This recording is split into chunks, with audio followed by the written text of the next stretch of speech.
All that grass. Hmm? All that grass. Need some horses to get out there to eat that. Oh, I did check. That's what you should do. You should just add horses to that, and they're just eating the grass. I think this would improve the opening. I did check. Having Twilight by herself with a blue background didn't quite work right. Yeah, I thought maybe it wouldn't. I just took a small tweak and it worked fine. I just had to increase the sensitivity, which I didn't do before because I put it to where it worked, and whereas it just didn't work as well. But then I swapped it down, and basically I just narrowed it down to where the only color that was transparent is that exact blue and nothing else. So that means that it works pretty good. I don't know, I'm gonna go grab it. Alrighty. Leave me alone with all these people. Are you all people? Got no aliens in the bunch? You gotta tell me if you are. It's like the law. If you're from space, you gotta be like, I'm not. If you say you're not from space, then I'm just gonna get suspicious. Got a new phone today. It's been hell setting up. I have to imagine. I haven't had a new phone in like 6 years. I don't plan on it. My stuff's on this phone. Is that an old man thing to say? Probably. Maybe.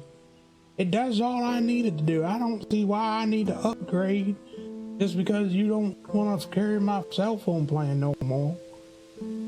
I'll get you.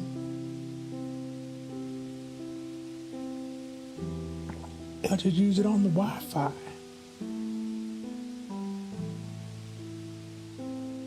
Oh, going on old man rants. We just started. How is everyone? That's the real thing I should start with. Tell me, new phones and all, how y'all doing? I want to know, how y'all doing? I want to know what you doing.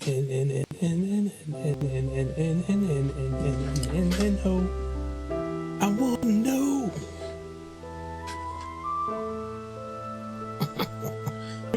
We can start. And I said that was weird with the time. Like my stream computer's clock was showing 2 hours early, which I don't know why. I had to reset that twice. But the other one was suddenly Discord was saying all the stream times were an hour later. Yeah. Like suddenly it was saying it was 7 to 11. I'm like, what? When did that change? Like it's a recurring thing, and then just boop. I was so confused. Did it auto change with the daylight savings or something? But that was weeks ago. Yeah. It only just now did it. Or are you like becoming like me and you just notice things like weeks after they happen? No, because I tried to fix some icon thing on there not long ago, and so yeah, it was weird. Oh, was Michael there already? I never left. He had today off. He did. His bums take Fridays off. Bums like me. Yeah, you got a big bum. True. Actually, that's the one thing I got no ass. It's the one thing I don't like. At rest me, sure, no ass. Do you want like a Beyonce thing or? No, I don't know. Maybe some like with some proportion. It's like probably it's like gut, no butt. Big gut, no butt. Big gut, no butt. Well, I scratched it all away. He didn't take it off. He just got it off. Because he said it was Good Friday, and then I said I get a Good Friday 26 times a year. You do. Because again, you're a bum. She's a little bop. This is Victor. She's like, I want to eat that grass. And so much grass. What did it do with it? It kind of glitched at the beginning or something? Cause it kind of did, yeah. It glitched a little bit. What did it do? It did like a little pop. She popped up and then disappeared and then popped up again. Because like I was like, I heard it start and then start again, but then it cut out slightly early. Hold on, let me. You gotta play it again. Yeah, I need to make sure if it's. Just make sure. You don't get more grass.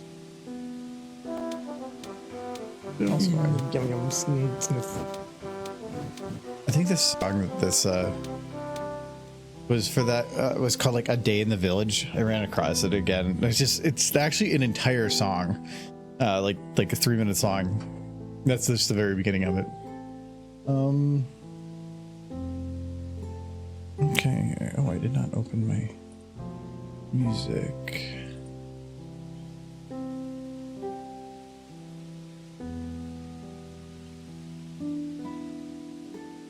No. Good Friday is one of the weird holidays my boss actually gives us off. That and Veterans Day. And President's Day. I don't know many people outside bank that get President's Day off.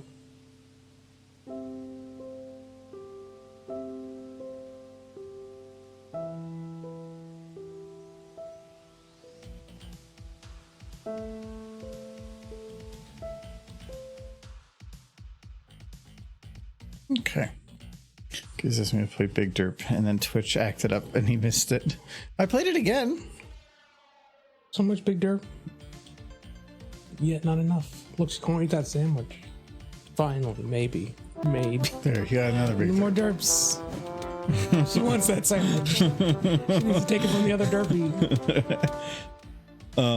I did realize when I put the new one in that I put it in a user mod. So we're going to see if it works, but we're going to actually have two versions. Because you included textures, that means I can do it that way. Mm-hmm. Michael, your sandwich got a little plain. Yes. It's really changed. It did a lot of work. See, like, the bread looks pretty decent there, but when they have there's no meat on that. The level of detail off, when you start getting low, it just starts becoming like moosh. It's just a proper veggie sandwich. It's like it might be like a cucumbers. BLT. No, there's no B. It's just Lettuce and tomato. Sup B. Yeah, it's just lettuce and tomato. I actually think it's really interesting. That's a that horse approved. It goes straight through. Like the bread is just a rock solid. What do we got here? I think it's all towards the bottom. Yeah, I'm looking at it. I need to grab the right one. Okay, so it is this one. Whichever one you don't yell at me about. It says user mod. So I think we're gonna try to work on the new sub. It already looks better, right? Well, I mean, look at those textures. They're kind of blocky though. Yeah, look at that. Like there's a banding. I see. Move this. Okay. Oh, we should make this a little bigger too. Sandwich. What are these names? Simple. Wait. Oop, that's not what I want.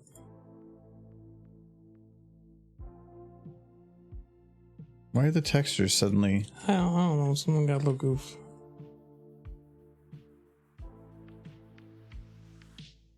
Because if I suddenly swap the textures, that lighting difference is going to pop up. I have a feeling that the texture normals got mixed up or something. Is it just on that first sandwich that it's different?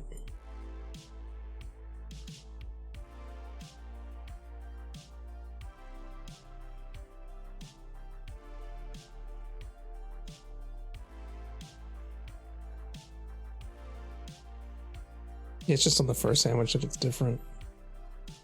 Yeah, but it means that when the first one happens and you pop it, you're going to just suddenly see all the lighting swap. All right, well, do it with that sandwich and I'll fix the textures later. Yeah, it's more of the original textures look correct.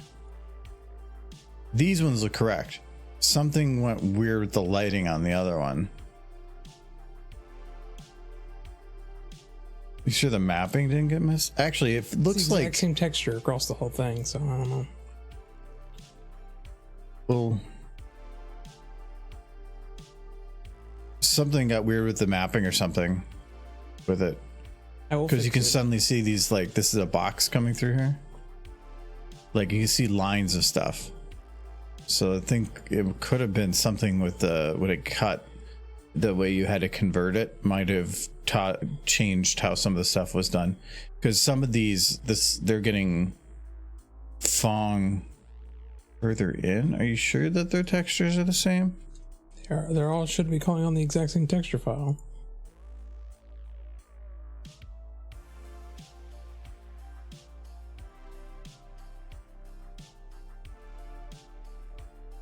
They are. I might not have noticed it because I didn't You don't have the light on either, do you? No, this is just the default map lighting. Oh, Raven.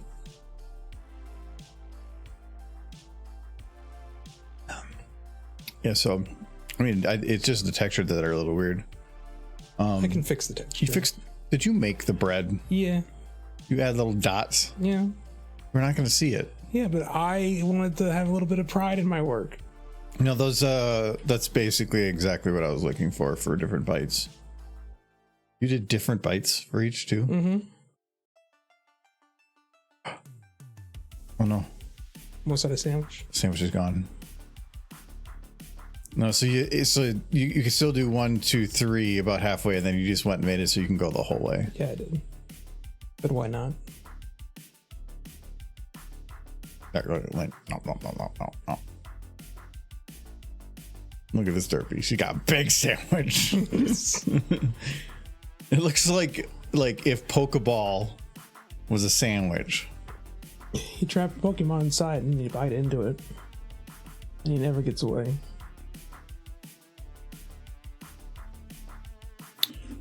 Okay, so we'll just swap out. I just have to figure out the textures. But the model's not going to change, so. It's weird. The XYZ's got 90 degree spun too. Mm-hmm. Mm-hmm. Mm-hmm. That doesn't matter. Most of the times, actually, it's not that they get spun 90 degrees. It's that they get spun this way. They get spun a full 180.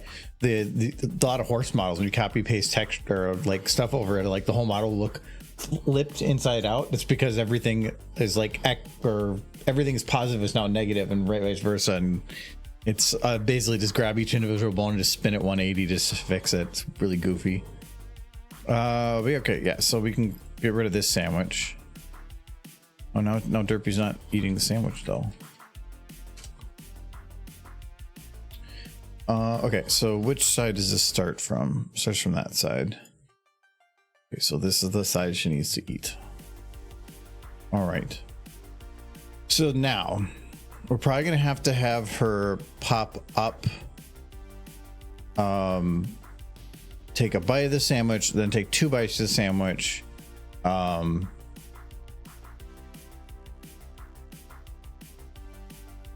she probably has to chew in there, doesn't she? She's talented. She's like eating like a penguin eating fish, just straight down. She's like just chew into the same way. All right, I won't worry about her going up and down right now. I'll worry about just why is there a group for Derpy? But think about this: you're about to do something that the G5 animators could hardly dream of. You're gonna have a pony take a bite of a sandwich. But now you know why they didn't do it, because it's like went through iteration 2 and now it still needs a fix. It's not hard. It's just you gotta like troubleshoot these things. It's more of, I think, when they're requesting, like, I knew exactly what angle and everything I would need it from them. They probably don't know exactly. Just have one bite out of. If you create a food item, just create it with one bite out of it, and then you can just use that all the time. But if the mouth doesn't go over it correctly, it means it's going to clip a lot, and then when they go to pull out, it's going to show it like unclipping from the mouth to be the bit version. For this, I really don't care, and I can try to like position it all right and stuff.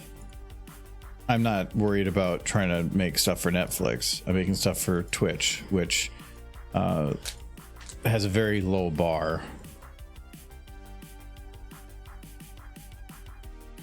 Okay, so Derpy with sandwich. She's gone. Why is she kind of like at an angle? Should she be sitting? No, the camera's not at an angle. She's going to use her hooves Camera's to eat that straight. sandwich. She's going to have to sit. Yeah, that was my thought. It's just getting her to pop in and out when she's sitting. You did it with the typing. Yeah. Do we want to have it where like Derpy's kind of like just everyone like actually looking forward, Yeah, because she's kind of like right here, let's say, and then there's a sandwich, and then like it just kind of is. It's just kind of comes up and it's like, ooh. It's a big sandwich. Just like slowly. That ankle is so weird on that sandwich. Oh, and actually, is this big enough? I think this is the max size I can do for the sandwich. Why? Because if I go any bigger, I don't think I can make her mouth wide enough to make an actual bite. So I can't go any bigger than this. This is already a pretty big sandwich. It's a pretty big sandwich, but Derpy has big hunger. It's bigger than her tummy. Oh, fit that sandwich in there. Oh no, she's already done with it. No, it's not where the sandwich goes. No. This is where the sandwich goes. Look, see a sandwich. I'll have that food baby later.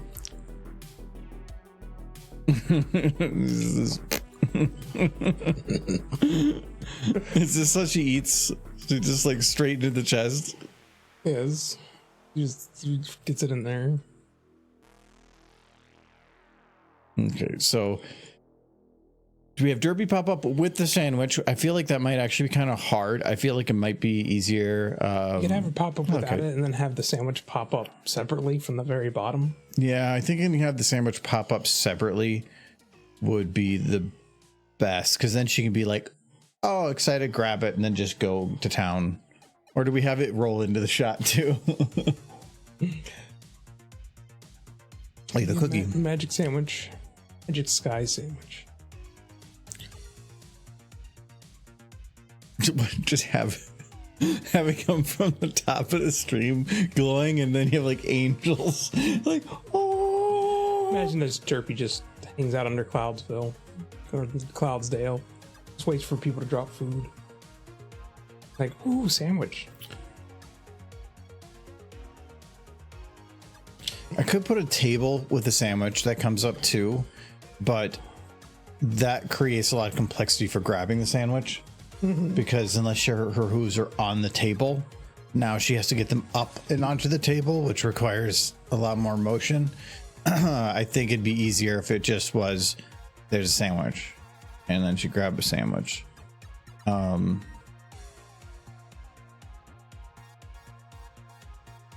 Yeah, I can't think of any other real good way to do it. I think that's going to be the way to do it. It's just like she's getting hungry. She wants a sandwich. So we're going to put the sandwich here. She can stand, but she's not. Yeah, there we go. No, she's actually just like doing normal standing. She just wants a sandwich.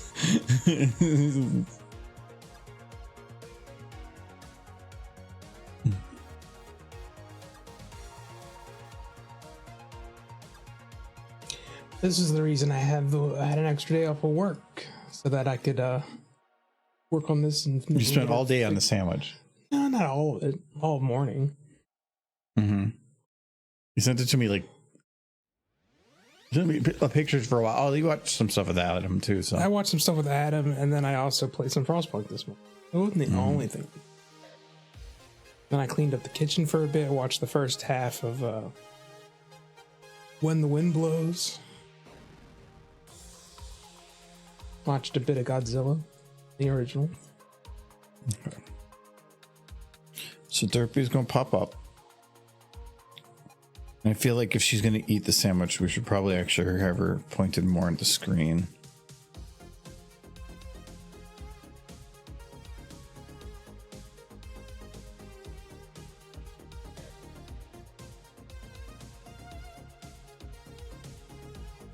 Okay.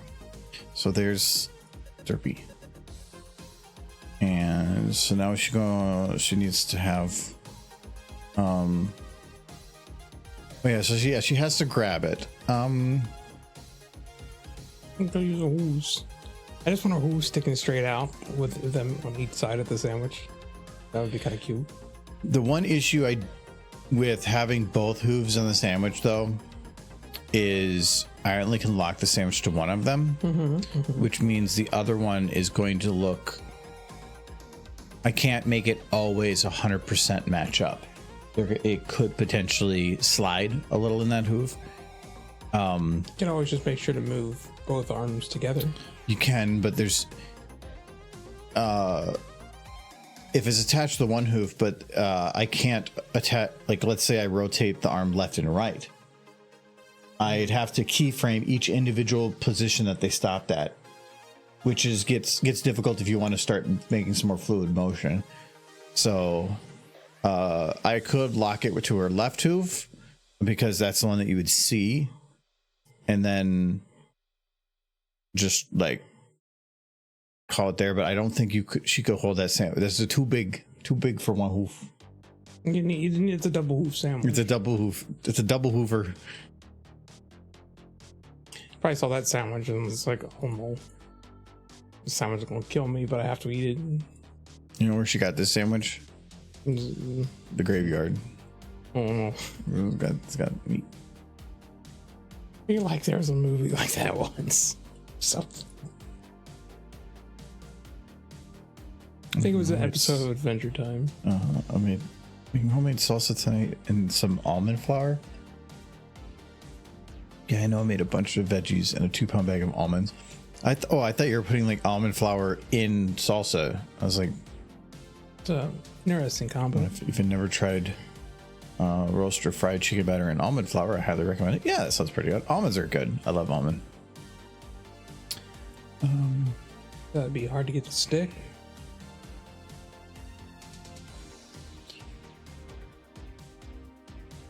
Never had much luck with making fried chicken. Can never get the flour to stay. I think I'm going to jump right to her holding the sandwich because I want to see if it's worthwhile. Let's touch the sandwich. And the other thing too is she has to hold the sandwich like down here. Because if not, when she's eating it, she's going to run out of space while pushing it up. So she can't hold it in the middle. Otherwise she can be holding like the top of the sandwich. So she has to be holding I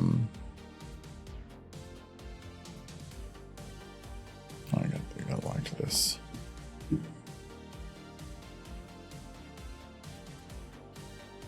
So there. So yeah, it is the center bone. Okay. So she needs to hold it like right here. Oh, that's going to be tough. This can be real tough. It's a large amount of sandwich to fit between her face and stuff. She doesn't have to eat the whole sandwich. She needs to eat a lot of She's a it. tiny horse. I feel like they eat a couple daisies and they're good. No. Derby has a ferocious appetite for meat. It's not meat, it's like tofu. Flattened tofu. Yeah. I wanted to put hay on the sandwich, guys, but he wouldn't let me. No. He said no. He want the bologna sandwich. Yes. This bologna has a first name, Michael. Edgar. She knew him well. He was their neighbor.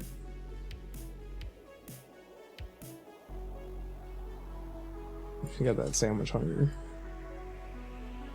She hungers for flesh. I mean, sandwich. If that's like eating a sandwich, it's the size of one of her arms. You think you could eat a sandwich the size of one of your arms?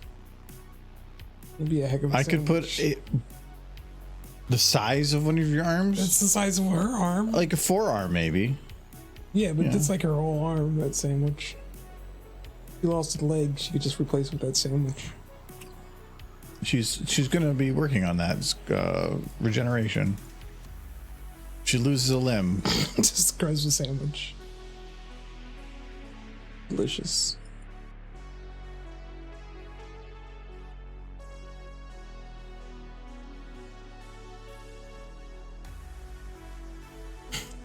still ready. He's been hungry. He's so hungry. He's been weeks.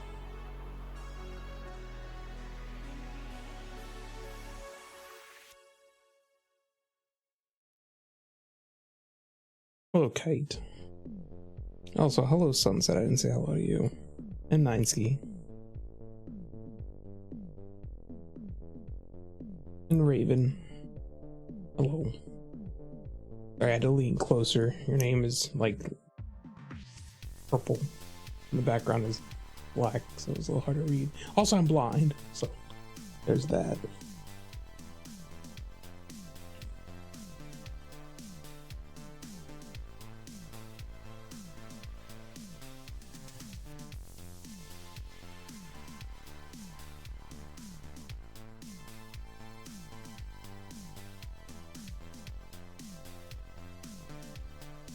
Let's go and get that sandwich.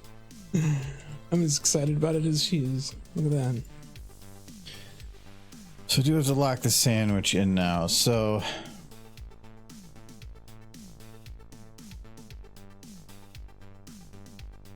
oh, it's the groups. Okay.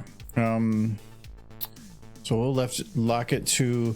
I normally don't lock to the ball. That's the end of the hoof, but that's like if somebody's holding something in their hand, locking it to the fingers, you would lock it to the hand, because then I can at least free move the end one. So I will lock it to the hand. There. Okay. So now, when this arm moves, Getting my face Stuck. sandwich. face sandwich. Okay, and then we're just going to take both of these. It's kind of shove it in face hole. I'm gonna stretch her arms out a little bit more. Stretch arm derpy. Okay, because then I can get her head turned down a little bit more. I feel like half of the toppings in that side of that sandwich would be falling out at this point. You like that?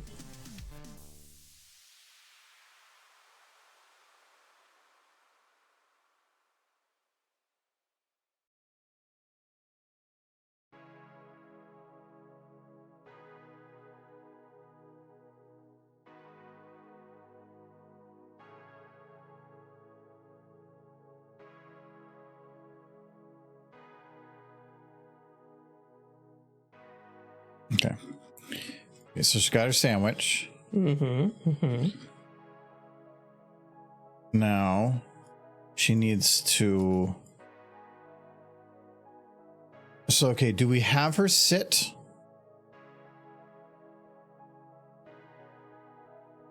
Her sitting posture is cute. That's my vote.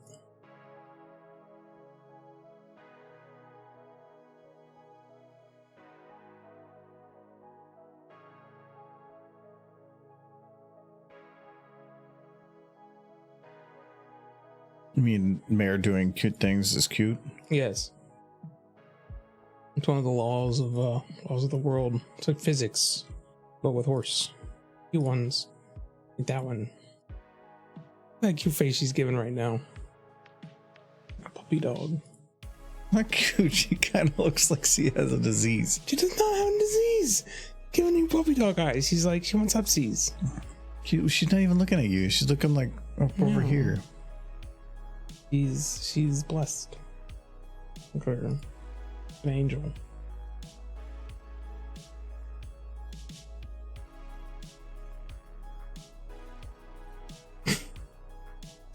Yes, she caught the sandwich. Looks like she just reaches up and catches it. Like, yes.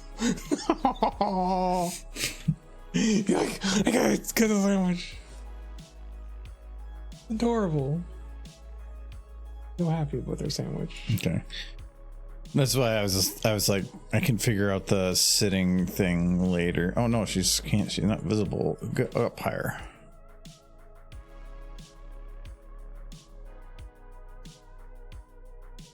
Like, we speak of like Derpy if she wasn't adorable before. But yeah, but now she's sandwiched.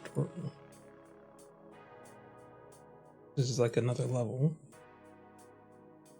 that you were unaware of, and I was as well, up until about 2 seconds ago. Okay. She's not looking at the sandwich though.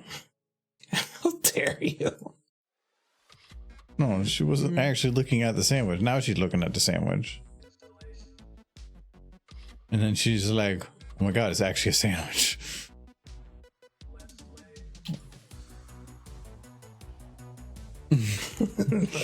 she unhinged her jaw. It's time to swallow the sandwich. Yep. You did it. You did turkey. Put your face back on. She's like, holy crap, that way. This is what Derby eating a sandwich at the dentist looks like. Mm-hmm. Also, the tongue's just coming out of the back of her mouth. Yeah. It didn't exactly put a digestive system in these models. Michael. Mm-hmm. she's doing exercises. All right, so she has sandwich. So now she has to start eating. Mm-hmm. But before that, she needs to like wind up. Maybe she needs to lick the sandwich.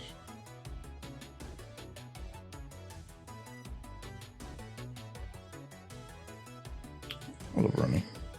Oh, getting it right. Your phone isn't working. Well, that's a bummer. Brand new.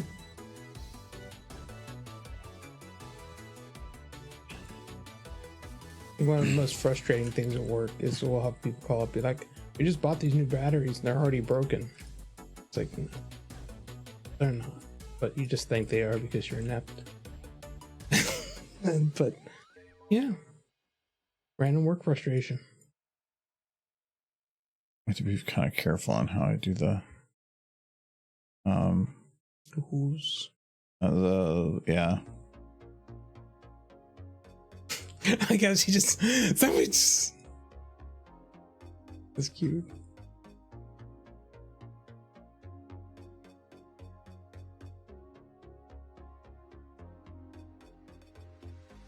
A Gab phone? I don't know what that is. I have an Android. That's all I know. Most things are probably Android. It's stupid fun.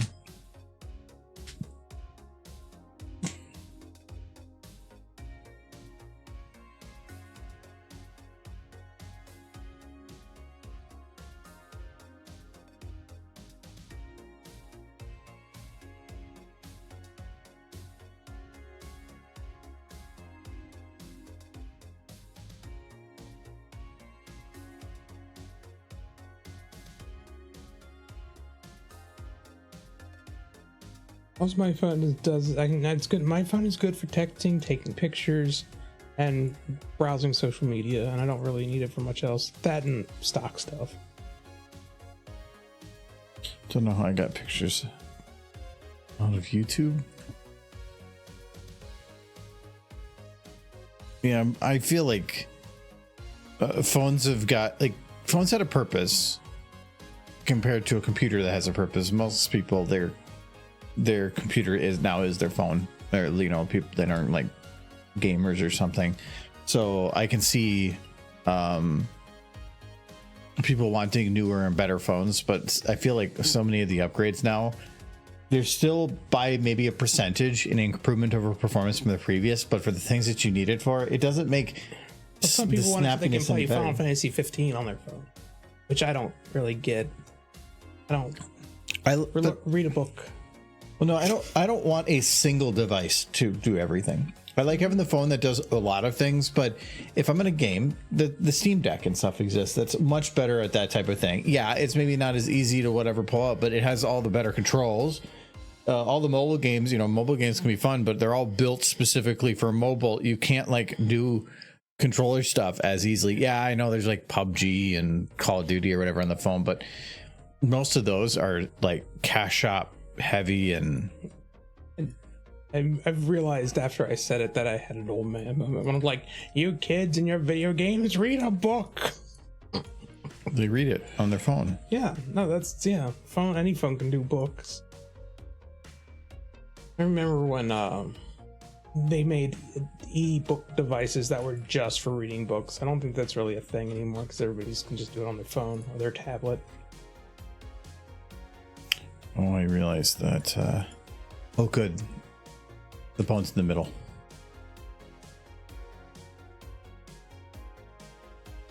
It lets me rotate from there. A lot of times they put them in the end, which is helpful for some things, but for this, it's not. I put that bone in. The middle one? Mm-hmm. They've always been there. Yeah, I didn't move it. Yeah, I know, but a lot of the times you'll see them at the end or something. Yeah. And I'm like, no, I'm in the middle. I think I'm almost good enough blender to make my own pony model. It'll be amazing. She's so happy. So much. That's child screaming because they just got their N64 face. Yay, sandwich. Sandwich. Oh my goodness. Terrifying. I want to eat it, but my arms are frozen. I can't get it in my mouth. It's one of them horror movies, like The Night of the Sandwich. Yes, The yes. sandwich, you cannot eat that sandwich. When she's looking down and they're like, at the person below her and be like, you know what you did. It's trying very hard to eat that sandwich. No, she's beating somebody with the sandwich. Oh no. Wait, I got the sound for that.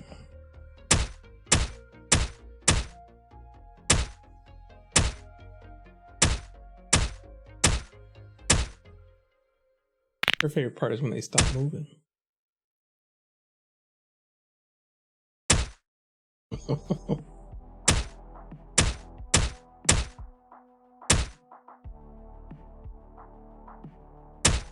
Okay. Doesn't sound like Adam. Alright, I'm gonna ignore it for now. Nobody's came in. No, I thought I heard somebody scream hello. Yeah, Adam says that when he sees something that he does, like whatever, he goes, hello? Mm-hmm. And he does that all the time. Oh, that's right. That probably was Adam then. It's his way of saying, what just happened? I guess it's a new kids thing. It's like one of them new kids on the block. Mm-hmm. According to the neighbors, your kids. Yeah.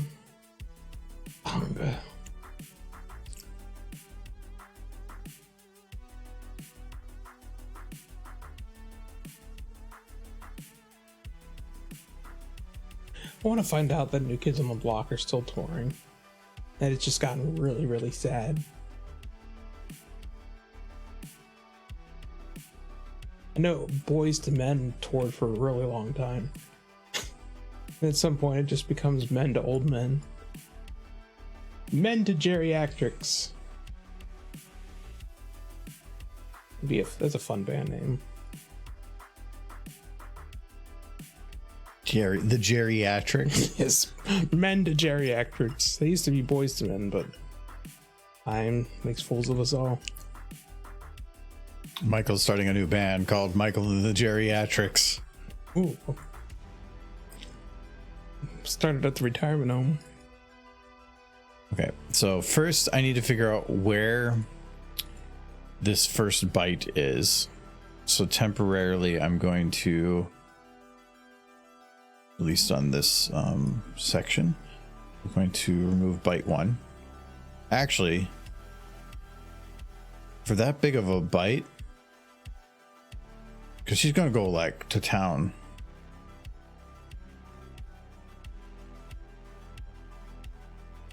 Wondering if I just should have her eat the whole sandwich. Good. I made it so that it could be eaten. Well, because if she goes and does a big bite with how big her mouth is, it's going to look like a nibble taking that bit out. That is a big chunk of sandwich. She got a... She's She's got a big face. Look at her. That's a tic tac. She knows. She's like, no, don't take my sandwich. She leaves and the sandwich is gone. Oh no. I think that we can go with a double bite right at the beginning. Madness. So for that, we're gonna go a little bit up. So we gotta go. It's like somebody's already eaten my sandwich. I have to be careful. I'm doing the rotations like this, where I'm trying to line them up, because if I start doing a rotation like this too much, I could turn on local, but if I turn on local, they're not going to actually match. This is going to make sure that they stay together, but eventually that far arm or one of them is going to start like wobbling out of its socket, and so I need to be careful. I want to know if you can explain something, because I think I had a weird moment in Source Filmmaker today. You know that picture of Barry Punch that I sent you where she's eating the sandwich? Sure. I posted it with the sandwich to you. But anyway, when I was putting the sandwich in her hoof and rotating it, her face started flexing, as if to smile bigger every time I rotated it. I've had it where SFM will like have a glitch at some point that will make it so like suddenly flexes get like routed to each different other ones wrong, and you have to restart because it will eventually crash. Otherwise, there's also some that are just mapped poorly. She looked like she was getting very happy just because I was giving her a sandwich. I'm like, that's weird. she knows. Her eyes were narrowing and her smile was getting bigger. I don't know what to do. Okay, I gotta churn the sandwich a little bit. You ever be eating the sandwich song, Sunset?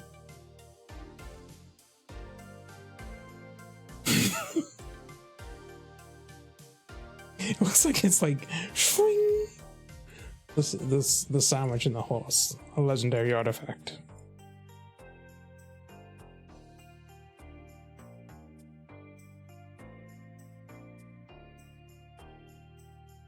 I hope the G5 animators are watching. It wasn't the animators that did that. They could have figured out a way to take bites from food. I know, but there was the modelers that they would had to supply the stuff for.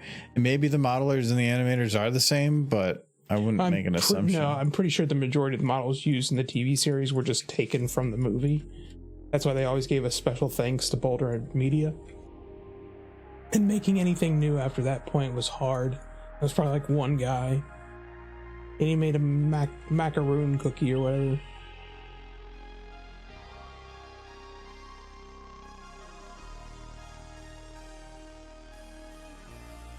It's pretty much thanks for all the models, Boulder Media. Away. Oh, you're sold, by the way.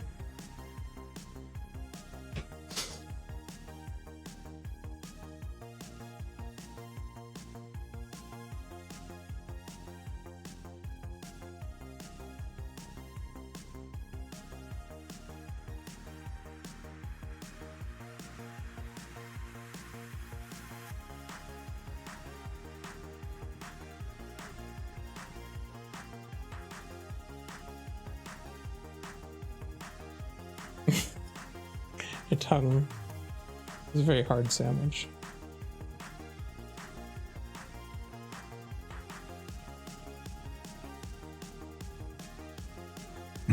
Or just tasty sandwich.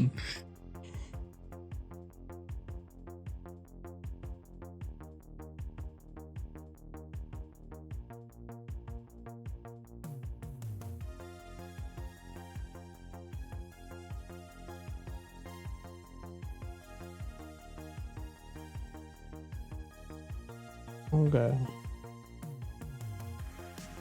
Guys, I got a big ham to cook tomorrow. I'm excited about the ham. Are you excited about eating ham? Where's your head not centered? I'm trying to do all this based on what I thought was center point, but apparently not. It's a very big sandwich.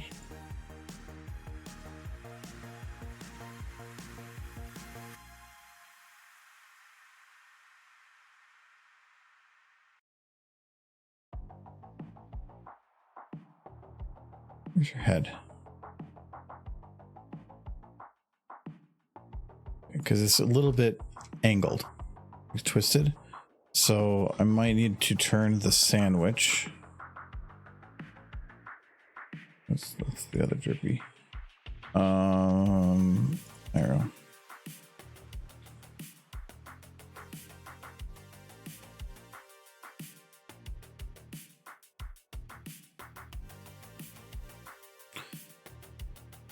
Okay, so that's looking okay. Because there looks, it's clipping in all the correct ways. I have to say that sandwich does look pretty tasty. It's a lot of bread though. It's a little too much bread per toppings ratio. Sunset posted something in stream chat for you, but it's a rateable. Oh boy. Okay, I'll look at it now. Okay. Look at wedges. It's like swing. Looks like the sandwich is like popping back into existence. It's like a magic sandwich. It is going to be interesting too when she's going to take the sandwich, because the tip of the sandwich has to actually go directly into her mouth before I can remove it. So it's going to be interesting.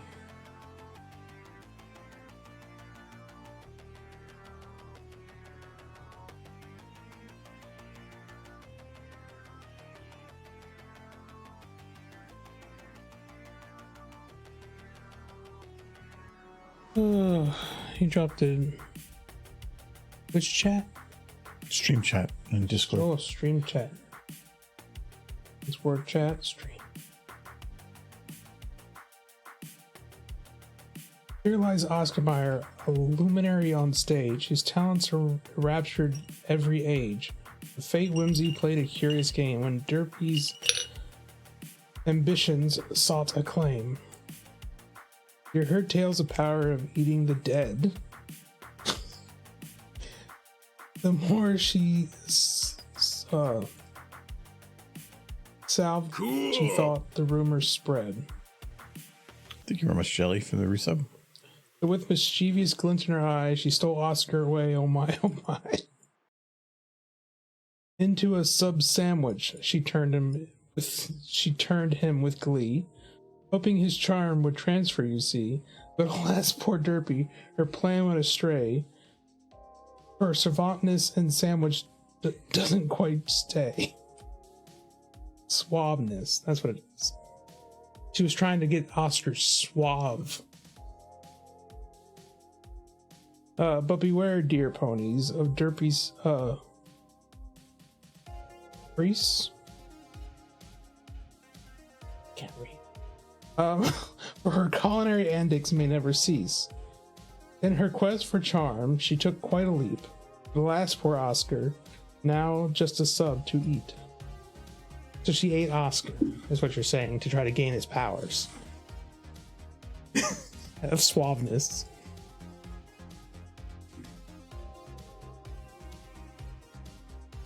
I see. I've never seen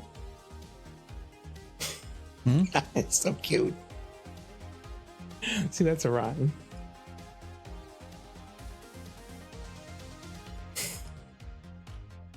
See, aren't you glad I did the inside textures now? You don't have to worry about the angle. No, because this doesn't matter, because this is going to be the angle. No. Spend extra time on those inside textures. It's fine. It was a just in case thing.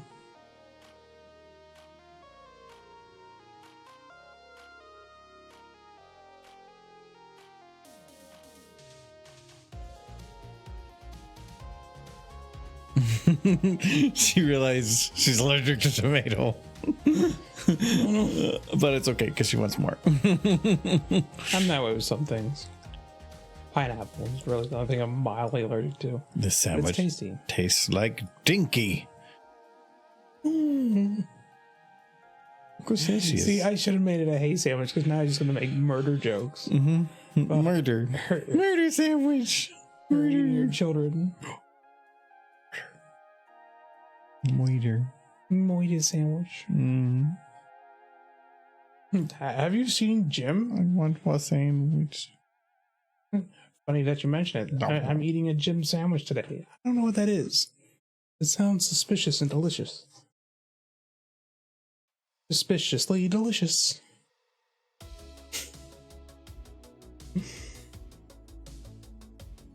Yeah, you too.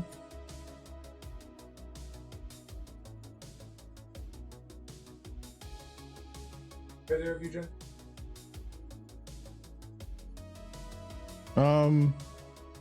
Surprise me. Sure. Requests? No.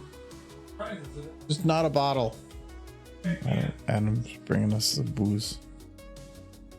He wants to see the sandwich eaten. Look at her. She's so happy. Look, she looks like Yoshi. If Yoshi was cute. Yoshi is not cute, by the way. I don't care if the internet gets angry with me now. I've said it. He's an ugly, slimy looking dinosaur. Derp is eating a sandwich, yes. She's like, it won't fit in mouth. That's me. I'm eating a sandwich. Which one do you guys? Which fight over it? Actually, I'll take the female. I feel like he did this because he's like a. No, I wanted to try it. Kyle brought him, and I think I might have had this. He called it premium, but it's creamium. Is that the sandwich you made, Michael? Lewd. It is. Michael made this sandwich. I didn't make the sandwich. He I made the edited sandwich. You made the sandwich. Look at Derpy's. She has a sandwich, and me? she's like, "Oh no!" Oh, that's me for real. Me every day at 1:30 p.m. But then it just don't fit. Her neck ain't big enough. I don't know. Her neck. Does she have a tracheotomy? Yeah. For sandwich size tracheotomy. She doesn't have to chew. Why are you making this lewd? It's only lewd if you think it is silver. Yeah. Only if you put mayonnaise on the sandwich does it become lewd. Huh? What? All right, rip mayonnaise. Enjoy Bing it. You bong. can't do anything anymore. Mayonnaise. No, no smooching. Yeah. Mayonnaise. All right, you're done.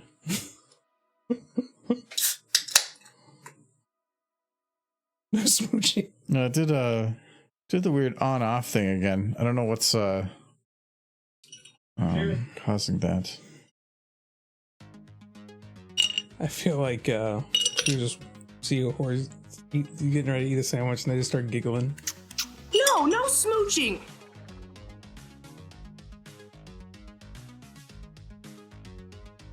Maybe it's just for you. Nope. Did it do I it wish I again? did the thing. I got a ghost fact apparently. Yeah. No, ghost fact. I'm pretty sure Fluttershy just became a ghost. Fluttershy's a ghost now. And for Fluttershy. No, it wouldn't just be you. It'd be weird if it was just you.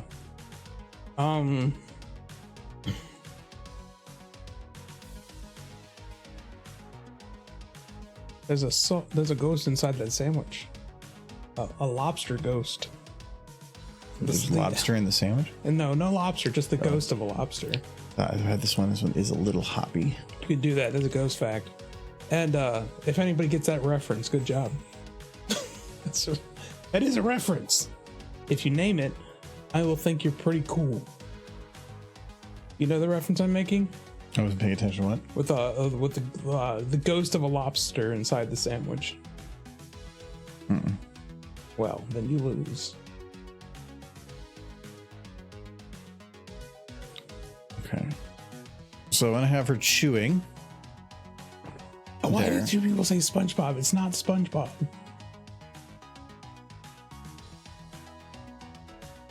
And then she's gonna bite into a bit more. So I'm gonna say from here.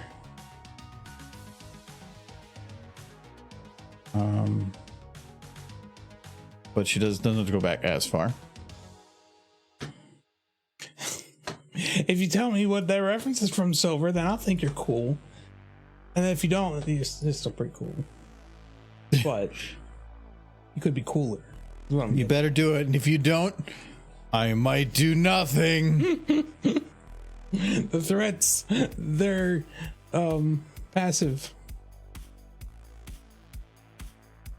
Don't know. Michael's nightmare is close. Give you a hint. The person was making the perfect sandwich. and they the soul of a lobster, what they put into the sandwich in the in an episode of a show. My dad. No. I don't know your dad. It still sounds like SpongeBob. It's still not SpongeBob. Why would they put the soul of a lobster into a sandwich and then eat it? Lobsters are their friends. Pretty sure one of them works out. Silver, you got it. It's from Adventure Time. Yes. Jake is making a sandwich. And he puts the soul of a I've lobster. seen that episode. Yeah. That's spoil the whole episode. It was like a big thing that happens. No, but you're talking like I should know it. No. Bacon pancakes. Making bacon pancakes. Yep. That's the only thing you know for Adventure Time is bacon pancakes. Making pancakes, making bacon pancakes. Take some bacon and you put it in a pancake. Making pancakes, making bacon pancakes. That's we're gonna. That's good. Good stuff. I do admit the one skit Adam did where he put that song together with New York, that was stuck in my head forever. Yeah, but I'm pretty sure he didn't do the mix. No, He does. All he does is take existing memes and put horses in it. He doesn't have creativity in that anyone regard. for that though. I like that. Like things are better with horse. If anybody else was eating that sandwich, it wouldn't be as good.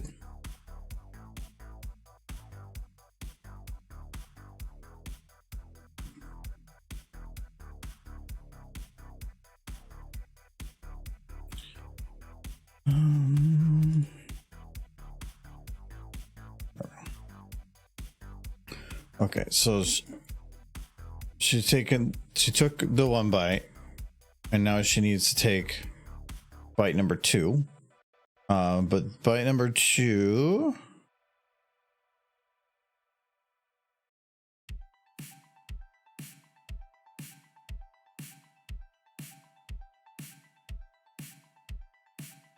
That'd probably be a bit much on that bite, so we're gonna say just onto this bite. You'd have her pull the sandwich further in to her face with the first bite. Then you would have extra sandwich. No. She takes a bite, but the whole sandwich is still there. It's like, oh, infinite sandwich. Magical sandwich. Ye shall take 3 bites. Not 2, not 4, 3. I'd wish for the infinite sandwich. Be like one of my wishes on a genie. The infinite sandwich. You should just shotgun the whole sandwich straight down her gullet. We thought about doing that, but it definitely feels cheaper in doing that. And by having it actually with bites taken out, it does feel more accurate, I guess. It's like somebody put some effort. Unlike the G5 edit. I was gonna say, you're just they're bashing them again. Well, they should try harder. They were getting paid, I think. Well, yeah, but now they're not even employed. No, they got by Lionsgate. Yeah, so now they're gonna probably be doing even worse crap. Maybe. They're probably doing like Garbage Patch Kids or something. Lionsgate is a smaller studio for sure. But, you know, I gotta hand it to them. They've been around a while now. Doing stuff. Looks like she's playing the sandwich like a flute.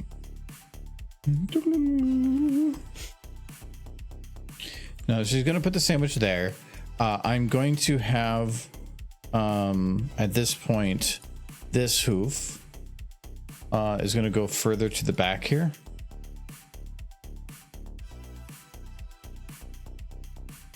And I can then I'm gonna probably adjust it so that the other hoof then goes further down on the next one, with the implication of she can readjust when it's in her mouth, and like there's like yeah.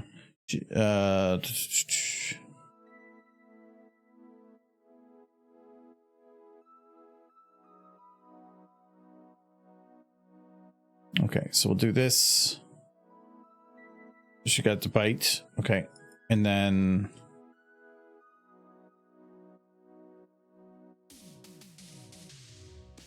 we're going to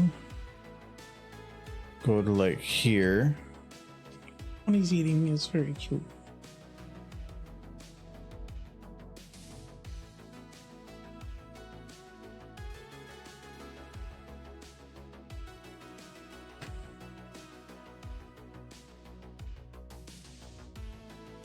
I think on that cringe video that I made a while back, that again, no one will ever see. The premise was that she's reading a list of cute things ponies do at the very beginning, and one of those was eating nums. Because, you know, ponies eating food is adorable. But I called them nums. I said that video is, no, it's like 10 years old now. It's not never see the light of day.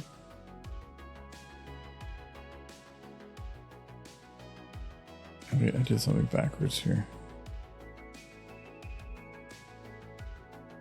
Yeah, I did.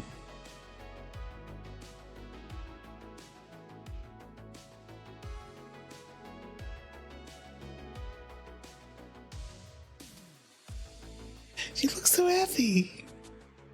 Actually, wait, no, I did that wrong too. That's a lot of sandwich. She's very hungry. Sandwich she's eating. You gonna tell her that she can't have the whole sandwich? Oh, she can have the whole sandwich. It's her sandwich. She can do whatever she wants with it.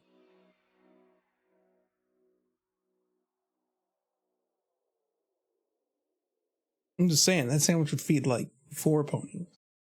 She's already eaten 3 servings and 2 bites. A hungry, hungry horse.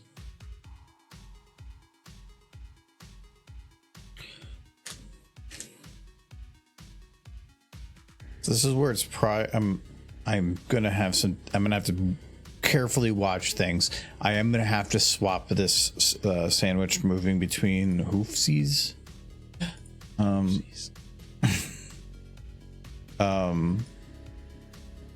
So I think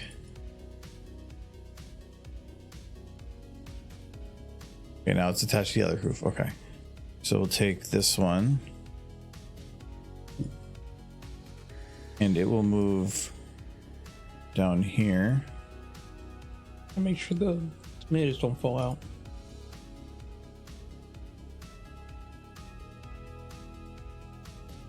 No, it's more if she doesn't bite her hoof. You don't want her biting her hoof, do you? I don't, but she's so into the sandwich that just eats her own hooves. It'd be horrifying.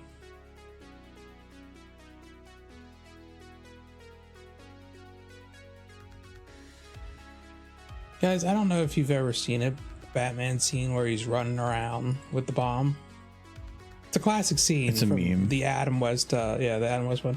The thing that got me is I watched it again recently, and freaking Robin at the very end asked Batman, "Why did you save that riffraff?" And his reply is, "They might drink, Robin, but they're still people." I'm just thinking, wow, Robin. You wanted those people to die because they drink alcohol. I mean, it's rough.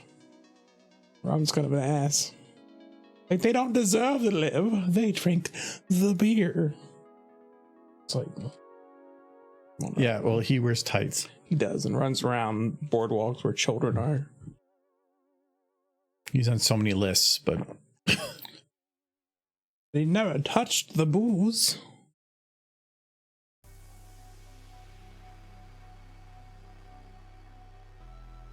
The classic Batman movie, yes.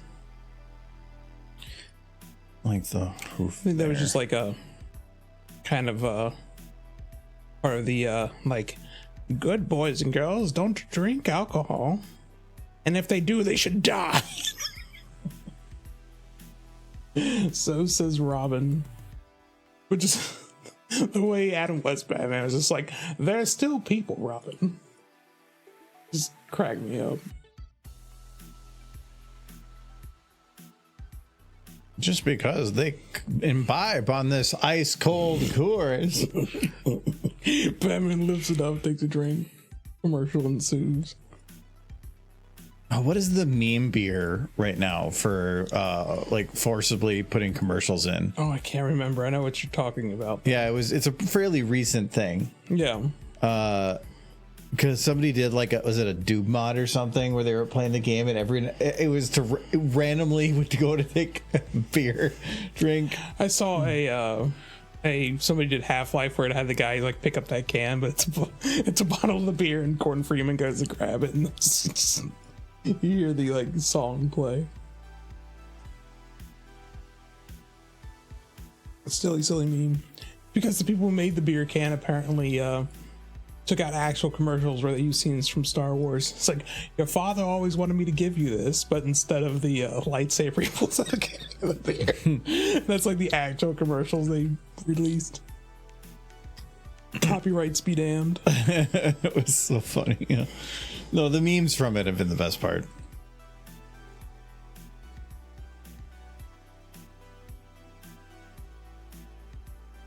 Okay, so first I need to make sure that this goes to fully in.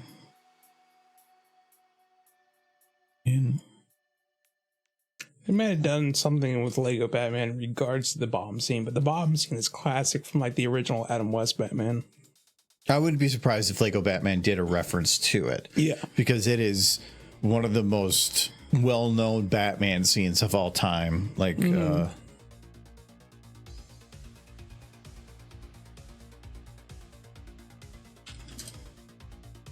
I mean, like, I won't play the full scene, but, just skip to the end. oh, there This it is. one, Robin. Yeah, here it is, where he's got the bomb. He's trying to get rid of it, but he keeps running into like bands and people with babies. He's like, the guy's just like, yeah, get out here. It is the most cliche bomb. Yes, it is. He's too. He goes to try to throw it over. There's a dude. He's like, no. The thing is, I've actually never seen this. Wow, this goes for a while. No, it's like, and he keeps running into like the same baby over and over again. He tries to get rid of it.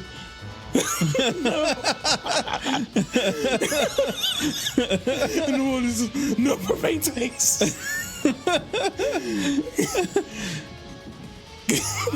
Wow. There's some nuns. Yeah, there's the baby again. Okay, there's the man again. at least they know that this is stupid. Oh yeah, they no ducks. Can we get rid of a bomb? It is. I love how he runs with it too. No. Is that literally just his legs? Yes. Wow. No, he's it was. Here goes Robin to diss like people who drink.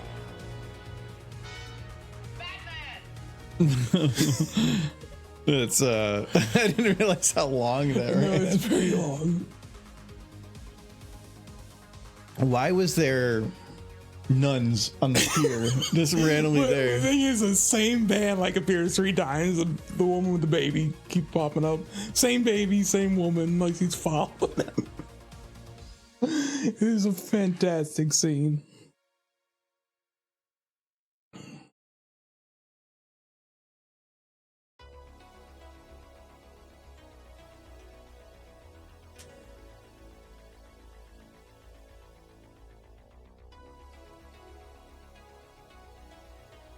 Jump-started Adam West's career, and that was a long one.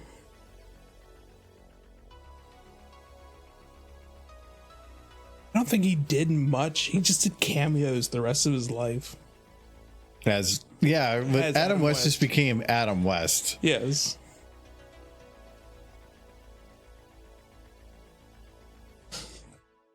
Goofy as freaking run. It was a Goofy TV show and everybody just loved it. Movie stars begged to make cameo roles. It was fun because it was kind of campy in the right ways. It was being goofy and stupid and without trying to be too serious or anything. Yeah. I love it all the times that Batman and Robin climb ropes rather than take the stairs or elevator. Yeah, and it was always obvious that they just were like filming it and then turning the camera side, or had a camera turn sideways for the recording or something. My favorite part in the movie is just this shark repellent. He's got like this big styrofoam shark just attached to his lower waist, and he just pulls out a can of hairspray, just says shark repellent. It's like, oh, even the writers had to be laughing their asses off when they were writing that shit. Yeah, it's good stuff.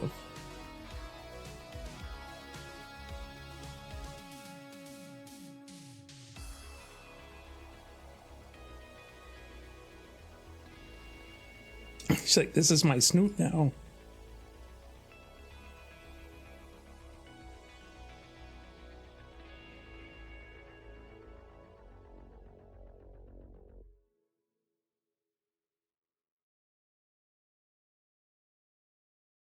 And so we should all just sit down and watch sometime. The right group of people. The Batman movie. The original one? The Adam West one, yeah. I think I have it. Actually, no. I have the other ones. Tim Burton. The Tim Burton ones, which are also good. Yes. Those are very good. I even thought the second one was good. A lot of people don't like it. Was it, which one had Mr. Freeze? That one. Is it the first one? No. Mr. Freeze was with Arnold Schwarzenegger as Yeah. Mr. Freeze. That's the third one. Yeah, but all the puns. That's the fourth one. Was it the fourth one? Yeah. That was a good one. No. The first one had to be, was it Joker? First one was Joker. Oh, okay. Second one was the Penguin. And that was Danny DeVito, right? Danny DeVito's Yeah, and Catwoman. Hey, wait, Danny DeVito was Catwoman? No, their Catwoman was also in it. Oh, okay, good. And I liked that one. I was like, I don't want to see Danny DeVito in tight leather. Like, meow. Batman Forever and Batman and Robin were interesting films. I wasn't the biggest fan of them. They're not bad. They're just they weren't my cup of tea. I'm a bigger Tim Burton fan. I do, Silver. You want to see Danny DeVito in tight leather being Catwoman? I kind of want to see that too. Mm-hmm. I'm the Cat Man. It was never a worse moment for me watching anything than watching Danny DeVito climb out of that couch in that episode. Oh, the Christmas one? Yes. Yeah, that was rough. Just see his ass.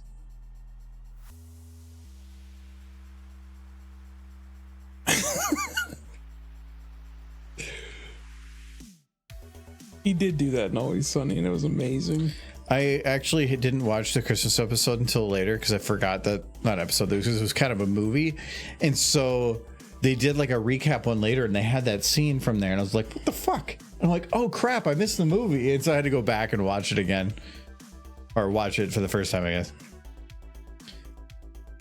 I've only seen, I think, up through like season 14. They've had quite a couple seasons since then, too. Because I think the show's they're only like half-hour episodes or something, but they're only like 10 episodes a season. How Danny DeVito is still able to do that is beyond me at this point, because he's pretty old. He's running on sandwich power. He's a sandwich. Speaking of sandwich man. I think he was kind of old when he started that show.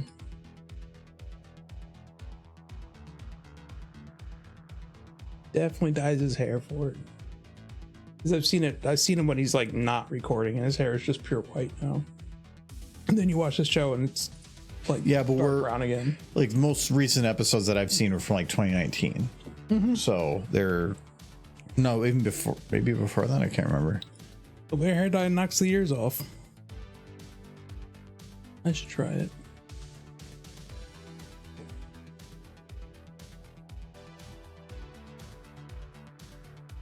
No.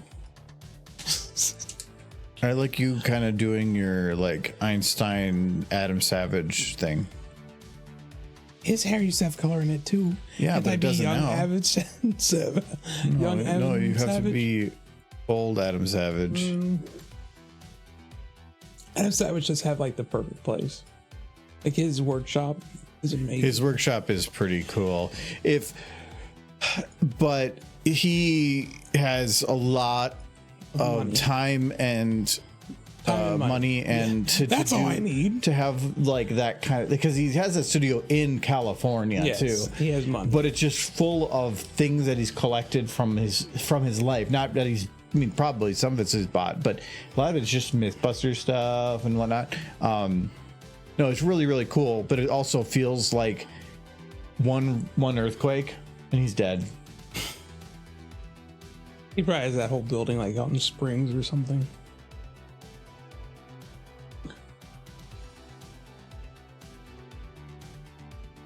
Okay, so now If I want a place like that, all I need is a lot of time and money. Where do I find that? okay, so she takes bite, Yes.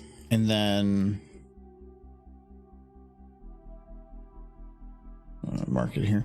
Her eyes went black. Now we're going to lock it again to her left hoof.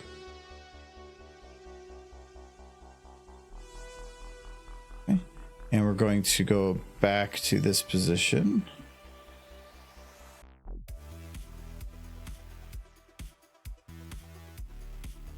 Then we'll go to here. Except for, yeah, the lower mouth I need to have be the same. Okay. And then now that's locked to the left hoof, I can move this one around to like here. So is she eating the whole sandwich? She's just gonna eat the whole sandwich. At this point, it's just like if I could have her take small bites, but it would be more fun, I think, just to have her eat the whole thing. But I guess I'm glad I did the whole sandwich then. but I have to make it so that she can control the whole sandwich. It's a lot of bread. That sandwich is way too much bread. It needs either less bread or more filling. What was your phone?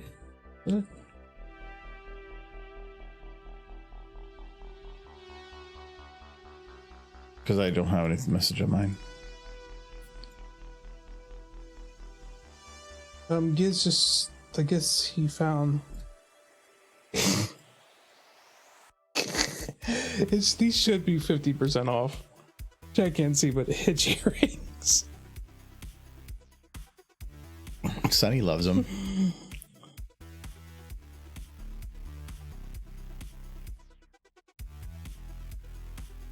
Actually, no, I can probably keep it sort of around here. And then, because I got to be careful because that tomato, he's kind of clipped, is kind of being clipped. So I'm going to put it there. But then I do not need Giz. Only his earrings. Why? What child would put on hitch earrings? There's no kid who wants those. maybe they find Hitch hot. And so they want to wear them on their ears? Yeah. I'm like, no, get Big Mac earrings. He's hotter. Different season. You know. Okay. And so at this point, the sandwich is going to kind of sort of disappear, but I can't just like get rid of it because it still needs to travel. So I'm going to do it like she's eating the whole thing. So at this point,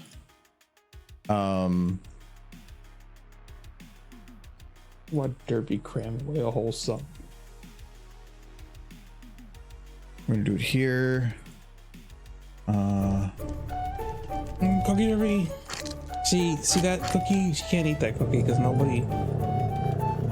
It's a tough cookie. It's a tough cookie. It's a tough cookie. It's like derpy. Did it still like glitch out there? I don't think so. I don't think that one glitched. I think it's just being silly today. I think it doesn't count if I run it. Yeah, I think it's the triggers being weird. I might just reset the program, see if something's being goof. In the run fine. The audio sounded slightly cut off, which to me means that it's kind of not acting right. He's a tiny pony. Big cookie. You're too tiny a pony for that whole sandwich, but All right, I restarted it. We'll see if that works better. I was working on the follower version. I was just going to replace it with Streamlabs, but I decided, trying to get the audio to work. I don't know what audio to do for it yet. Like, I'd say that sandwich is too big, but then again, I could put away a foot long in Subway any day. I used to quite often. Just go to Subway for lunch and eat the whole thing in like 5 minutes. Yeah, but the Subway tends to be kind of flat. Like, the bread isn't really like big and like fluffy. It tends to be much flatter and compressed. I don't feel like their sandwiches. I do feel like that. Well, what I was saying with this sandwich is the bread to like fillings ratio is like way off. Way too much bread. And pretzel bread at that, which is a drier bread. It's gonna need a glass of water.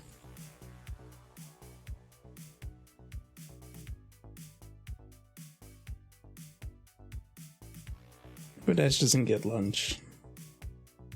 It's Derpy's sandwich now. She found it. It was just sitting in a locker, labeled Rainbow Dash. Like nobody wanted it. A locker sandwich.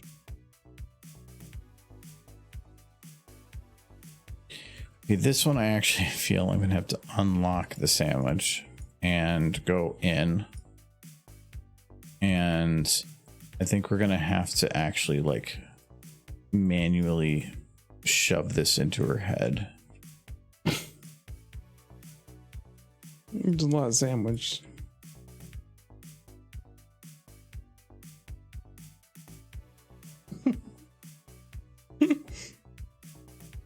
Oh.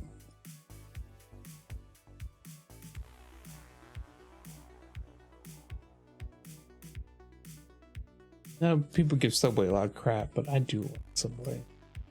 I've mentioned that before. It's kind of like one of those things where, like, we don't go to Subway. Subway's awful. And then there's like me just sitting in the back quietly, kind of wishing we'd go to Subway because I like Subway.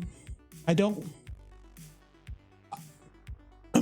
I'm this close to going off on a rant about tips because Subway started asking for tips, and I retain the thought that at the bare minimum of what they're doing is what is required for you for the transaction to be completed, then you shouldn't get a tip for that.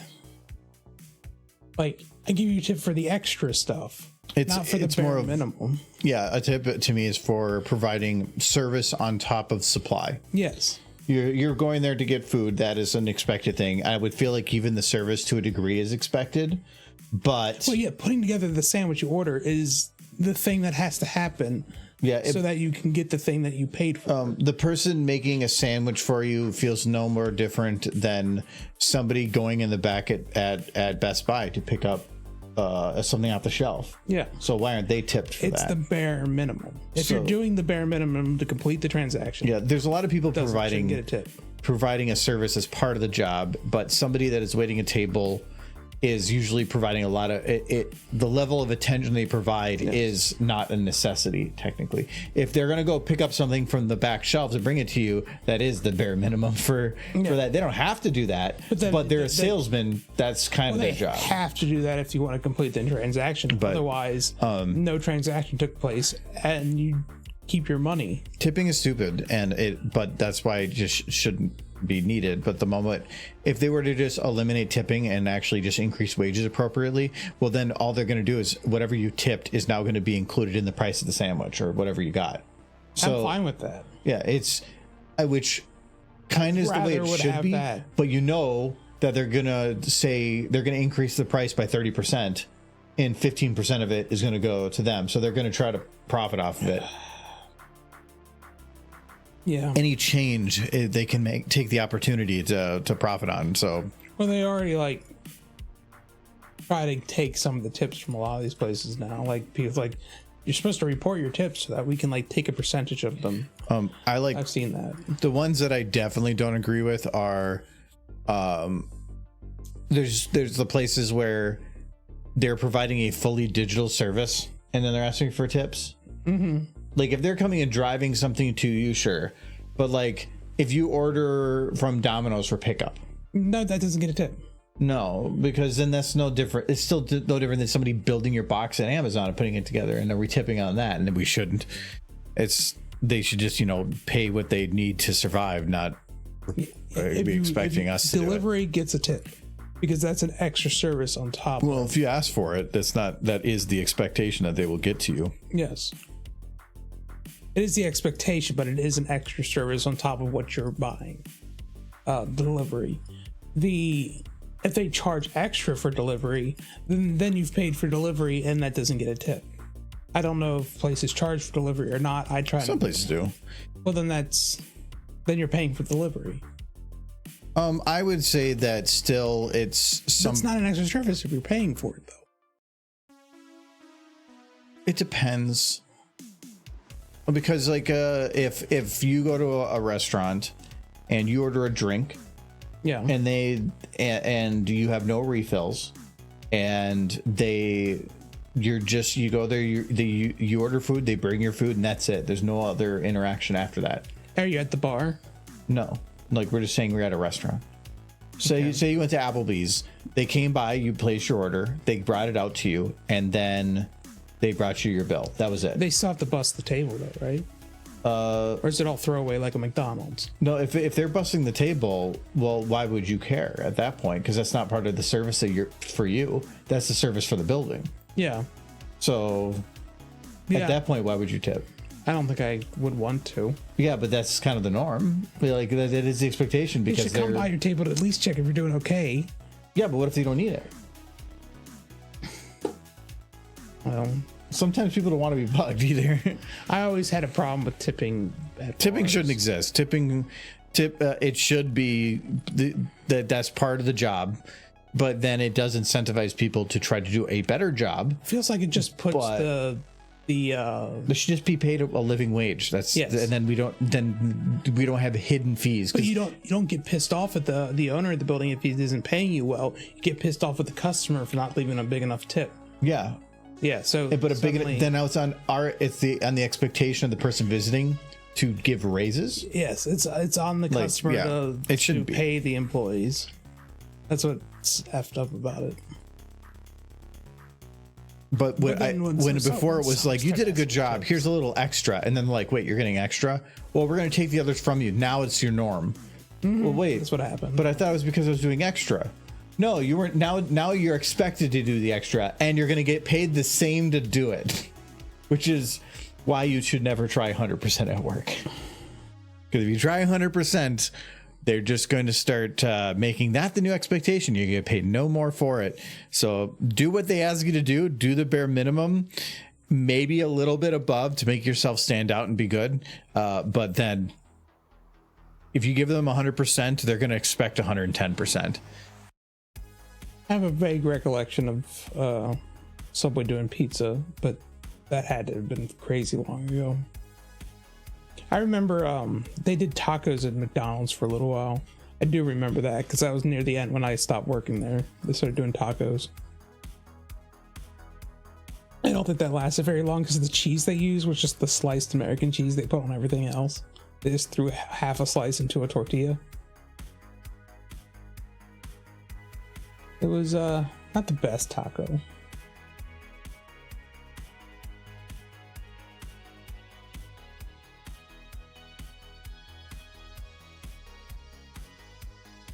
I have to be kind of like, pulling back and leaning back a little bit.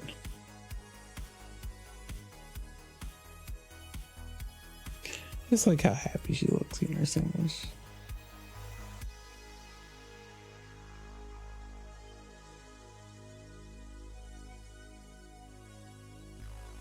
No, it's just one of those things. It's just, I don't think many people, at least the consumer side, like it that way, but the people in charge do. So that's the way it is. It's become the norm, and so that's just now. Well, this is the way it's always been. No, it hasn't been. It's gonna, and they're not gonna. They're not incentivized to change anything. Because why would they? No, it's that they help businesses. Now they don't have to pay their employees as much under the current rule set, and now it's on you to pay the employees, not them. Yep, but now they can't change it because that's just the way it's been. And if they don't get paid enough, well, it's not your fault as the owner that your employees don't get paid enough. It's on that guy over there. Go get him, spit in his food. How dare he?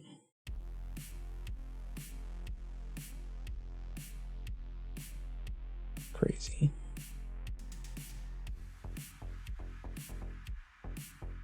A floating sandwich. Magic sandwich. I do feel like when she takes this bite, or this is fine. It's here. The sandwich gets pulled away, but she doesn't pull away. I'm gonna pull her up a little bit. I'm gonna Rip that sandwich apart. She's savage.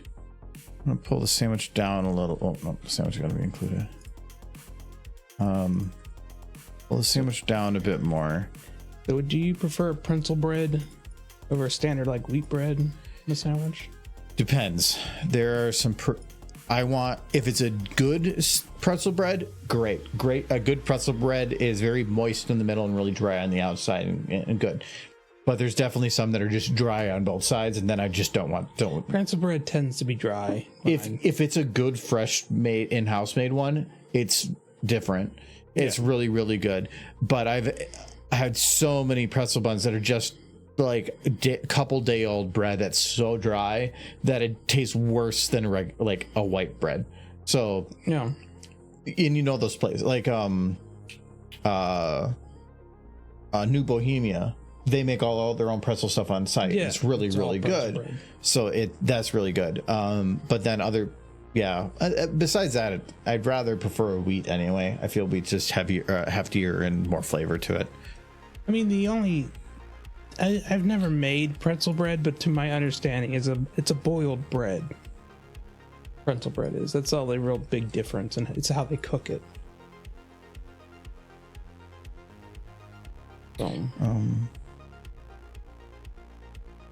Yeah, Pizza was selling pizza Subway was selling pizza for a little while. I don't think it was much. It was basically like Lunchables.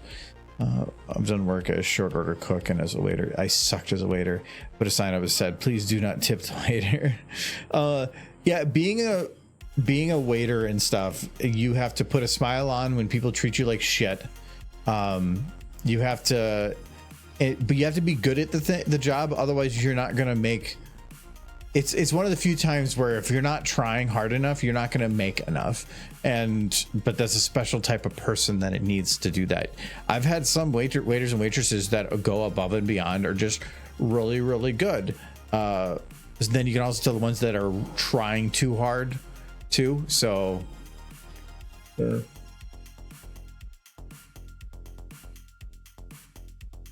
that's just a thing though. Even if you have a horrible waiter or waitress, unless their employers are going to fire them, they should be making a living wage no matter how bad they are. They should be making a living wage, but then if anytime tipping gets included, it suddenly is going to be where if there's the potential for that job to make you more, because any more than a base level other wage, people are going to just flock to those jobs. And instead of the ones, the only reason they really did that is that the equivalent of skill levels across all jobs made sense.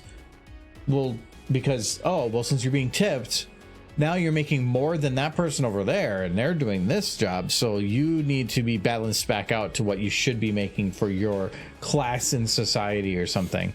And okay, if that's the way you're going to do it, then just get rid of tipping. Like, then what's the point? Why? Yeah, no, it's can't have you escaping your social class. And even if they're paying the person less, at least when they pay it on to the person, they can write off a portion of it to their on taxes. Yeah. But if you're tipping, you're not writing that off. Maybe you can. Unless you're really keeping track. But there's no receipt for tips. And so you Not can't write it cash off. books anyways. So from a government's perspective, they're tipping that person probably has to state that they're receiving the tips and therefore pays the taxes on that. But it should be a double dipped tax, kind of. But yeah, it's stupid. Spilled food on a customer more than once. Whoopsies. I always feel sorry for flight attendants because that can get rough sometimes. They have to be like skilled ninjas. Flight attendants Like, here's your hot cup of coffee. Turbulence. Flight attendants, I think, have it even worse because they are providing a service. They don't Do get you tip them? No. But a lot of the time, you're not buying anything. It's included in the ticket. So if there's not a transaction, but is it even appropriate? But also, their job kind of sucks. Like, you don't go on the clock for 8 hours and then go home sometimes. Yeah. If you're on an international trip, you're probably on the clock, maybe not on the clock, but you're gone for like days at a time. Normally, there are some very big perks for, like, if you're working an airline for a while, to places, you're put bottom of the list. But they usually have really good systems in place for like putting yourself on those lists, and as long as you're willing to be flexible, you can fly just about anywhere you want for free. Yeah. But you might go to the airport expecting to go and then not. Yeah, because if the flight didn't have an extra seat for you or whatever. Yeah, there's almost always some, because they usually keep some free because they need to like move pilots around or something. Yeah. So there's always some free, but it depends of how many people are on the list and what your seniority is. A lot of the times, if you're not like 20 years in the industry, somebody else is going to be ahead of you, and eventually you can find some like weird times and whatever and learn the system. They actually have a whole app that you can go on to and like put yourself on a list for standby, and you can see who else is on there and who else is looking. So as long as people are using that appropriately, you can actually utilize it pretty well and like go like, oh well, it looks like those ones are pretty busy for tomorrow, so maybe I'll try this day on a weird time and see if that works better, and I'll put myself on that list. Tipping is kind of the reason I want robots to take over all food prep. Like, I just want to go to a McDonald's vending machine and it just cooks up a hot like McChicken and then spits it out of into a tray. It just has a tube, the McChicken tube. Yes. And it just goes and then it becomes like a sandwich. Like, I worked in a McDonald's. It doesn't seem like it'd be a very hard thing to automate. To make a sandwich in a tube? Yeah. Or just automated McDonald's. I know they're starting to get that direction where they have the cooks being automated. And that was my favorite part of the job in McDonald's, was just the cooking. Because you didn't have to talk to anybody. You just made sure the tray stayed full.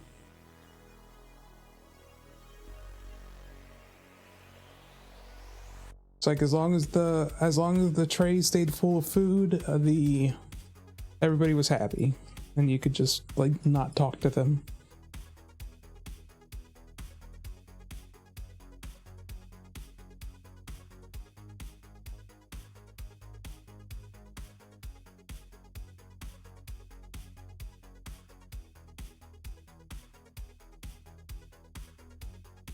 Go look. She's so cute. She's got cheeks full of sandwich. Look how happy she is. That's a happy horse right there. Oh, she's numbing the sandwich. Oh. Oh no. That's the face you make when something crunches inside of your sandwich, but you didn't put anything crunchy in your sandwich. And you're just like, oh, what was that? You ever had that moment? It's like the worst moment when you're eating something and suddenly something crunches and you're like, I'm eating pudding right now? Nothing should be crunching? Just like when you have pudding, yes, right. Everything's pudding, and then like, but the pudding is crunchy, and it's like, oh no, grandma. Did you cut your toenails in the pudding again? Oh no, gross. Okay, that's good because Derby likes toenails. Mm. Yeah, I get it. my screen name that I came up with when I was 11 and then never changed it because why would I? It's like the story of my life. Why are you still doing this? Why would I stop? Was a restaurant where the employees are paid to be jerks to the customers. So that's called Dick's Last Resort. And I wouldn't say that they're being jerks. They're insulting, and they're comedic. They're providing a show. And so they're being a jerk, but not a literal jerk. They're trying to, you go in there expecting the insults or whatever because it's supposed to be funny, and it's not them literally being assholes. It is, most of the times they're pretty good at what they do and they're comedic. Some people don't get that and they have a very bad experience, but the food's actually pretty good. So there used to be one at the Mall of America by here. We've been there before, but I think they shut down since COVID. I haven't looked. I haven't been enough. I've been to the mall like twice, or maybe twice since COVID ended. I once worked at Burger King on the graveyard shift as a favor to the manager, a family friend. Everybody else on shift were potheads, and I ended up doing all the work. Yeah, I was one of the tryhards when I worked at McDonald's. Yeah, so was I. I got really good at it because nobody really stays much more than 3 to 6 months at the most, and I was there like 2 years. So at that point, you're just the most experienced person, which is funny because now at my job, like I've been there 5 years and I am one of the lowest on the whole by comparison. I got pretty high at my job. I tried to get a management position when I was working at McDonald's, and I did something I completely regret and will regret the rest of my life, was because I wanted that management position so bad. I didn't go to see my great grandmother, and then she passed away a few months later. But anyway, I just want to, since it lingers in my brain, I didn't get the management job. They put me on late night maintenance instead because they said I was too nice. It's too nice to be a manager. And Well, yeah, you have to be an asshole, which is stupid. But yeah, when I worked there, one of the guys, all his job was he would pop in, like in the evening sometimes. He would take all the balls from Play Place, and they had a special container for it, and they would run those through the washing machine. That was his job. you just get one from one place to the next. Yep, and he was paid $6 more an hour than me because he was the son of the owner. Oh, well, that makes sense. So that owner owned 3 McDonald's, and his job was he was paid. I think I was that time I was paid like $7 an hour. When I started, I was $5.50. But I was like 7 or something. And he's paid $13 or $14 an hour just to go and wash balls. That was it. Toss them from the place and he would go and collect them in the big containers. You would bring them in after close, and he was a fun dude. But it was just definitely, and he was, even for how much his parents are probably making, that's kind of maybe whatever money. But I mean, we're talking early 2000s, so this is 20 years ago. Yeah, but when he finally takes over for his dad and has big buku bucks in his pocket, he's gonna have a story for everyone who working at his place. Like, I worked my ass off to get to this place, and it's like, no, he didn't want to take over his dad's McDonald's. Yeah, he hated it. But I've heard that so many times from people who were basically handed like the golden keys at birth, and they're just like, I worked my ass off to get up here. I'm like, no, you didn't. There was a guy that he worked meats. His main thing was he just cooked the meats at McDonald's. He made about $12 or $13 an hour in the early 2000s. Pretty decent. He was there 30 years. Oh, he never was. He never did training. He never did anything. He never promoted. He never promoted because he wasn't capable. But he was there like 30 years just cooking meat. And I'm like, and he was so stuck up about everything. Like he knew exactly the way things needed to be done. Whatever. I'm like, oh my God. Like, man, yeah, you're making pretty good money for McDonald's, but if that is your life, oh my God. He was an awkward man, though. A little bit. Not like he didn't seem like he had a disability. He just seemed like he didn't care enough to try anything else. I did have this one coworker who was in his 40s, who was working alongside me as a kid working at McDonald's, and his whole story was essentially that he was a druggie burnout and who was in and out of prison most of his life. And he came across his wife, which he said got him back on track and helped him get his life back together. That was his story every time. But that was like his deal, and he was in his 40s working at McDonald's on like a standard employee. I knew somebody that worked on like morning shift. That was like 60. Yeah. They were retired, and it was just a little bit of side money and whatever. Older people who are just kind of getting a bit extra. But McDonald's, that is not a retirement. If you're just working the cash register, it's oh not so no, bad. they were working everything. Oh, they had a lot of spunk. I'll give it to them. Like, they weren't bad. They were good at what they did. But yeah, they were. That's not exactly, I would think, the end goal for people is to be doing a lot of physical labor and standing all day. My grandfather, he actually retired with a lot of money in his pocket, but he got bored and just went back to work as a bag boy at a grocery store for a while. Not because he even needed the money, he was just bored.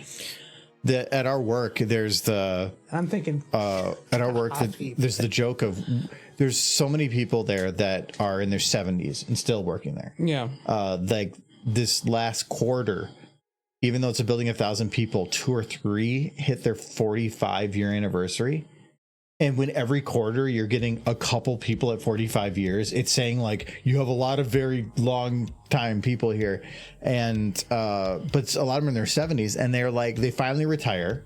But it usually we'll say see you in a year or two, because they'll like go away for a year or two, get really bored, or like do the things that they want to do, and then they just liked their work. They did it for 40 something years. They're like, I'll come back part-time. Yeah. I'll just kind of do it on the side. And it's not even to do the work, it's to shadow and watch everybody else and teach. They want to be part of the they want to be part of things. It's to help others absorb your tribal knowledge, which is a big problem with a lot of businesses. There is also like the thing where if you spend your whole life helping build something, it's a hard thing to just want to walk away from it forever. You at least want to be in the room. You want to see it still. Well, most of the stuff that we do would be there's the innovate and build, and then there's the sustain. And Drop your sandwich. We don't. Most of them, with every couple years, they're onto a new project anyway. There's not often that there's something that's being developed for decades constantly, at least where we are. There are other locations that they're like, yeah, we've been building the same thing for 50 years. So it's the same exact thing every year, but they make millions of it or something. So, No. yeah.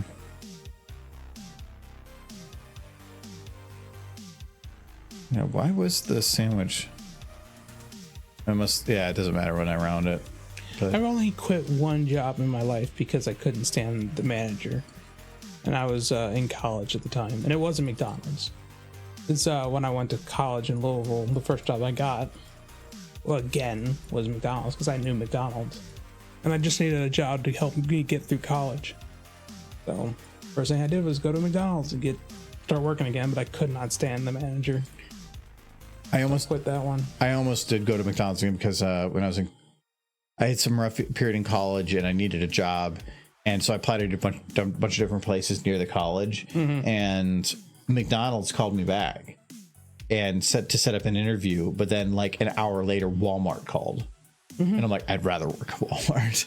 They paid better, but also just I didn't want to have to do it where, like, the worst part of McDonald's was working a full shift and then going home with a layer of grease that you could like scrape off. I smelled all the time. Yes, like and grease. It didn't matter. But literally, if you had any fingernails, one little quick bit across the skin, and they would be caked with grease underneath. Actually, it was like so rough. I worked at a Kroger's when I was in college too, and I preferred that way more than working at McDonald's. McDonald's is a thankless, grueling job that pays absolute trash. Yeah, you're in a sweaty, hot environment, grease everywhere that cakes to your skin. Customers you're going to get burned getting constantly. Angry. You have customers that think they're entitled to exceptional service because they're buying $1.50 sandwich. Yes. And every margin is cut so thin that they'll charge you for dropping bags on the floor. Like we used to have it where if there's a stack of bags, you dropped it, they would add up how much that would cost and they would take it out of your paycheck. Like thank you, Silverman, the first for this. McDonald's I worked Thank you at, very they much. didn't charge you for lunch. The second one, we had a $5 limit for lunch, and if we spent more than that, they would take us out of their paycheck. It's like, it's not an easy job. I would never want to do it again. When we were there originally, most the day managers, if you were clocked in on shift and you run break, if you want to make some food, fine. My last half though, they started cutting down on that, back on that really, really hard. That's when they started doing the charging for everything. The day I quit was because they canceled my vacation 1 week from the vacation. Yeah, because they needed somebody and I was the most experienced, and it was like the third time it happened. So they canceled it, and then they also because even after somebody was caught stealing money out of people's till when they were covering them on break, they charged me like $250 because my till was short. Even after that happened. And so they told me that in the office, like, yeah, we're gonna have to take $250 out. And I'm like, today's my last day. I'll finish my shift, but it's my last day. And I finished my shift and I left. I never went back. I'm like, I'm sick of this crap. yeah, it's the first McDonald's I worked at, the people were pretty cool, and they didn't care about food. Like, we could eat whatever we wanted. I think I had one manager get on me one time because I made what was essentially a Big Mac, but with 2 McChickens instead. He's like, how am I supposed to bring this up? You're throwing off the inventory. And I showed him how to bring it up, and he kind of like, well, still don't do it. We used to experiment a lot. Yeah. We made a beefy barbecue wrap by taking like a 1/4 pound patty, and we like cut it up on the grill and like mix it up. Though their meat is it's not 80-20. That thing's like 60-40. So it was immensely greasy. So you try to get it off what you can, but you cut off the beef patty. You add in cheese and barbecue sauce and fry it up with it. Yeah. And then you would put it in a wrap with like dipping ranch and stuff and a little bit of lettuce in there too. And it was like, we would just start making our own crap. We didn't care. When I was working at McDonald's, I started doing third shift late night maintenance. That's when the restaurant's completely shut down. Everyone else goes home. I'd stay there and just clean grease traps and like clean up everything for the next day. That was my job. And that whole night, there was no manager. There was nobody else to watch me. I would just like eat all the breakfast burritos. The microwavable breakfast burritos. Yeah, what are they going to do? Yeah, no, it's just like, I'd eat like 4 of them a night. I was heavy. That was the problem though, is if you worked there, you were going to kind of become heavy. Yes. Because you could get it heavier. For even after they'd cut back on our free food, they gave us like a card that entitled us to basically half off food all the time. And it was good at all the locations owned by that person, which was the 3 closest to where I was. So I could go to basically any of them and we'd have the card and you get 3 free. And they would have a stack of free meal coupons they would give to customers that were irate about stuff. And I had some managers that were like, hey, can you stay like 15 minutes more? And I'd be like, I mean, I have things to do. And they're like, coupons for a free food thing. And they would just sign off on it and then I could give it to people. So like I had tons of those. Like I had well over a dozen when I left there of just free meal of anything that was there. They probably don't do that crap anymore. I remember one time, it was after I actually quit the job. It was a few months after I quit. I walked into the same McDonald's I worked at, and everybody there I knew. The people hadn't changed by that point. And they were like crazy backed up, and I was talking to the manager, who was a friend of mine, and she's like, we just had 2 people quit. We just got a bus in. It's crazy. I can't do this. This is too much. And I'm like, I'll help. And she's like, oh, yeah, you'll do that? And I'm like, yeah, I'll help, because I just left the job a month earlier. And she was a friend, so I wanted to help her out. So I went in the back and I started working.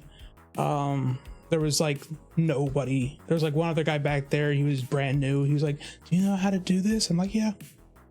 And so I worked at the restaurant for about 2 hours to help her through this huge rush. And she's like, I have to get you compensated. I'm like, don't worry about it. And I didn't think anything of it. And then a year later, I got my mother was just like checking one of those websites to see if there's any money floating around out there that with your name on it. And she found me. And it was from that McDonald's for those 2 hours of work because the manager had put me in the system because my name and information were already in the system. And then just like had me paid for those 2 hours.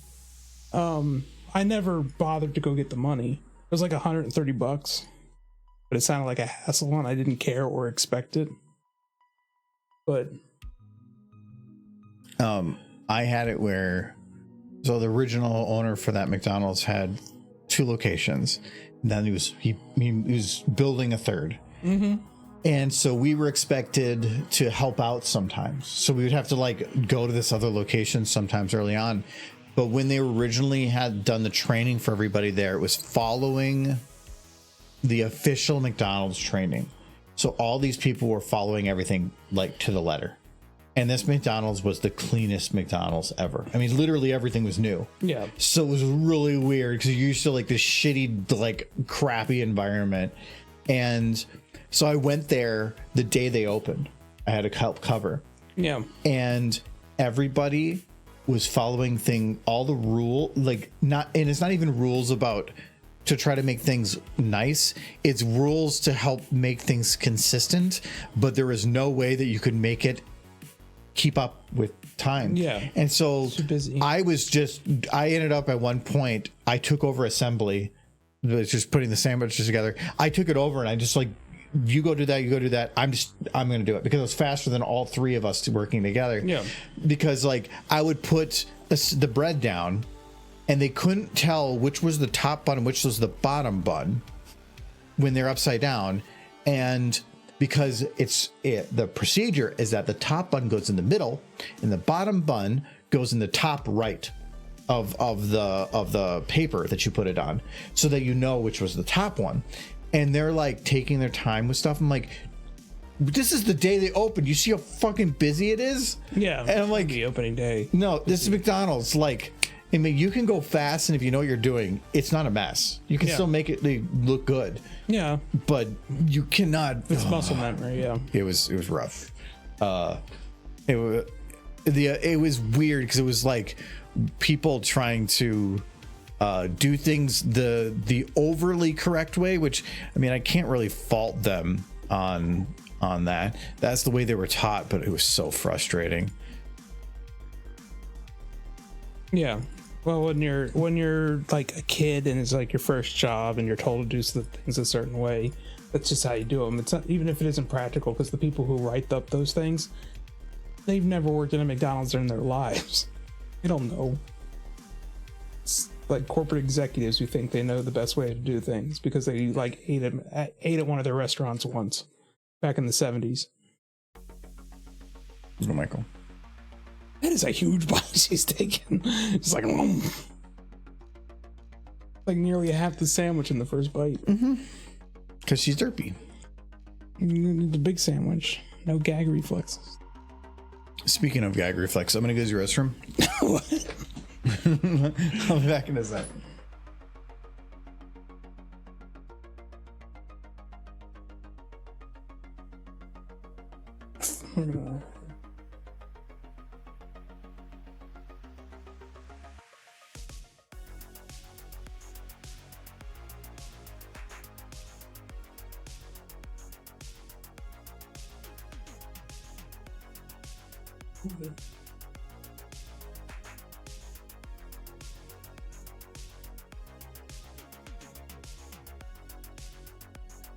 Eyes.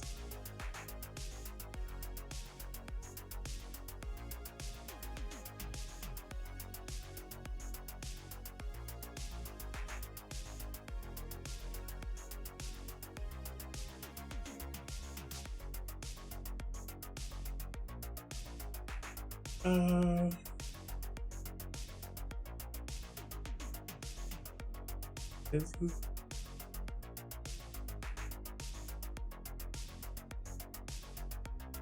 think that's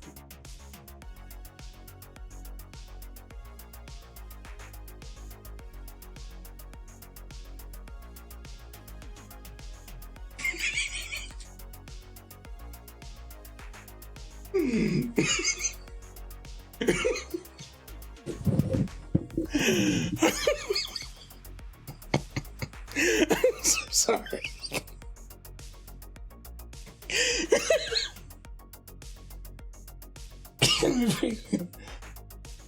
My parents raised me with a strong work ethic. So Derby's eyes be closed. Also,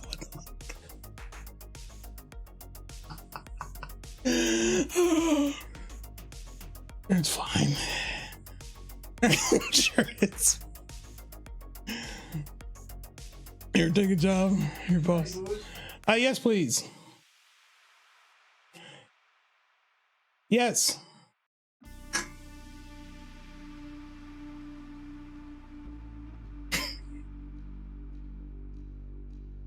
Okay. Okay. He's bringing me beer.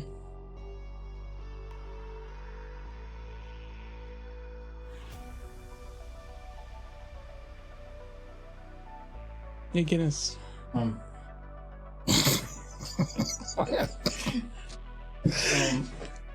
Press spacebar. You should definitely press spacebar. I'm in the restroom and I can hear you say, "I'm so sorry." You should press spacebar.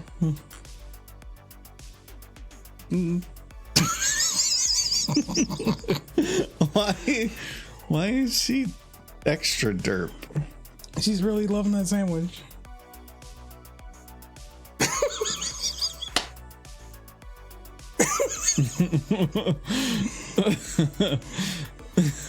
Michael, it looks like she's on acid and she's making $10. Oh my god.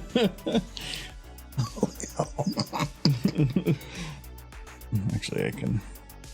It's a really good sandwich, Newfound Brony.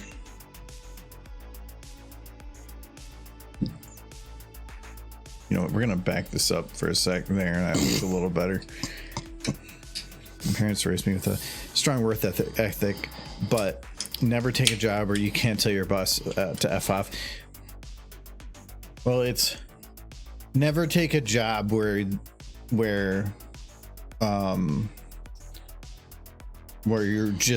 don't feel respected in some way. You can work at McDonald's, and if they are treating you with respect, maybe not paying you exactly what you're looking for, but if the people that are there are not the limiting factor, as long as you can still at least have a good time. When I worked in trucking, I loved all the people I worked with, and they treated me with respect for the most part, but the manager didn't. And so that was the reason I left. It was just I was being treated like crap, and my job was crap only because that was being treated with respect from customers and the manager. My job now, I'm actually I'm treated with respect by just about everybody, which is nice because it means I don't have to go in and I got to deal with that asshole. I really can't think of anybody that's an asshole at work. Some people I don't like dealing with as much, but it's not that they're an asshole. It's just that they're just not people I prefer to work with. They're still good people.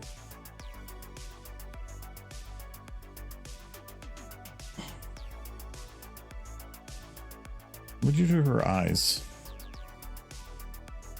There we go. Is that all you did? See, I don't know how far back I have to undo. No, you're good now. Too much. Just enough.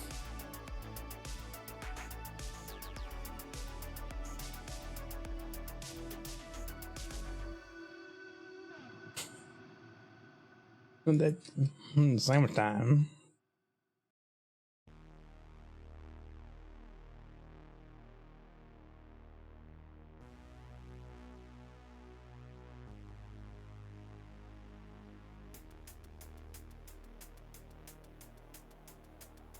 Okay, her eyes though, they're not on the sandwich. You know what? I'll worry about eyes later. Actually, I need to do an initial blend. Like here, she eats the sandwich. Is a little bit really up close here that you can see the sandwich disappear right there. But I consider that pretty minimal. It's close enough. When I worked at a bookstore, I got paid absolute crap, but I was respected with the manager coworkers. Best job I ever had. Yeah, if you're being paid a crap load of money and your job absolutely sucks, you probably still don't want to work there. But if you being paid crap, but you like the work, you're probably willing to put it out a little bit more, because if you can have a day that literally drags on for 8 hours and you can't like think straight and you're like, I just want to go home, that's mind numbing. But if you're like 8 hours goes like that because you're having fun, it's like you're in a flow state, you're entertained, like the people that you're with are great.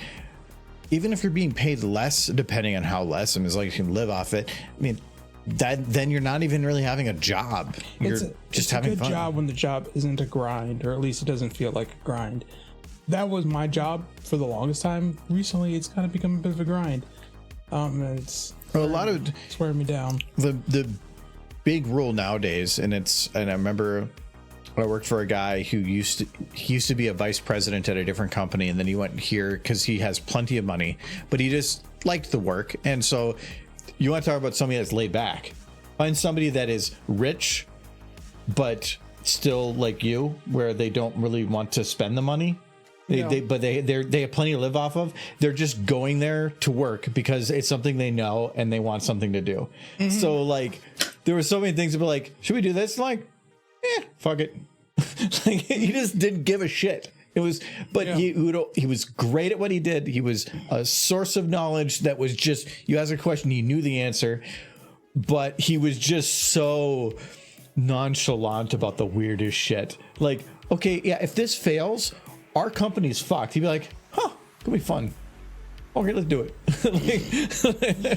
It'll be fine. It was just, he was super fun. And he was the one that told me, he goes, if you really want to get anywhere in the world, go somewhere, learn, absorb the knowledge, quit after 2 years.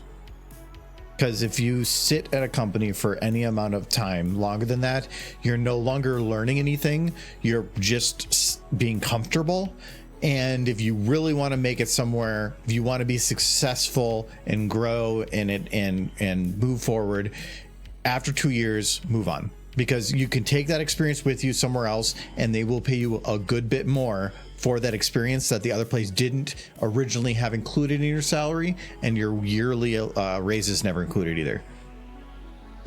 Yeah, and the big thing is they'll always start you at the current market price as opposed to whatever market price, because that's the problem I'm having in my current position is they're trying to pay me before pandemic. Yeah, new higher wages are following inflation, but normal raises don't. Yeah, they don't. Yeah, really so like we had an adjustment, but that adjustment isn't quite matching up, but it's close enough that I'm like, yeah, okay. It's like, we just gave you a 5% increase. Inflation was 9%. Yeah, no, I've had my questions on that, but like I said, they at least for me had the adjustment. You didn't on yours, so. Yeah, but then all that's doing is it's incentivizing you to go somewhere else. It's just this, in this case, the gap is more noticeable and larger, so that it's not like some other places where you're not really looking or seeing the numbers, but it's now much more visible and easier to find those numbers. No, there's a manager and he's like, 5% is pretty good. And he's not going to say that ever again to me. When somebody is frustrated, the last thing you want to do is be like just take it. Don't just tell them just take it. They're frustrated. They're gonna basically told him he's full of shit. Yeah. Well, and you could be like, and that's fine. Yeah. But if somebody else is paying 10% more, why shouldn't I go there? Tell me why. I did get an extra 3% on top of that because of that conversation. But it's just, if they can't tell you why you shouldn't go elsewhere, then they should just give you what you deserve. But it helps to take customer accounts with you when applying to another company. You have to be careful on that. Just know what you signed when you started, but if you're not sales, it usually doesn't matter. It's not even customer accounts. It's just people that you talk with, I worked in OS&D, which is overshort and damage, that's dealing with all the crap that goes wrong in trucking, and I didn't have accounts. I didn't have anybody that like I was getting commissions for, but I had people that I worked with pretty consistently and I got to know very well. If you were to go to another company and people liked the work that you did there, if you don't have a non-compete because there's nothing to compete with. It's just they like you, and you can't like you can't have them say you can't work in that case because you're not sales. So yeah. But I'm glad all of my customers now are internal customers, meaning everybody that I do things for work with me. We all work at the same company. Everybody I work with is my customer. And so it's a lot easier because there's not as much like hiding of information or lying or trying to get their way because it benefits their company more. We're all working for the same company, so it's all about everybody trying to succeed, which is a much better experience. I finished reading World War Z today. That's a bit of an older book, isn't it? Yeah, all I know about World War Z, it was written by Mel Brooks' son. I think it was Mel Brooks' son. Is it Mel Brooks or Mel Gibson? Mel Brooks, I'm pretty sure. Yeah, I know it was somebody famous's son. Yeah, I think it was Mel Brooks' son. I'm gonna check that because now I'm not sure. Yeah, I know. I don't know it was Mel Brooks. Definitely wasn't Mel Gibson. No, well then I thought maybe Mel. I don't know. It's Mel Brooks though. I think it's the only thing he's really ever done. But hey, probably making good money on it. They made a movie on it. Yeah, they did. And I'm pretty sure he's got plenty of money because of his father. But yeah, whoever he is, I think it's Mel Brooks. Max Brooks. Yeah. Okay. It's Mel Brooks' son.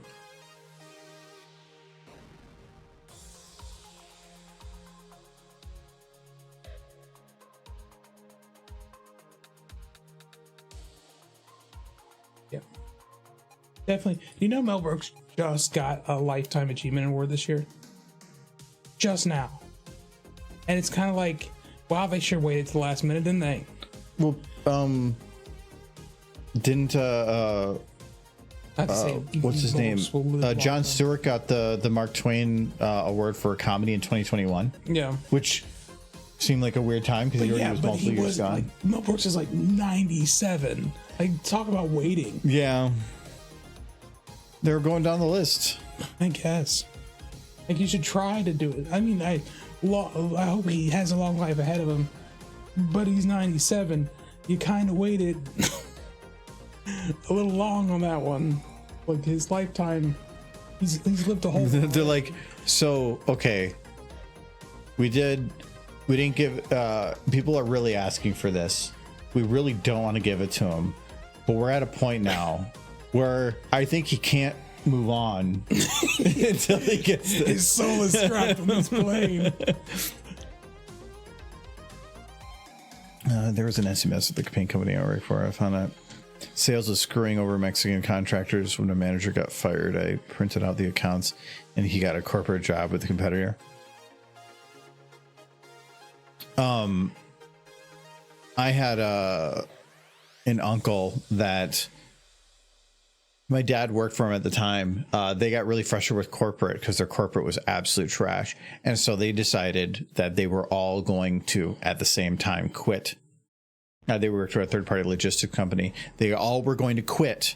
And no, my dad left before then. But they all were going to quit, and they were all going to go over to this other company, bring all their sales and contacts and everything with them. And they were just going to do it one day without a word. But my uncle made the mistake of he went into the address book for all their customers and printed it out on the work computers. In doing so, they had a record that he printed out all the customers moments before walking, and then was able to put like an injunction in place that stated by court order they were unable to use any of those contacts on that printed out sheet, that they could confirm what it was for 2 years. the reason non-compete clause, I think. But the reason that they were going to go there was because he was going to bring the customers to that other company. As soon as he wasn't able to bring them there, they didn't want any of them anymore. Yeah, because the person's worth their contacts. But everybody already walked out. So now they're unemployed. And the company says, no, we'll figure it out. Bye. And so my uncle screwed over all of them. Oh, rough day. It was rough. Yeah, it was really stupid. No, like non-competes actually, I think, are illegal in Minnesota now. If it's grandfathered in, you already signed the contract, then you sign the contract. Not anyone new. Non-competes can make sense, but they are so. But there's a certain point where you're abusing it so much that it's not actually doing anything to help in the way it was intended, so just get rid of it. When you're a sales guy, so you are your contacts, and if you cannot take them with you, then you are nothing. But I can understand that if having one person have so much control of what your business can do, does not make sense either. But if they're the ones who created, but that's their job to do that. So, but then if suddenly they can take all those contacts, and then they start threatening, and they're like, well, I'll just leave. I'll take all my contacts with me. Well, you can't do that. We'll lose so much money. Well, then you have to do this and you have to do that. The non-compete, I can understand, will defend in those situations, but most corporations will take advantage of it when they can. And in essence, it was taken advantage of by the corporation more than it was supposed to be to defend the worker. So, yeah.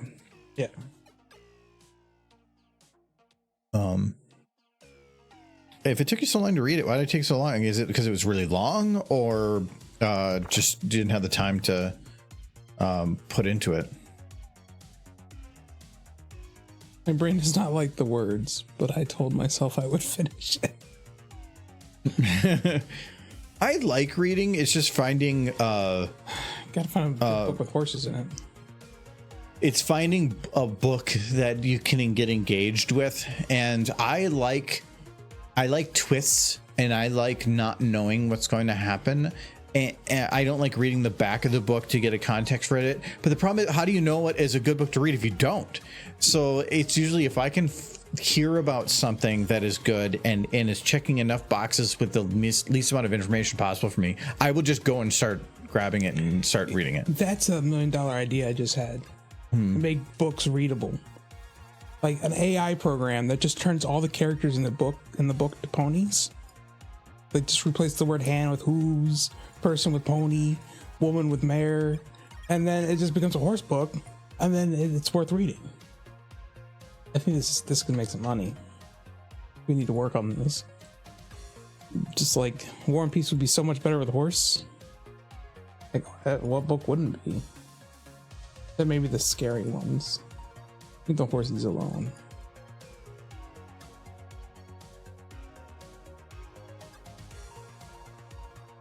Guys, what do you think? Good idea? Good idea. He thinks it's a good idea. I can tell on his face.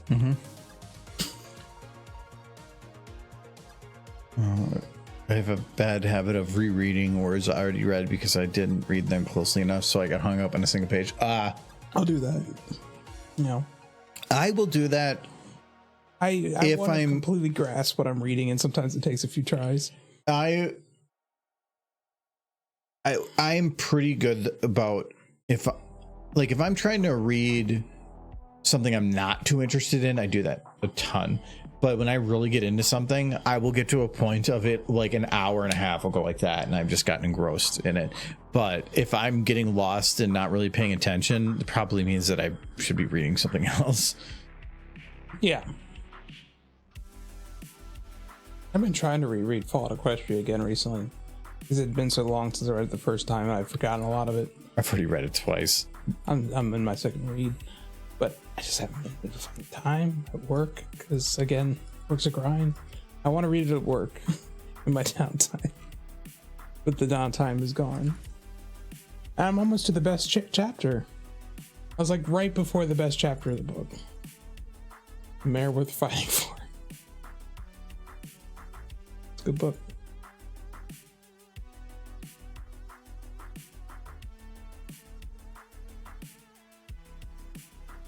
Okay, so want to have this be a little bit more cut here. Okay, so when her hoof comes up to here, we need to grab that left arm. This is where it was now supposed to be locked to the other hoof. We're gonna grab this left arm, and so there it kind of slides the back. I basically want to try to make it so that it's already there. So we're gonna go out.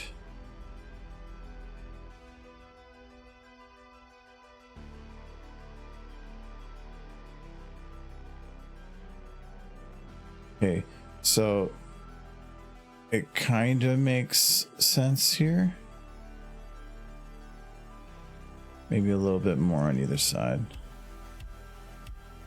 I think the quickest I've ever read a book was the second of the Legacy of Kane books for the Star Wars series. I read that in 2 days. The second book. Like, I just burned it. I basically got up in the morning, started reading, and didn't stop reading it until I went to bed that night for 2 days on a weekend. And I brought it back to the guy who I borrowed it from. I'm like, done. He just looked at me like, that was quick. I read Past Sins in less than a week, but Past Sins is kind of short for a pony fanfiction. But the last half of it I read in one night. Yeah.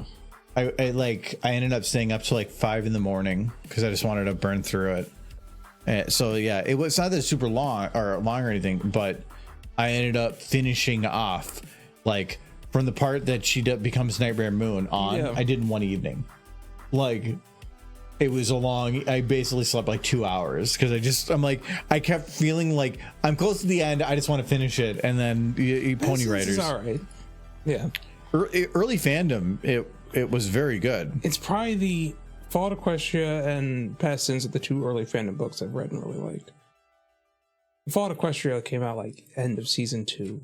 So there's definitely a better story. Or there's definitely very good writers out there, but early on, people were learning. Yeah. And they were growing and improving. It's like saying like the first year that 3D animation was at its peak. Yeah. No, people have learned and improved. Tools have learned and improved.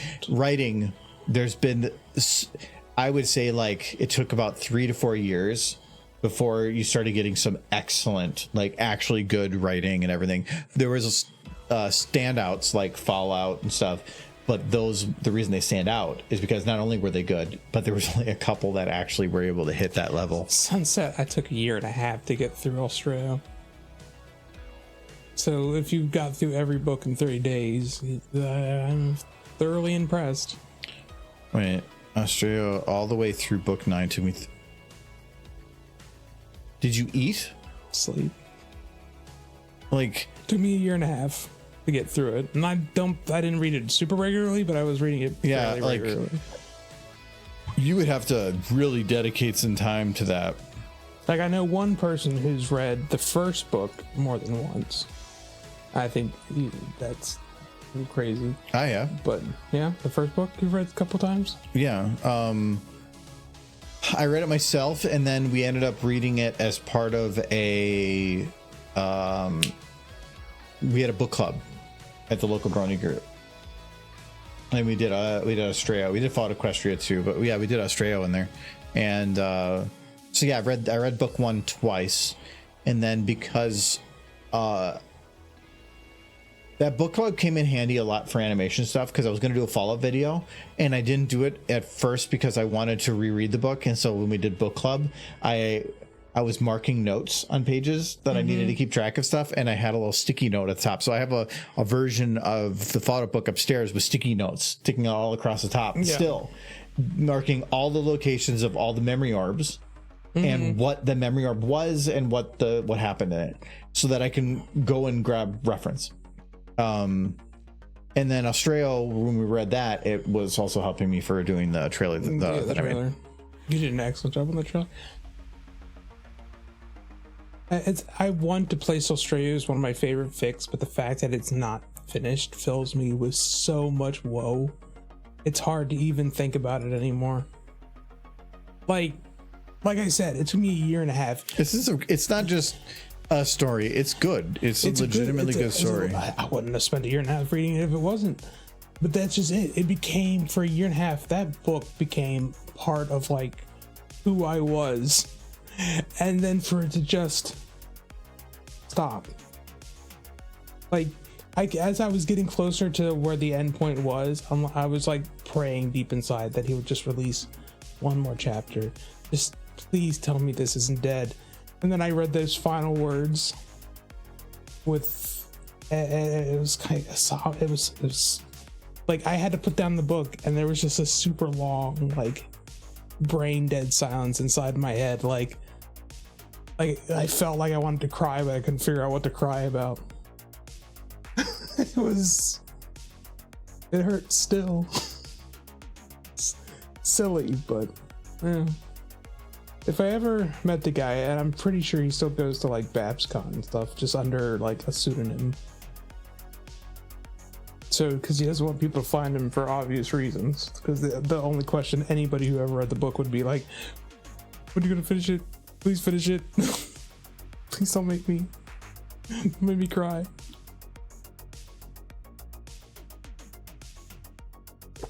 Oh, it was in such a good part too, where it left off. I haven't even finished it. I'm not caught up. But I feel like, what's the point? If it's not going to be fully done, what does the last few chapters matter? They're so good chapters. I know, but I'd have to go and reread a whole bunch to remember where it was. Bat pony. No, I remember that. I had the cute bat pony. Yeah, she was so cute. The book nerd bat pony. Yeah. Go ee. It's like a really interesting dynamic, the Bat Pony Society on the other side.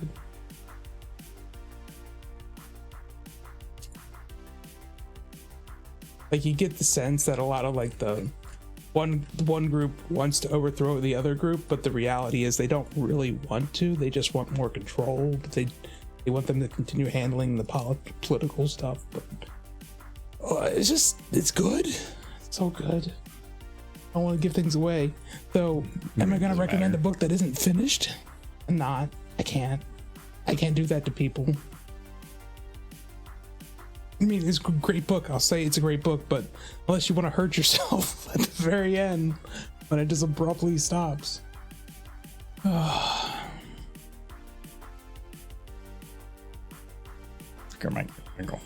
I got that sandwich. He's chewing, not even chewing. No, I'm not having her chew yet. Okay.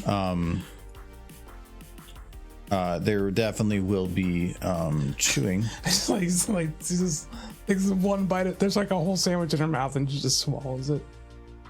I'm gonna see if Australia's updated. Just because I'm thinking about it now. Or if Short Skirts and Explosions have released anything the last year, which I don't think they have. There used to be a point where I would like, there were certain stories I knew that would update every Friday, and like Friday nights were the highlight, where like there would be chapters released and stories, and I was like following multiple stories, and like I was going through there trying to find new stories to read. Like, there was a whole like probably a couple years where film fiction I just burned through content, but it was back when the level of content was getting amazing. And there was just tons of amazing stories come out. A Stitch in Time, Hard Reset came out around then. Hard Reset was awesome. Like, it was just, there was so much good stuff. This is the last. He finished this story after, like, in 2022. This is the last story he finished, and he finished it, and it's called "The Realization of the Unbelievability of This Scenario Washes Over You Like a Golden Shower," and it's just got a picture of Spike screaming. And this was the last thing Short Skirts and Explosions did. All right, let's relate that to the stuff I do. Since I've made Remembrance, the amount of people that have been frustrated because I have not made another emotional video in relation to or similar to Remembrance, in that all I've done since then is just stupid shorts that make no sense. At least you're still around. I know you're not dead. I know, but that's what they were doing. Is they making emotional long things takes time. People forget where you are and whatnot, and is draining. But making short, simple, and stupid is entertaining to both the viewer and you. So yeah, you might lose some people, but it at least helps keep you motivated. I'm still waiting. I'm like the dog from Futurama. He just sits in front of the pizzeria until he falls over, all sad, like, come home, Fry. See if Australia's out. No. Could be, I don't know for sure. Could have updated. If it was, there would probably be a post on their Discord. It's another one of his stories called "Honey, why is there a Kieran sitting on the dining room table?" Michael, that sounds like your kind of story. Yes. Oh. Okay. Oh, I didn't actually blend the sandwich here. I think he came on the forums like one time late last year to just like say something and people lost their freaking minds. Like, he's back. Yeah, their Discord is like every now and then, if I make something, somebody will tag me or something up from their Discord, and that's about it. But their Discord makes no sense. Like all of their wait, did I post that I didn't put on a stream announcement, whatever, too late. Yeah, the Lemur Cave. Yeah, like all their groups are called like Zap Zup, spoilers, FNA, Brain Boner, Skirtsy and Drivel, Awful Roadie, that's reference to Australia. Yeah, those are story specific. Lemur Arcade, because he has a thing with lemurs, but I like the stuff like their Discord is weird. It's a good derpy. The Derpy on Tree, that's from 2022. I don't know why I'm on this chat. All they post on this one is like a celebration for holidays. Apparently they actually do still use it, but not for what I care about. It's Exploding Colon's Discord essentially. Just looks at someone updates regularly, suddenly drops off. Yeah, but the Australia, I can understand that he went millions of words in, and at that point 4 million. Yeah, it's like, okay, do you keep for another 4 million to finish the story? You're spending years and years and years, where your audience over time has dwindled further and further and further down to a very refined and dedicated group. But for the time you're putting in, it feels like you're not increasing your outreach. You're not increasing the amount of people coming in, because nobody's going to be like, well, I'm not going to start 4 million words ago. I can understand that kind of, especially when there's really no money involved. The Sacrifice and Sanctuary, that chapter's name will burn itself into my brain forever. I did the back around when half was released in the States. There's so many great crossover fics.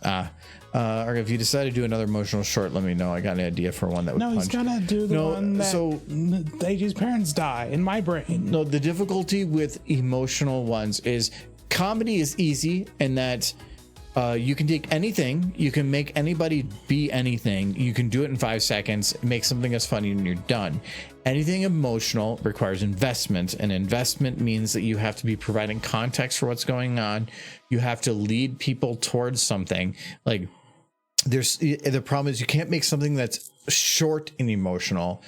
It has to usually involve a large amount of time. Yep. Like a minute is short, very short for something that's emotional, where a minute for something fun or stupid funny might be way too long.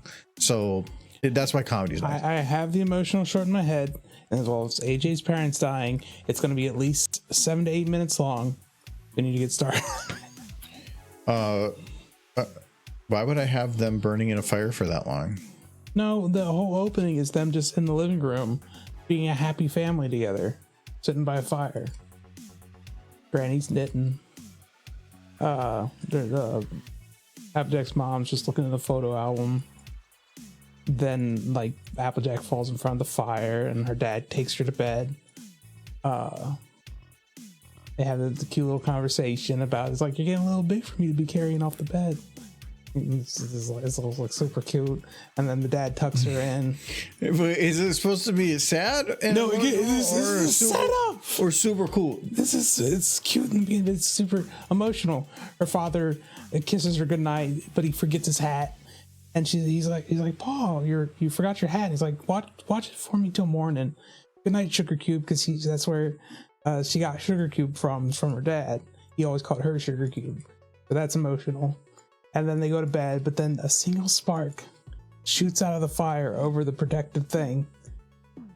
And they thought the fire was dead, but it wasn't. It lands in the knitting basket, Granny Smith's knitting basket, and the whole house catches fire, right? See, there's the fire. That's when the fire starts.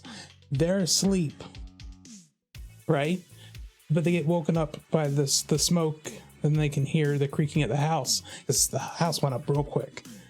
And he gets Big Macintosh out along with Baby Apple Bloom, his grandmother, and he is told to go outside, or his mother, and then his Hair Butter all run outside. But Applejack, she's at the back of the house, and the fire's already brought some of the beams down, so he can't get to her. Right? This is my head. Land the whole thing out. He told everybody else to get out and he would get Applejack. So he's trying to push past the beams and clear the debris. And he can hear her screaming in the other room. But what he doesn't realize is that she climbs out the window and runs around the house with his hat. She brought her hat with it. Hair Butter realizes he's still in there trying to get to Applejack because he doesn't know she got out. So she runs in after him. And then the house collapses on the two of them. Super emotional scene inside where they both realize they're not going to get out. It's not emotional. It's just sad. It's emotions. Sad isn't emotion. It's emotional. There's like this super sweet scene where they start to run out, but the house starts to collapse, and then he's trying to push out, but she realizes there's no hope, and they hug, and they. So she can knock over a tree, or he can knock over a tree with his legs, but not a wall. It's the whole beam comes down from the ceiling. I know, but there's a wall. Just bust through the wall. Their legs are enough to knock. It's a wooden cabin house. They can knock all the apples from a tree down. Why don't they jump out a window? There is no windows in the hallway. The hallway. They're in the hallway to the bedroom. Yes, on the second floor. It's not emotional if they're stupid. That's not stupid. He didn't know Applejack got out through the window. No, it's Big Macintosh was told to run towards town because he was the fastest runner. That type of video would take 8 to 9 minutes. Yes. That would be like years. Yeah. Just for like one tier. Yeah. No. Big tier. Yeah, you save your money. Like when the house collapses, you'd have Applejack try to run towards the house, but then Granny would grab her. There'd be tears in Granny's eyes because she knows they're dead. I know, but normally still things need some kind of resolution. And you're just saying, nope, just bad. They die at the end. You can have at the very end. Can we at least have them fall in the toilet? Where there's two flickers of flame, like ashes, rising up, and they twist around each other, and then they flicker out together. This is a representation for her parents. No, Michael, what that is you trying too hard. That would not be a good video. That would be an amazing video. No, like you just need to make it now. Well, you want them you make it first, and then we'll work out whether or not it's good. The little like little sparkles and stuff at the end would be worse. That would actually ruin it. You're taking something and then trying to add a happy ending, and that in death, I guess they're together. Yeah, like, I mean, which is already just exactly what the show did. Yeah. But why do you need to do it again? Because it's emotional. No. That's why you don't direct things. You don't know. Best video, best sad video. Everybody in the audience would be crying. In the audience? Yeah, well, yeah, they probably would be crying, but it would be not good. It would be very good. No. It sets up the whole emotion, how close Applejack is to her father, why she has his hat. The amount of time that would take to put together would just not be worth it at all. But that's what you're doing anyways. That's what I said. Save your money.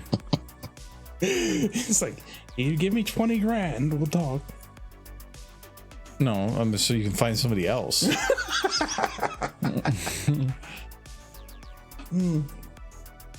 I started tearing up just thinking about it, man. No, I didn't. Not even one bit. But you don't have the imagination for it. Oh, wow.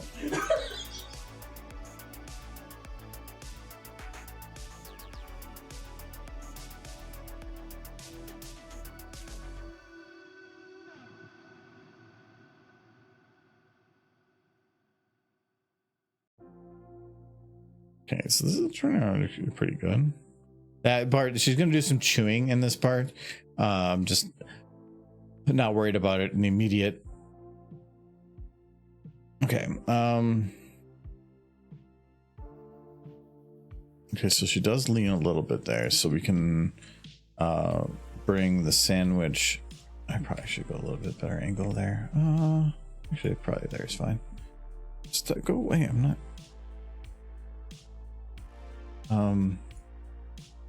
Yes, that makes sense.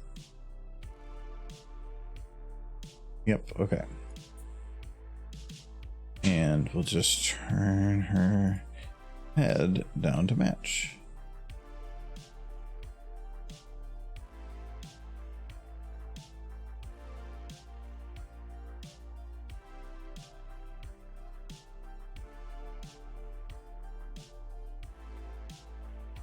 So is my video done yet?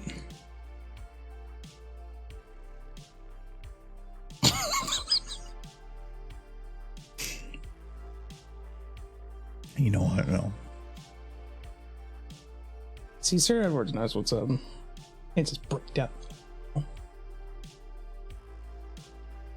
He likes mares, but if they die in a sad way that entertains him, Well, I mean, he's it's okay already with it. established that AJ's parents are dead. Oh, so if there's established death, so any horse that had existed prior to the episode 1 They were already dead. of Gen 4, you're okay with their emotional murder. I'm just saying it would be very emotional. What happened to Derpy's parents? I don't know, they never come up. Can I bring up my headcanon? No, because it's not. There's no confirmation. It involves fire too. You said Derpy's parents on fire. People are just gonna think you're evil.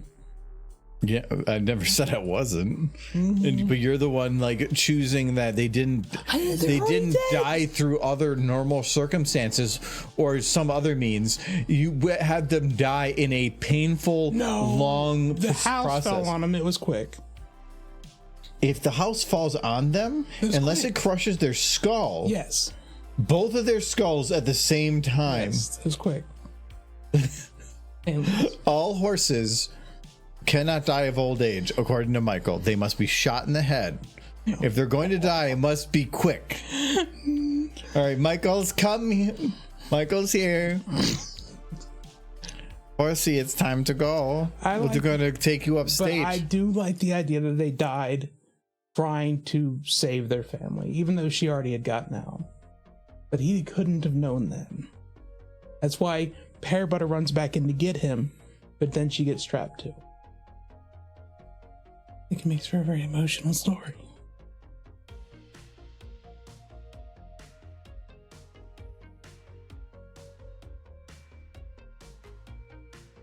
Mm-hmm. They were both spies. Yes, they died on a mission for Celestia. Still being weird. Yeah, it was a little jumpy there. Yeah, I might need a reset. I already did. Oh. Oh well. It's broke forever.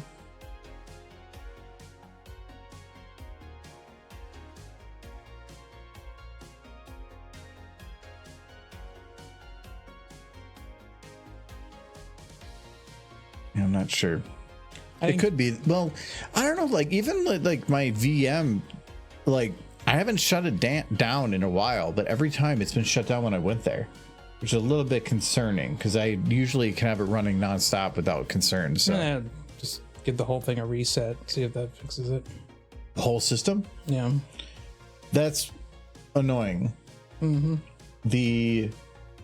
I have to have the graphics card plugged in, but it's doing a bypass to the virtual machine directly. If I have it plugged in when I reset the whole system, it will default to having control from the server, not the VM, and I can't access my graphics card. So I have to go and unplug it, then start up the server. But if I don't plug it in within about 15 seconds of it starting, then it will never detect the device. So I have to unplug it, restart. I hear click off, click back on. I have to wait like 10 seconds, then plug it in, and then hope that the virtual machine detects it. It's such a complicated setup. I want to move away from the virtual machine. Yeah. But the problem is the virtual machine has a lot of cores to work from. Well, the other computer that I have that I would switch to has a 10400 non-X. All I know is you're running Source Filmmaker and you have a computer in the other room that sounds like it's trying to take off into orbit. Only because it's the fans. That's it. Yeah. It's just beefier fans because it's on a server rack. No, I have a computer over there I want to move everything to, but I don't know if the 10400 can handle everything. Mainly because now with a lot of these overlays, some of them are multiple gigabyte video files that are coming in, coming off, going off, whatever. I don't know if the 10400 can handle like 3 recordings and a bunch of other stuff. So I want to try it, see if it works. If it doesn't work, I need to upgrade it. But then I'm trying to figure out the best way to upgrade it. And I think I know what I want to do, but that's money. So that's why I haven't done it. But also, I like the power consumption. A VM is taking like 10 watts to run nonstop because the server's already running. It's 10 more watts to run it with the VM. It's nothing.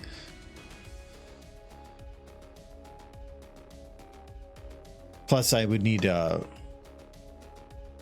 the other reason I would want to move over there though is if I get a 40 series graphics card, and that was another expense, they're allowing you to, with the beta, to send your own transcodes to Twitch so that people can watch in different qualities, so that they don't have to transcode. I can send them a 480 and a 360 version of the stream. So then it's for those that are on phone with low bit rate, it'll just have a better version from to use. And it does there was another thing that they added on that. Oh, AV1. Yeah, that's what you've been talking about for a while. I want AV1. Yeah, you do. You brought it up several times. Yeah, AV1 is amazing. Being able to like game at 1080 60, like, yeah, Twitch lets you do it, but it looks like trash. It looks like trash if you're playing something that involves a lot of stuff moving on the screen.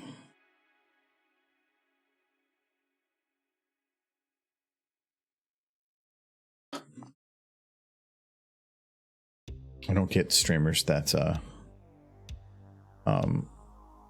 stream at 1080 60 on like some kind of detailed game, because it just, or a game that has a lot of stuff moving, it just doesn't make any sense. Your bit rate's gonna go to crap more often than not. Chad, he had me drink out of a Sakura cup today as opposed to the Derpy cup, but I was okay with it because Sakura on that cup is drinking from a little cup of coffee. That's adorable. Like, absolutely adorable. Yeah, you had to be okay with it because you were the one that had your cup not cleaned, and I had no choice. It was clean in the dishwasher. Yeah, that takes extra work. I'm not gonna go digging around for your specific. No, for Adam, I go and pull whatever's out of the thing. For me, I pull my same cup out. For you, you're telling me that I need to go and find your cup. I have 3 Derpy cups. Yeah, one of them is actually holding liquid, while the other 2 are like pin drops of liquid they hold. Gotta make espressos. Use those. No, it's just it's your tiny Derpy cups. She's just nomming away that sandwich. Is this chewing? Because he's just inhaling that sandwich. Oh, hello, cowboy hayseed hunter. Yeah, cheers in the water. The overlays are a little broken, so they're kind of like double playing. I forgot my Drinking water?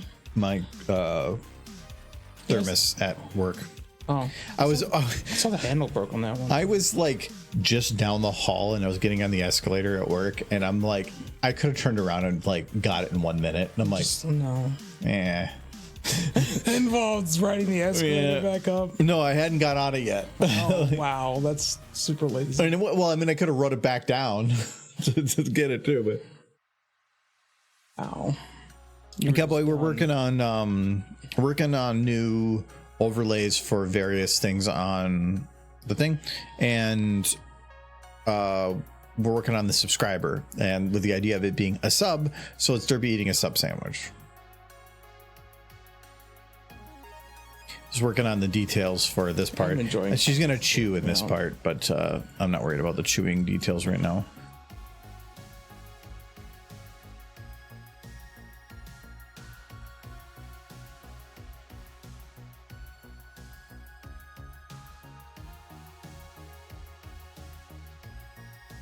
It's turning out. It's turning out actually pretty good. I am. Yeah, I'm happy. I am happy with its. I'm still gonna results. fix that texture, but I barely notice it. You'll notice it on. It's harder on here because the frame rate's jumping all over the place. On final renders, it's much easier to notice, especially when it's playing in the corner. I will get the textures fixed. I think I know how to fix it. Wait. This is the animation for subs. What about Rathalos? Rathalos is gonna be gone, I guess. I don't know. I mean, I can always add more Monster Hunter type ones in the future if I so wish. What is a Rathalos? Actually, I could probably go get a couple of his and add them in.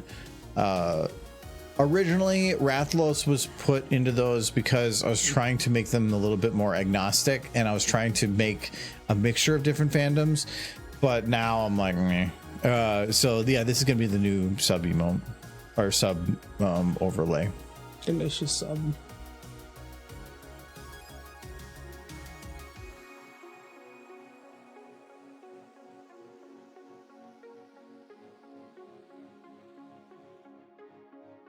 I didn't do my taxes this weekend. This is really kind of the last weekend I have to do them for the deadline because I'm busy next weekend. Heads up to people, I won't be here next weekend.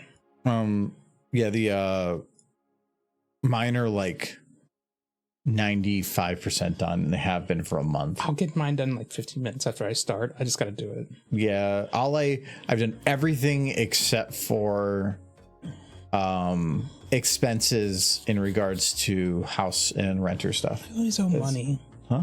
I always owe money. I usually owe anywhere from $1,000 to $1,200. Yeah. But this year, because now I went because of other stuff too. But the interest is so much higher on this place than the last one, and the last year was the first full year. That was a significant, larger write-off. I just tend to make some money on the stock market, and they really like that money. Are you selling? Yeah, I buy and sell. Oh, okay, yeah, that'll do it. And the taxes on sale within the first year are much higher too. Well, I tend to sit on them for a bit. Well, because usually if you sit on it for more than a year, it goes into long term, and it's like 20%. When I first started the stock market after the big crash and things started going up, and I was like reeling it in, I was buying and selling almost every month, and yeah, they made me I guess so that'll much taxes. Yeah, I guess that'll add up because it's not money. You're paying the taxes on money that you can't touch, so it feels like you're just burning it. Yeah, I made a lot of money doing that. Dragon's becoming unemployed. Maybe kind of. I think I can take some of the shorts and stuff I've made turn it into like a transparent thing. I had to have my taxes in like a month and a half ago. Yeah, I wish that I had that requirement just so it could be done. I actually started my taxes.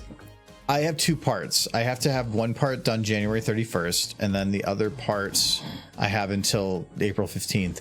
But I wanted to spread it out, and so I was doing little bits here and there, and I liked that way more. So I only have like probably a half hour left. A half hour of entry, and then like another probably half hour of just finalizing stuff. This is the first time in a while I'm probably gonna get some money back, but I'm gonna have to pay in on state. And that's only because my work doesn't let me pay extra to state, only federal. I don't know why.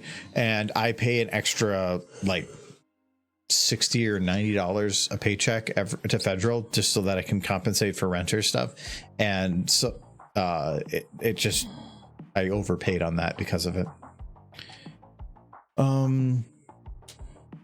Flood damage write-off? No, it's I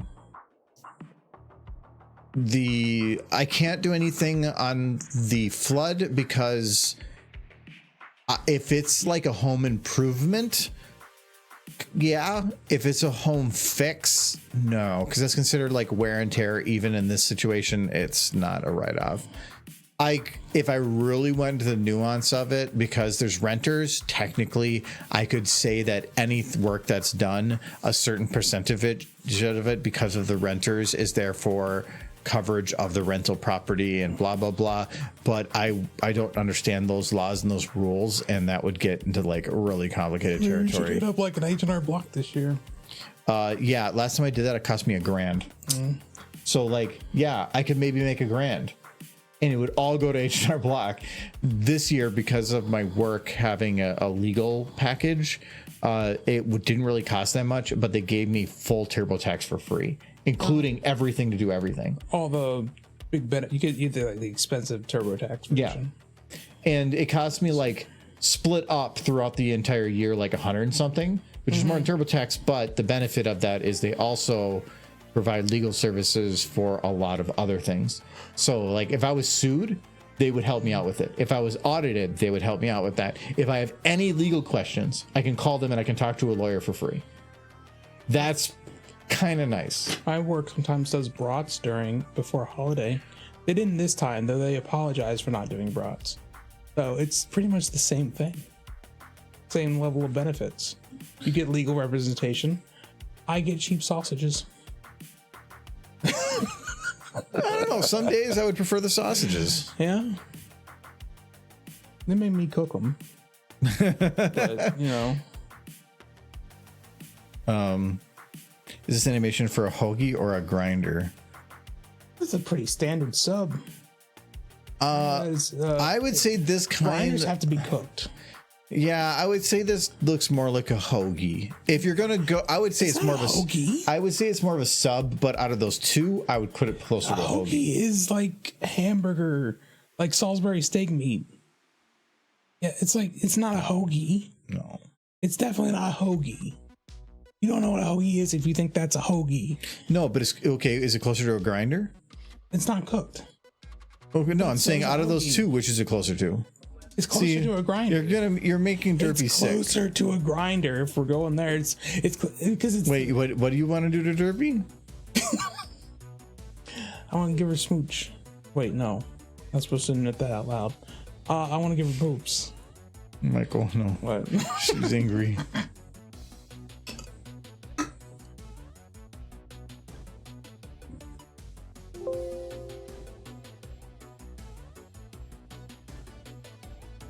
I still remember when I worked at McDonald's, there was a place called my single favorite restaurant where if there is an afterlife and I'm allowed to eat anywhere in all of time, it will be this small restaurant across from the McDonald's I used to work at called Grinders and Subs.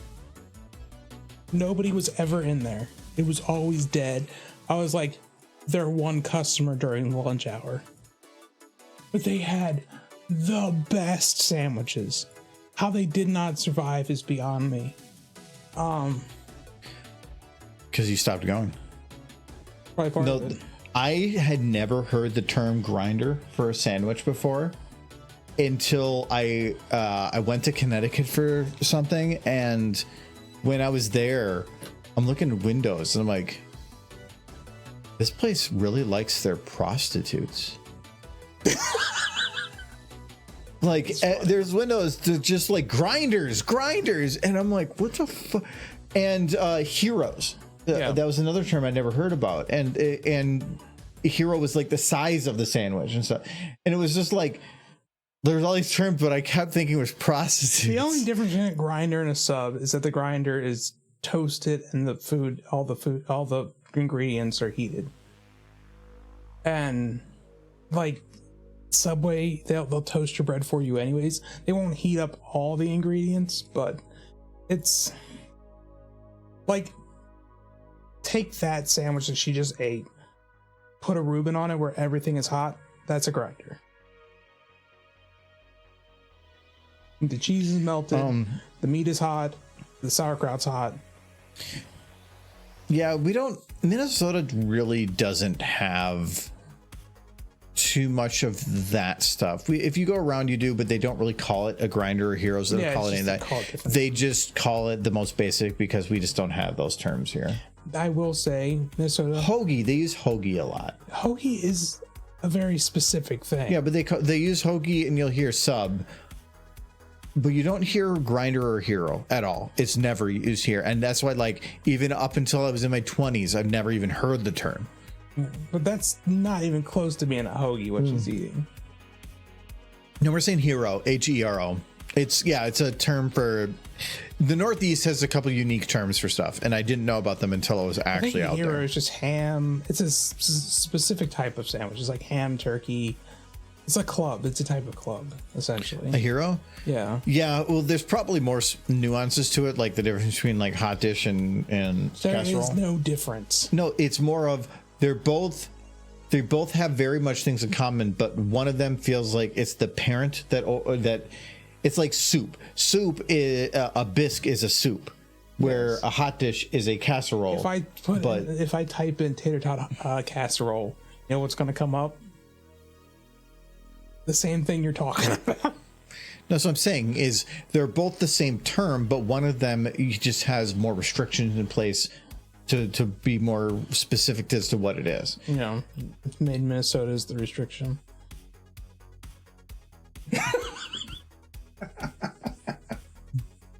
I will. What are you doing? This is I need to criticize Minnesota more.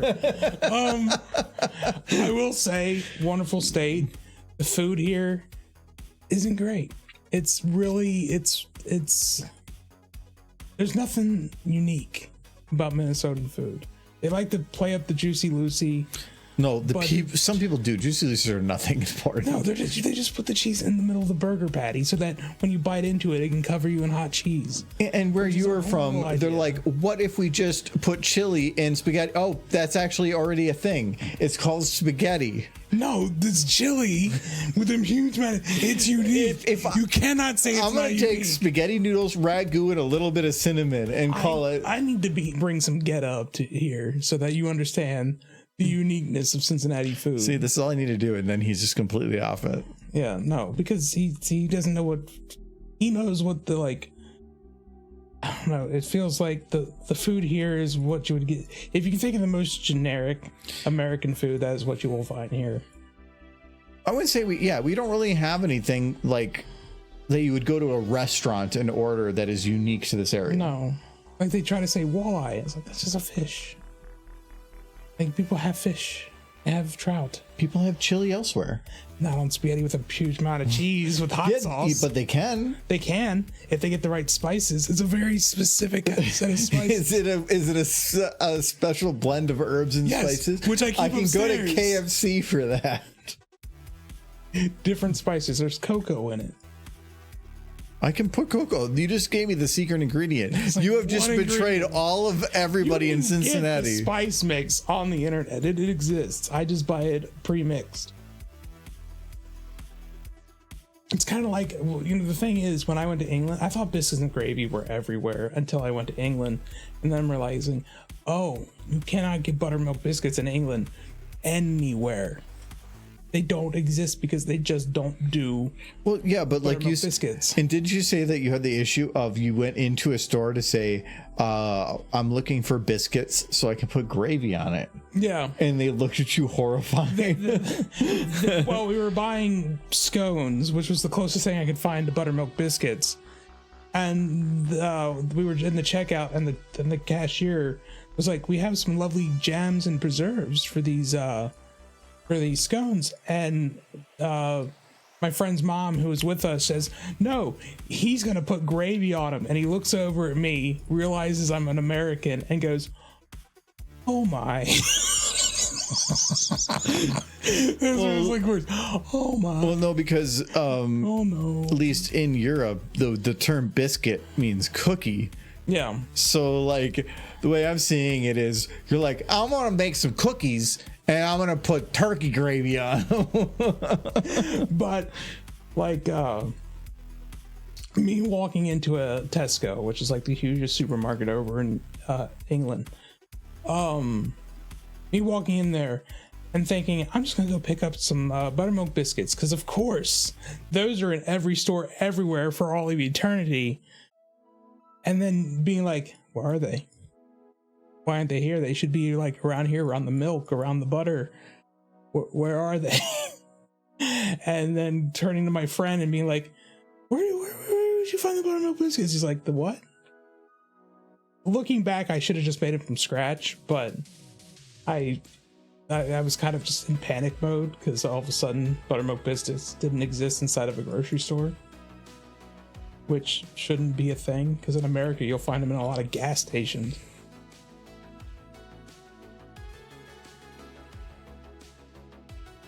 Like, oh, you guys just don't have food here, huh? Sad. It's like, and then they're just like, we have pork pies. It's like, no. But the thing is I like how you went to another country. Mm-hmm. Well, okay, in that case, I wanted to treat my friend to American food. In that case, you were cooking for an English family, so yes, you were trying to bring an American cuisine there. I made him tacos. But I do like the idea that you're like, I'm going to go to England, and I'm going to enjoy the other culture, and I'm going to make all the food I do at home. It's like Draft when he went to like Japan, and the first thing he was trying to figure out is how to get deep dish pizza. Man, I had deep fried haggis in Scotland, so I did my due diligence in trying the local cuisine. And I still loved getting first time in a foreign country. I get off the plane, I meet my friend, and he takes me straight to like a American diner. Like, it's just straight up an American themed diner. So I like the idea of going to, at someday, if they have the traditional American diner that's popular in the area in a foreign country, that would be kind of fun to go to. It was interesting. He's like, how is it? I'm like, it's a burger and fries, and it's was good. it, but did it taste like kind of like? No, it tasted like a burger you would eat here. It was like they have hamburgers in England. That's nothing crazy. But it's not like if you were gonna go to America and then go to Panda Express to get your Chinese cuisine. No, it was like just eating at any American diner.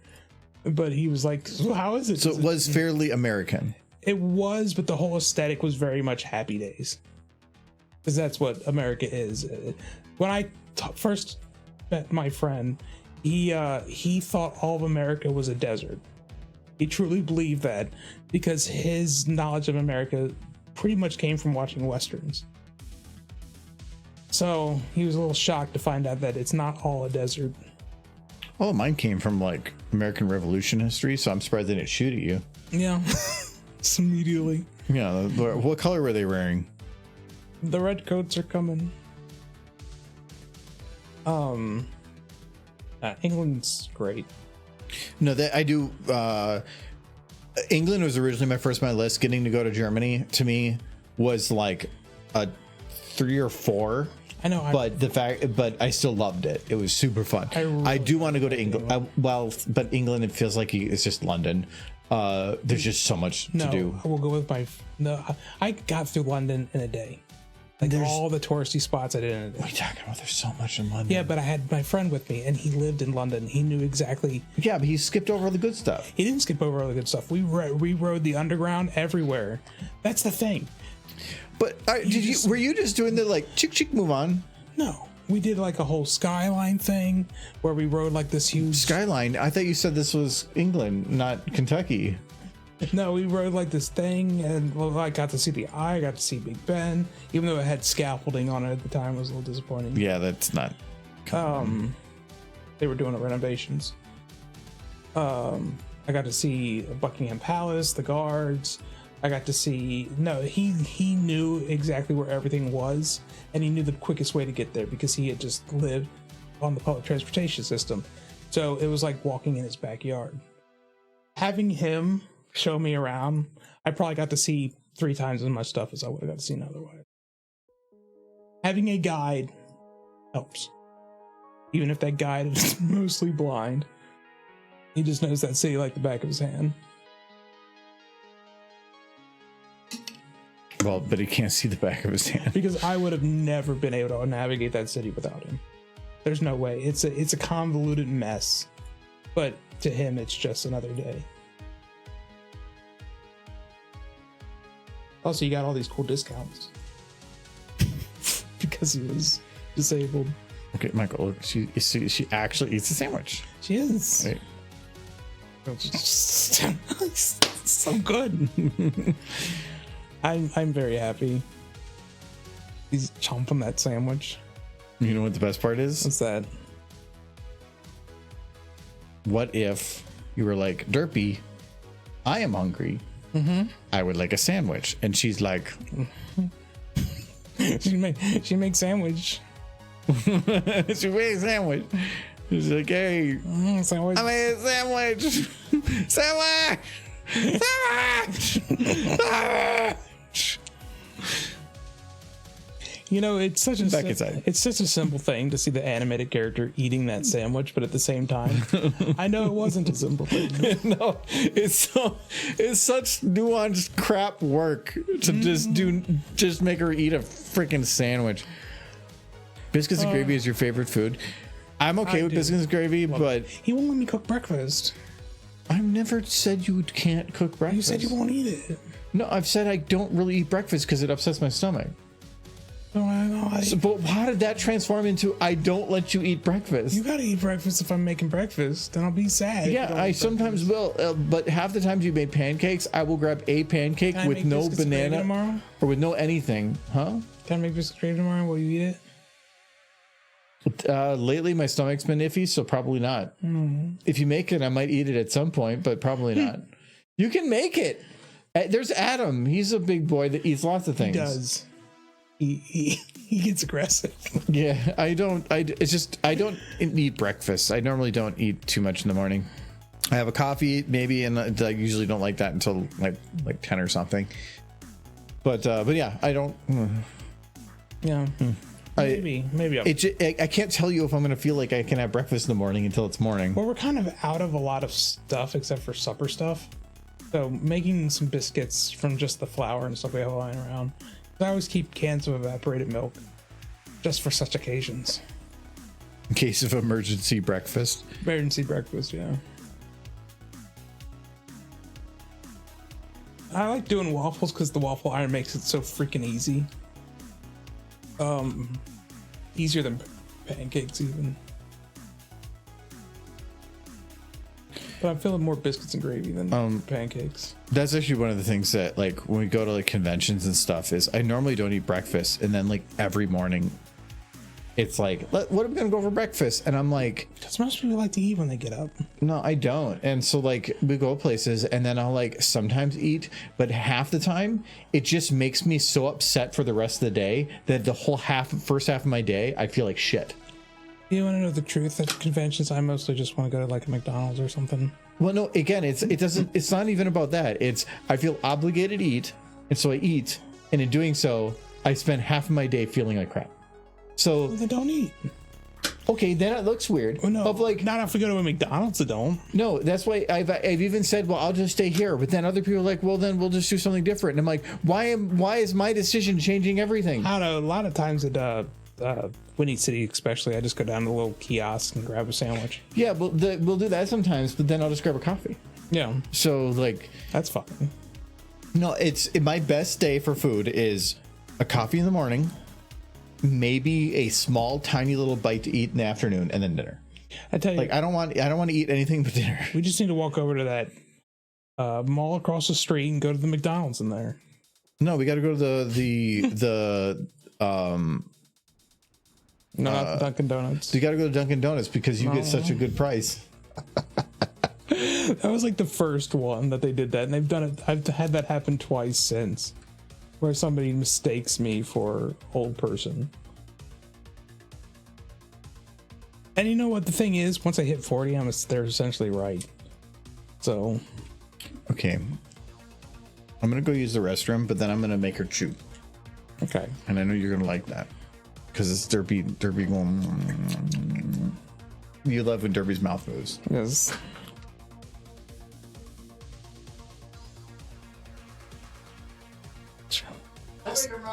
I never do nothing. I never do nothing. Doesn't let me do nothing. Doesn't let me cook breakfast.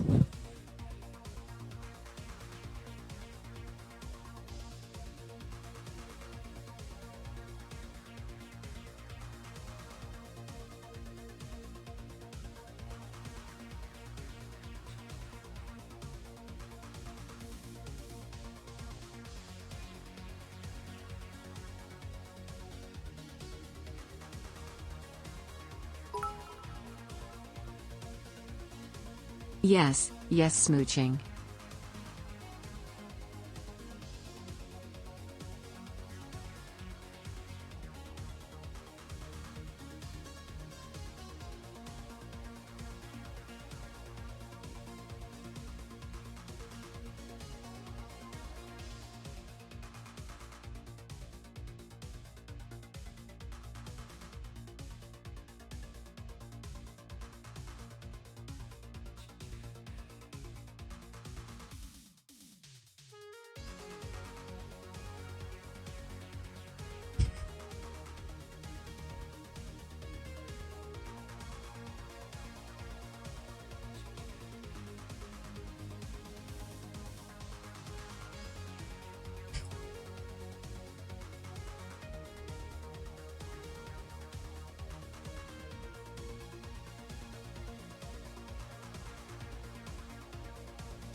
So,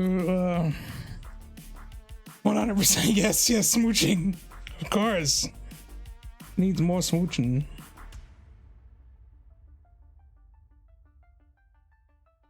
So. Look at the sandwich. She's biting her own tongue. Delicious. Her tongue? The sandwich. She's gonna taste it all the whole sandwich all at once.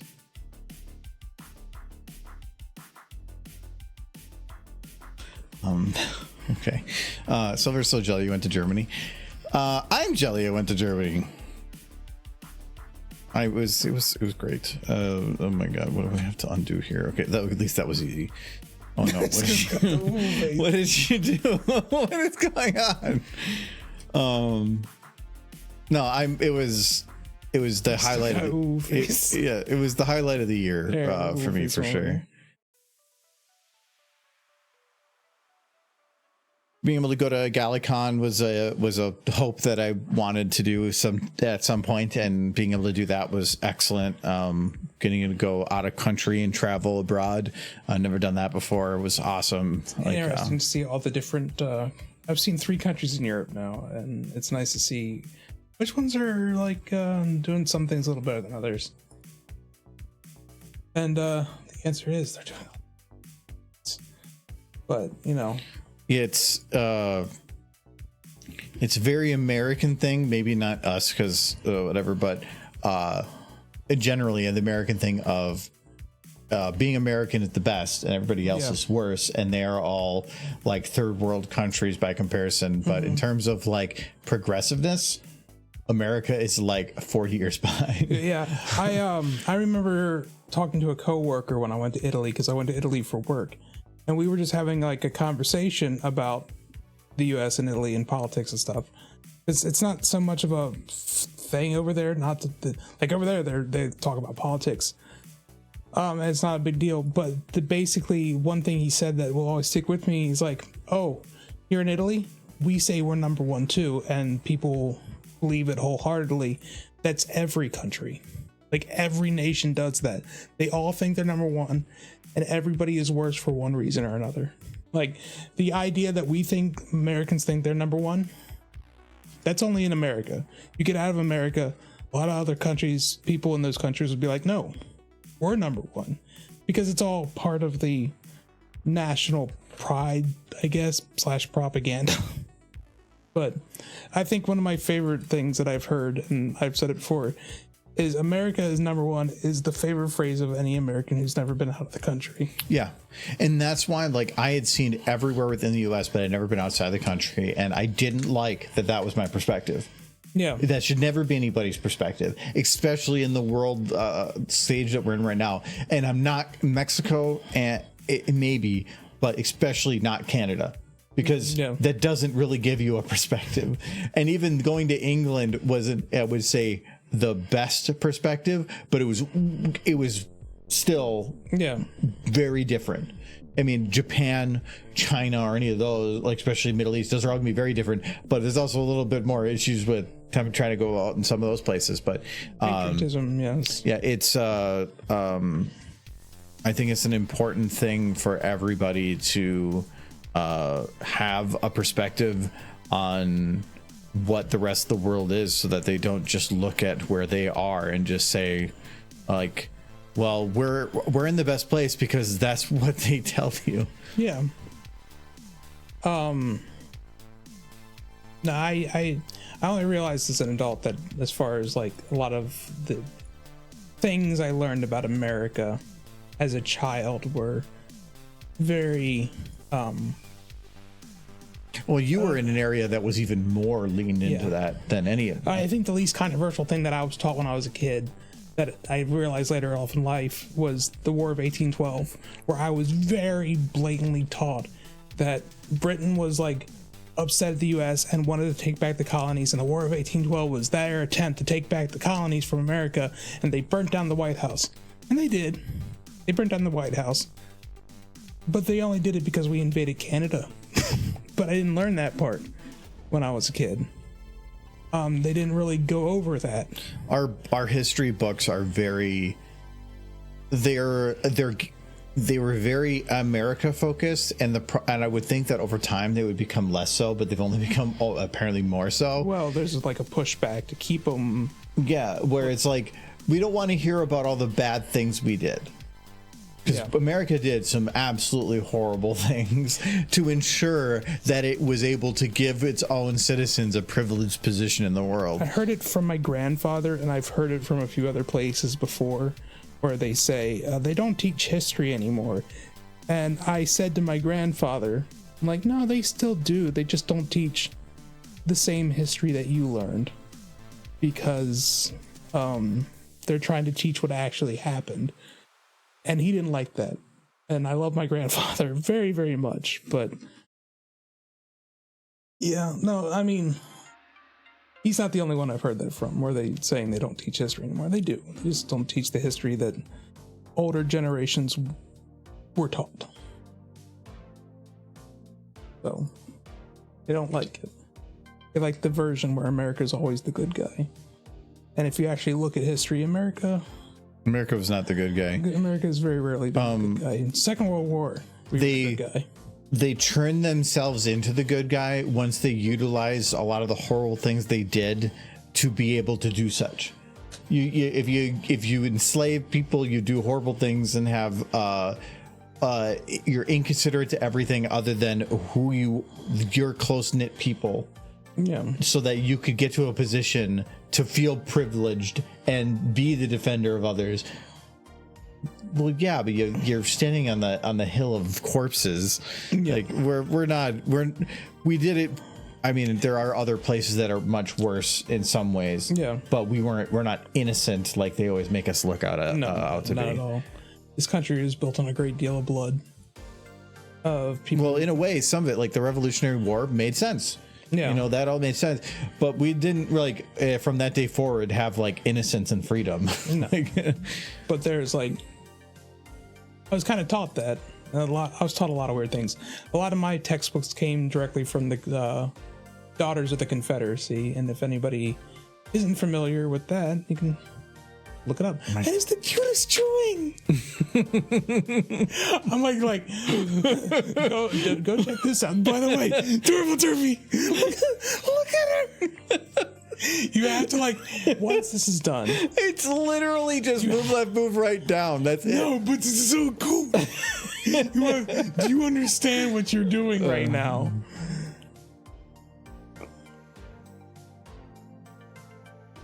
No, she's just doing derpy things. That's all she's doing. Booping now. I sit here very frustrated that he hasn't found a way for me to boop these horses yet. I need like the Power Glove, the Nintendo Power Glove, and it just needs to be hooked up to his computer so I can just like boop the horses anytime I feel like it. And this is one of those moments that derpy particularly needs booped. Look at those shoes. I want you to send this directly to Hasbro. That would be bad. Like you see this? I just realized that I have her eyes set to wide like the entire time. Actually, one of the cutest moments in G5 was the movie where Izzy's eating the ground up pony hooves and she's just numbing. Just pretty much just doing this, and it's so adorable. It's like, oh my god, it's so cute. Look at her! So good. She's so adorable. She's just numbing that sandwich. Oh, this is the best. This is the best thing. I'm glad so you're happy enjoying right it in now. a weird way. It's not weird. It's cute.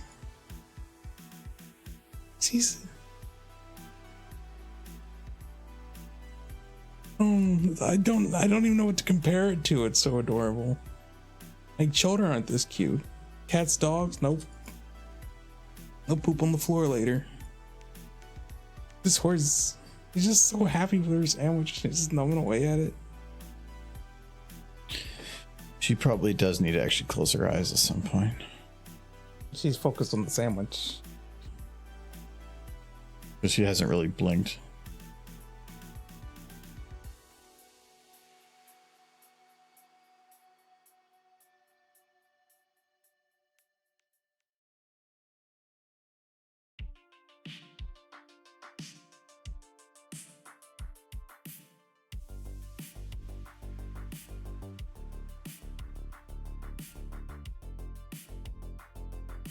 Yeah, I think it's funny that you just like went quiet. You're like, I just want to look at cute derpy She's now. so cute. I'm just reading chat because this is so cute. You have to do more. This has to be more than just posting it for this one sub thing because we'll never see it again. It needs to go. What are you talking somewhere. about? You need to put it on image sites. This is subs. They happen monthly. Follows happen less often. monthly. Yeah. I want you to see this cute going to the sub once a month. Doing this. You have to post this on image sites. It would be a crime to hide this from the world. Do you have any idea how adorable this is? It is so cute. Oh my goodness, it's cute.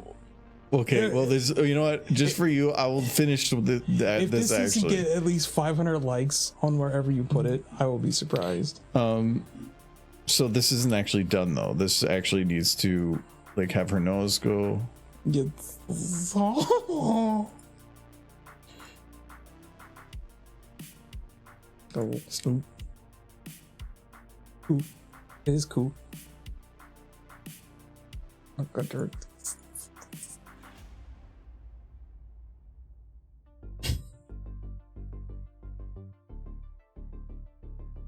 It's someone who, that's just the face of contentness. That's what that is.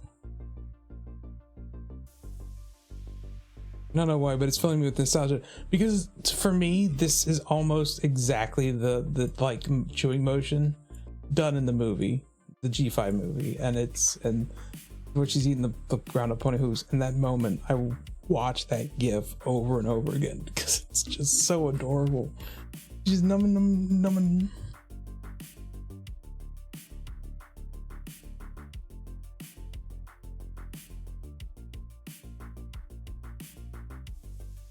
Oh, getting heart palpitations. So good. There, so that's a little bit better.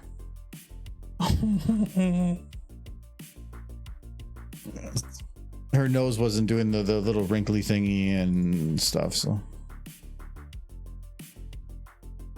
That first bite, though, so big.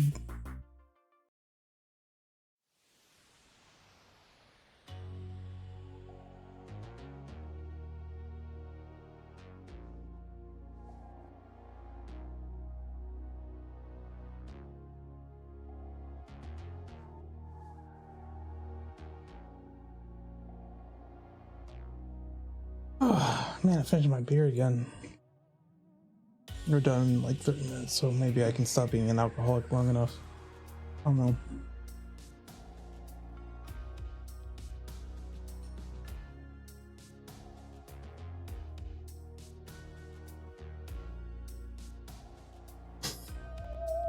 So, random ghost fact. Yes. Oh, just got a ghost fact. Good, because I have one. I was going to give one even without the ghost fact. Wait, how did you Paying for just it know all. the ghost facts were coming? I could feel it. The spirits, they talk to me. That's a bonus ghost fact. But also, Is it there added a little bit of extra motion there? also, I'm pretty sure the house is haunted because I just heard moaning in the walls. So this place is haunted. Ghost fact. Might have been Adam screaming, but I'm pretty sure we're haunted. You don't know the difference between moaning and screaming? He was moaning loudly. So it was loud scream moaning. Adam moaning. No, it's probably ghosts. Let's stick Wait, to probably being ghosts. is Adam dead? I just heard somebody in the upstairs going whoa, and so you know I don't have any more booze. that Rainbow Dash also was ghosting out. Yep, this house is haunted. Now it's worth like $5. I'll buy it off of you. I added a little bit extra up too. There. You sell this place to me for $5. It's haunted and everything. You don't want to live in a haunted house, right? Dude, does she swallow? Because she doesn't actually swallow the sandwich. She chews it good.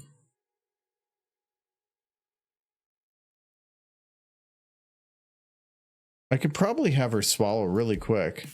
Probably. Like- Because they put in the flex for it.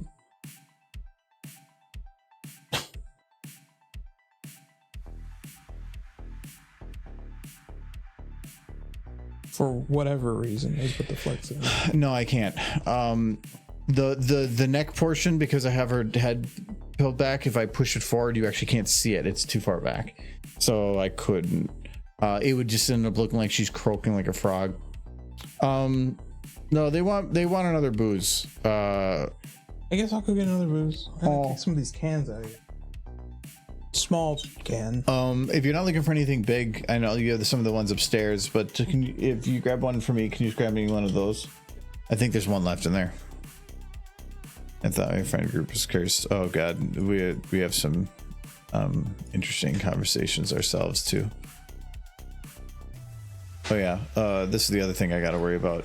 Her tongue.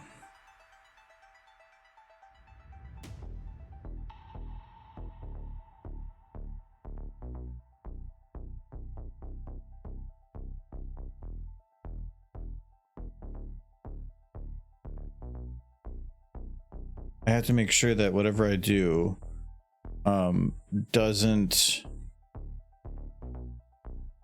There's got to be some blue moons upstairs. Yeah. So I'm gonna put this in my little cozy in a sec, but we actually have some of the ones here. We sociables that we go to was talking because we went there recently and they came out because we're called the Crew. We go there enough so they gave us a name, and they came out and they're like, hey, we have a new flavor coming out that's not on tap yet, But you guys are here all the time, so you want to try it. And they brought us a flight, and this was what they brought us. It was this a couple months ago. It was the Social Cider Works, a tour de flavors, key lime, and it is a cider with a key lime flavor to it. And originally, I like key lime, but I was a little concerned that it wasn't going to be very sweet and more tart. And to both my surprise and disappointment, that's exactly what it was. But not, you know, maybe not disappointment. It's actually really good. It's very tart, but it tastes very lime. The apple's almost secondary to lime. It kind of tastes like you're drinking a cider that mixed with a margarita. It's actually really good. So, but they have it in can. It's kind of a little pricey. The smaller cans are the same price as their cans that are this big, but it's very good. The Tour de Flavors they do every year, every quarter they come out with a new flavor for their Tour de Flavors, and their one for right now is the key lime. They have like gingerbread sometimes. I can't remember any of the other ones right now. They have a lot, but yeah. So cheers, cowboy. Oh, it's so tart. Not in a bad way. I like the tart.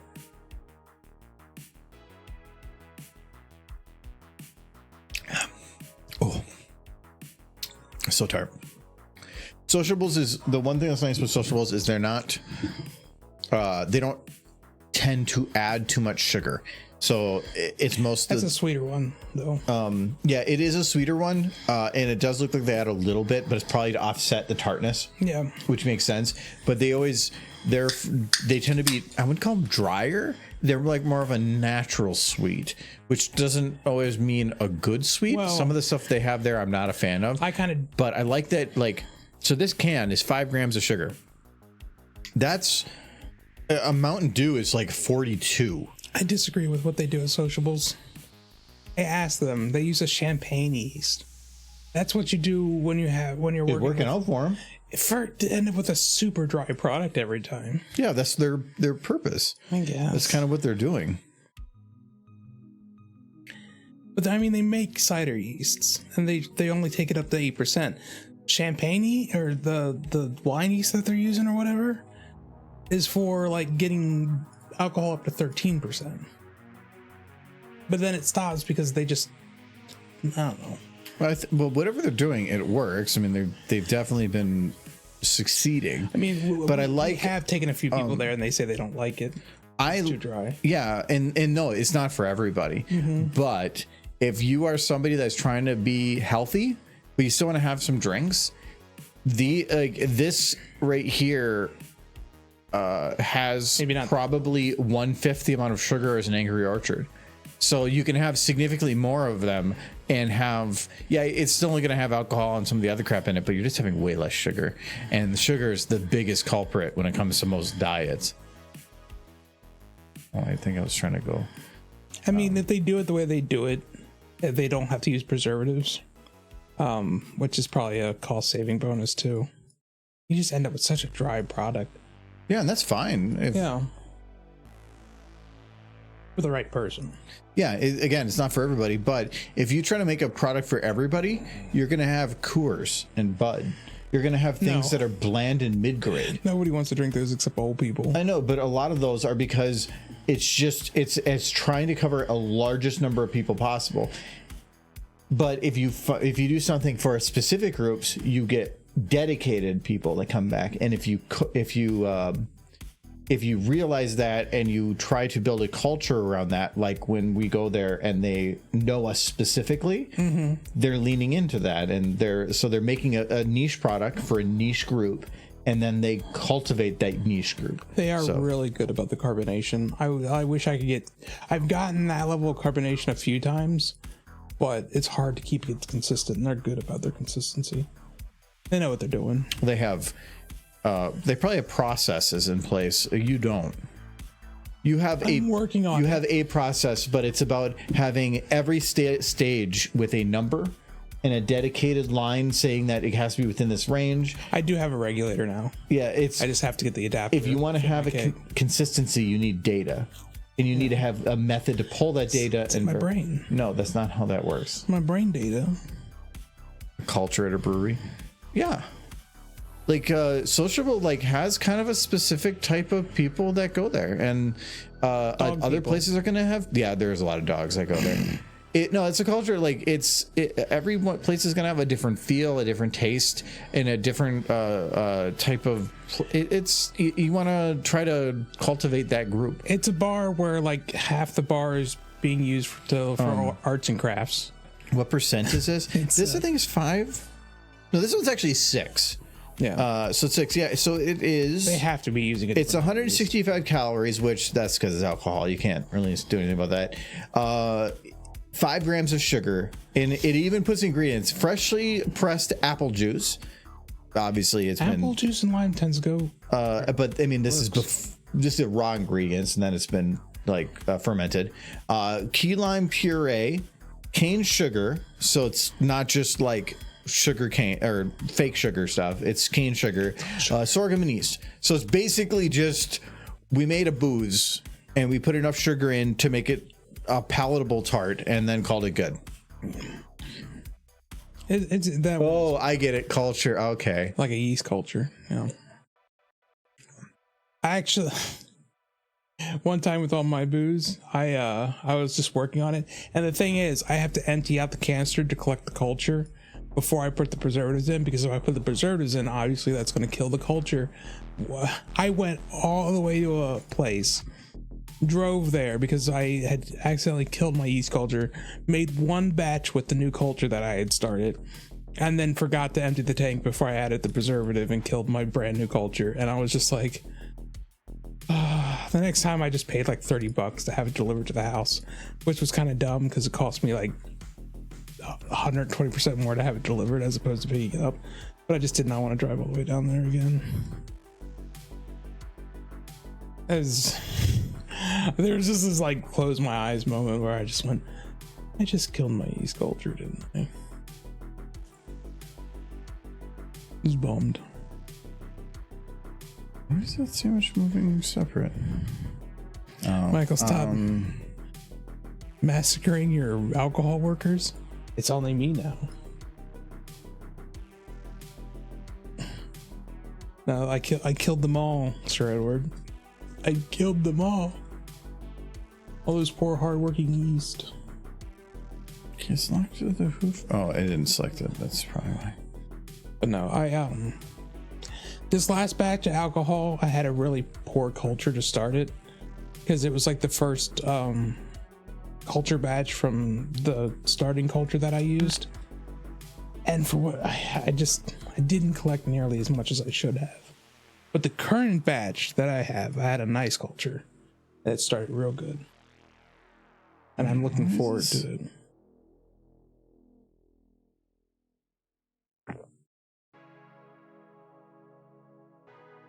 I might have done to the leg. Yeah, maybe.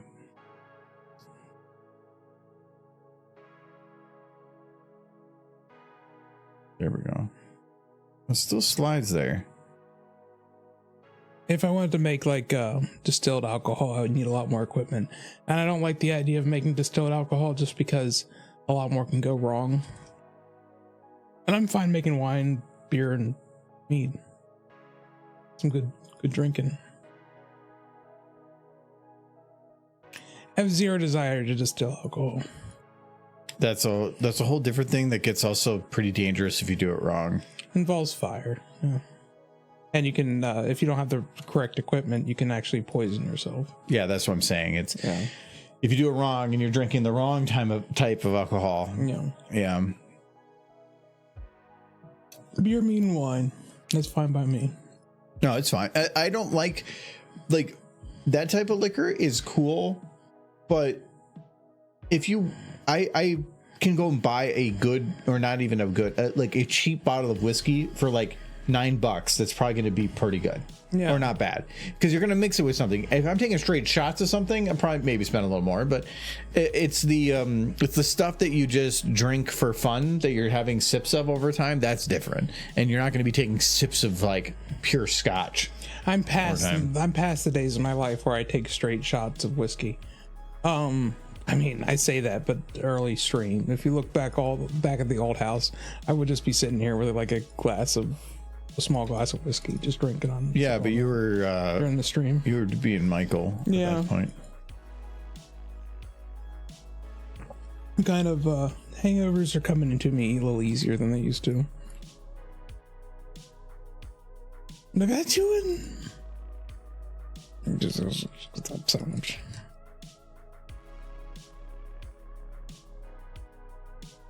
Now, I didn't need to add the textures into the inside of the sandwich, but I'm happy I did.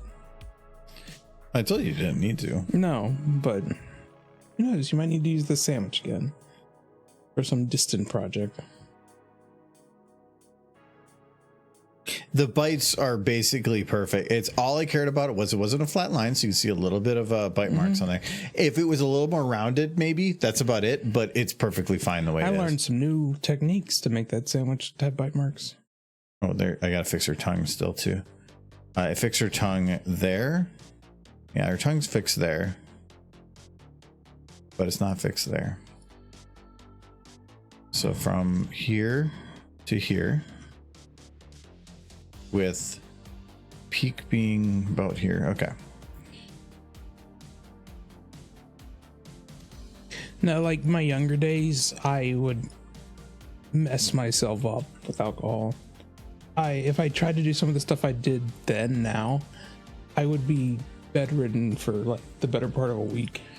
So like, I'm gonna do that. I like alcohol, but I like having some drinks, getting to a good state, and then slowing down.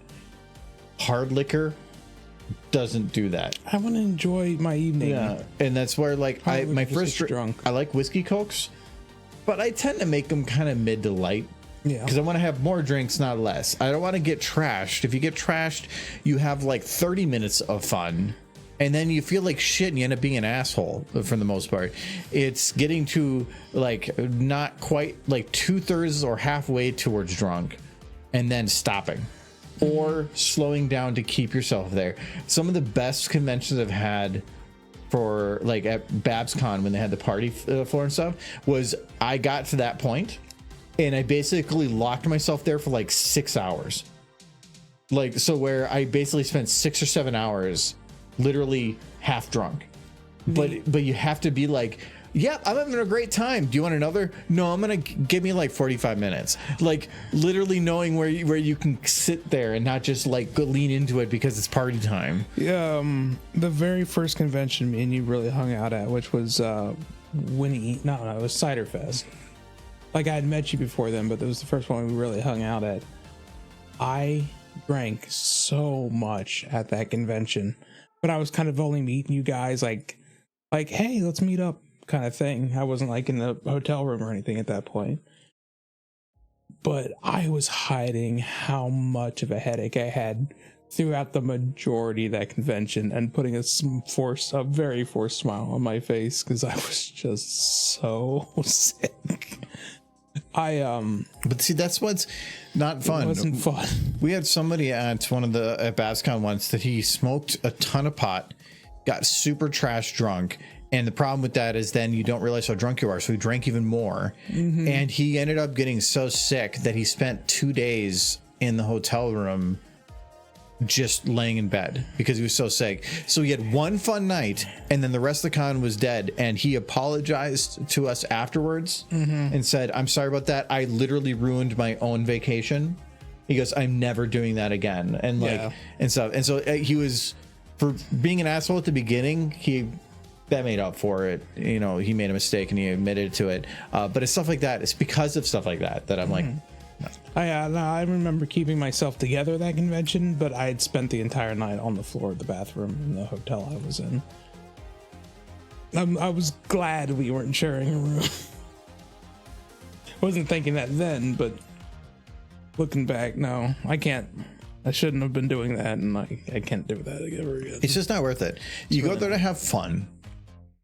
But as soon as you're unable to function, it's not fun anymore. And if you can't function the next day, that is part of it. Yeah, if you're just sick the whole time, you're not gonna have fun. Maybe some people are better about it than others. But usually those people are people that usually drink so much that now it's a health concern that in life in general because they're just so used to it. I mean, I can say I think I'm on my 4th beer right now, but That's why I was unsure of it, and I wanted to grab a small can, but all the stuff I've been grabbing so far has been like 5%. So, and it's been over like 4 hours, so.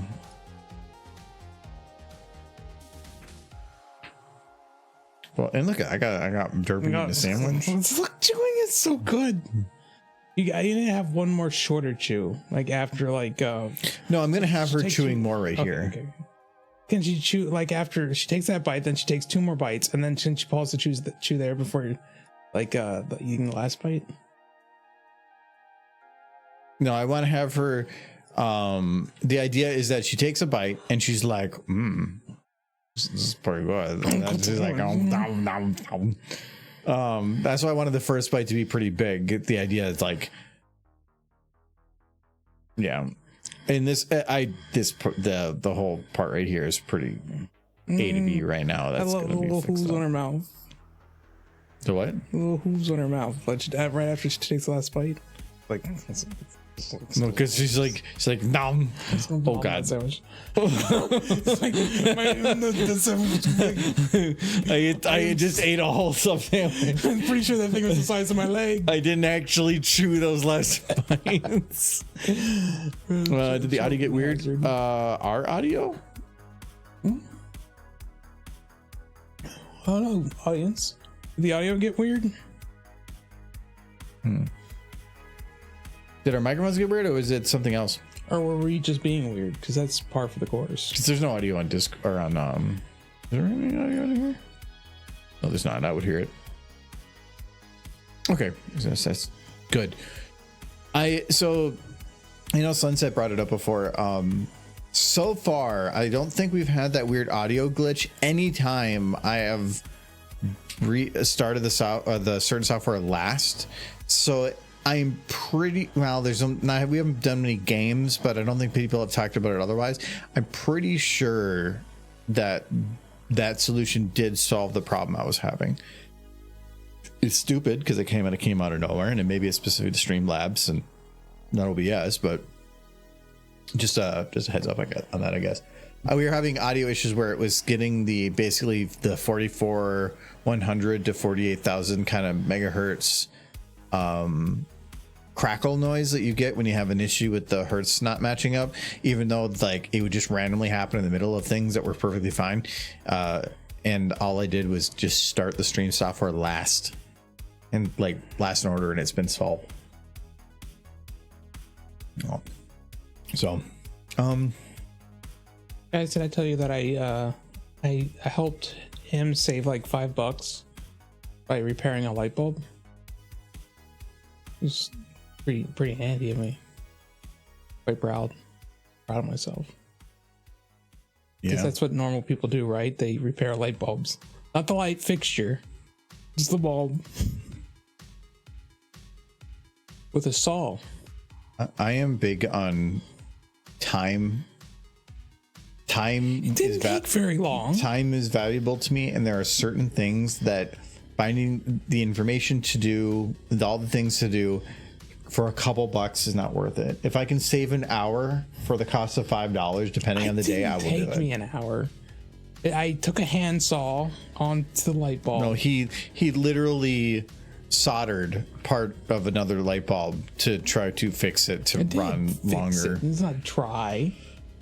You put it in and it didn't work. No, and I didn't put it in right. That's all that was. But it's working. I sawed off the top of the light bulb. It's an LED light bulb. I popped it open. I found the LED that went out. I soldered a jump across it, and now it works. I repaired the light bulb. Because you don't throw things away if they can be fixed. All right, I'm okay with that. But again, it comes down to the amount of time. I'm not going to spend 10 hours to save $5 or something like that. There's certain things that I'm okay with that with because it's a significant, do I want to pay a painter or have a few friends come over, get a pizza, and we'll just paint some walls? Yeah. Fuck that. We're going to get some people in to paint some walls.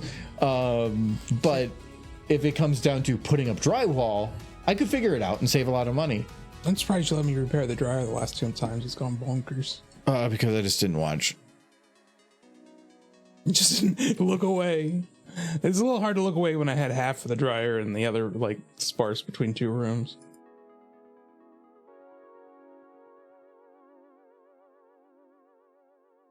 The light bulb's not going to explode. Nice. Well, it's an LED, so if it explodes, it would just go. Like, it's incandescent wouldn't really explode, but I would be more concerned about because of just how much more energy is going through those things. LEDs are nothing. Cool thing about LEDs are like, I love them. There are some things where there's like a trade-off between with new technologies over old technologies. 95% of what LEDs are from incandescence is positive, and I love them.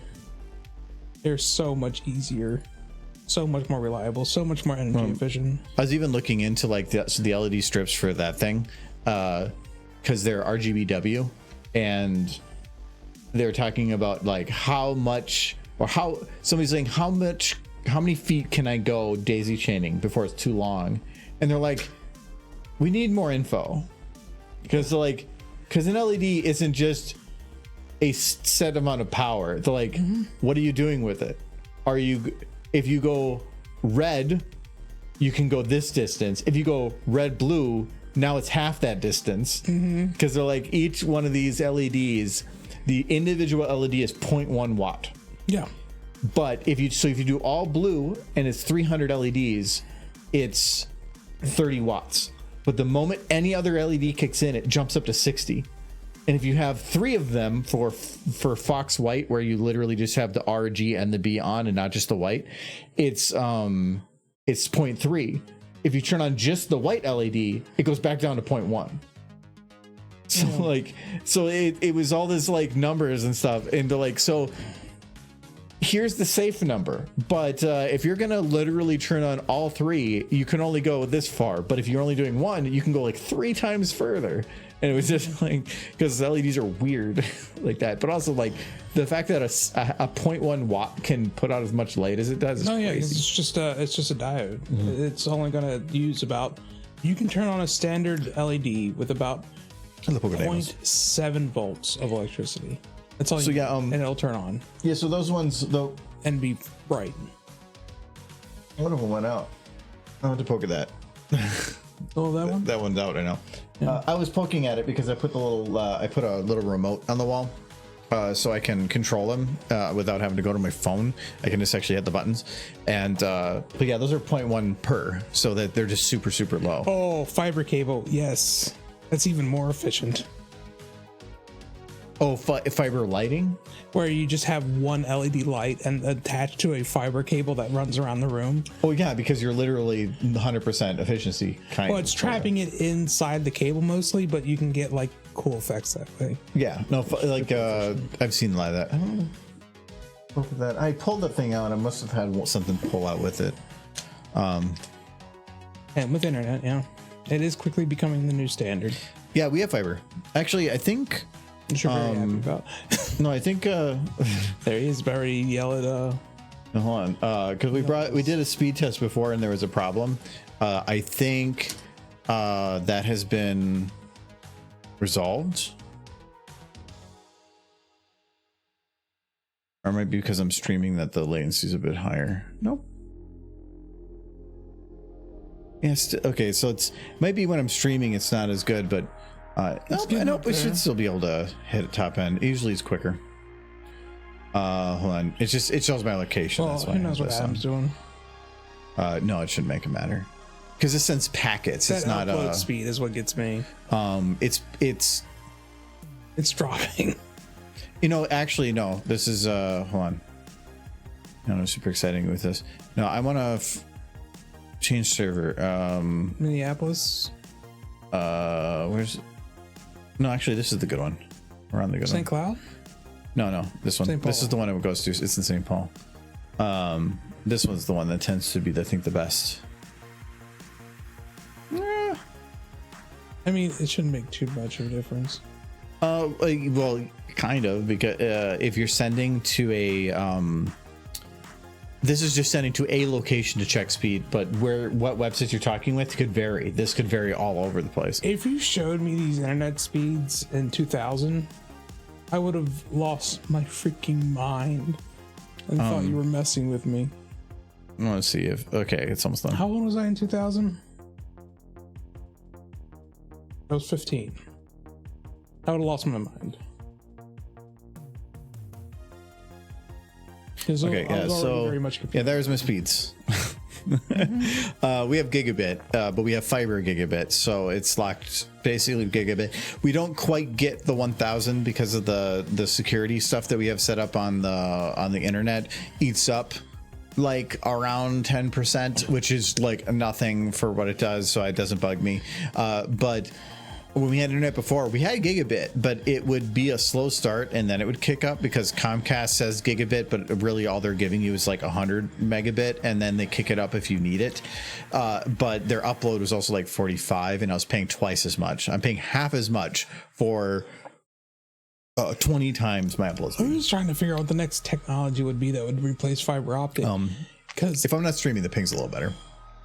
Because I feel like in some ways we're starting to hit the we have to really start messing with physics to get any better. Like LEDs, I think are going to be the standard for the next 1,000 years. A lot of it is like processors nowadays aren't about increasing the speed of the processor. It's about improving the algorithms and the efficiency of the processor. They're changing the structure. They're changing how things work. They're changing how things are sending data.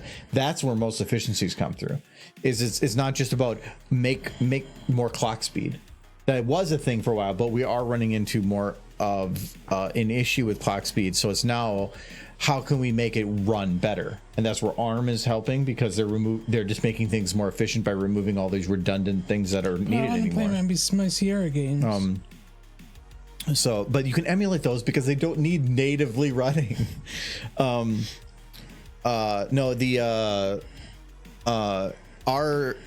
Even with fiber though, I was paying $125 a month before for gigabit cable, which again was upload of 45, and that was the best I could do because I needed the upload. But that was for 100, and then I had to pay an extra 25 because Nightly was downloading videos, and to do that, and I had to upload videos, and I was breaking my data cap limit, so I had to pay $25 just to break my data cap limit, which was stupid. Now I pay 75 flat, no extra fees, and for that, and there's no data cap. If I want to pay an extra, I think 25, I can go up to 3 gigabit. There is no need to be at 3 gigabit at all. Actually, I don't even need this as it is, but the difference between this and 500 megabit is $10 a month. So I was like, fuck it, we'll just do it. Fiber is awesome. They even have a 10 gigabit plan. That one is like 300 and something a month. Again, not needed. But the fact that 10 gigabit is even 300 is cheap. It's cheap. So yeah. There's still work to be done on this. I had to figure out the way to start it in here. And I need like her opening her mouth here. I need to play around a little bit more. I need to make it feel like she's like, her mouth's open, but then right the last second, like almost unhinges. That's the cartoony way to do it. I need to play around with that a little bit.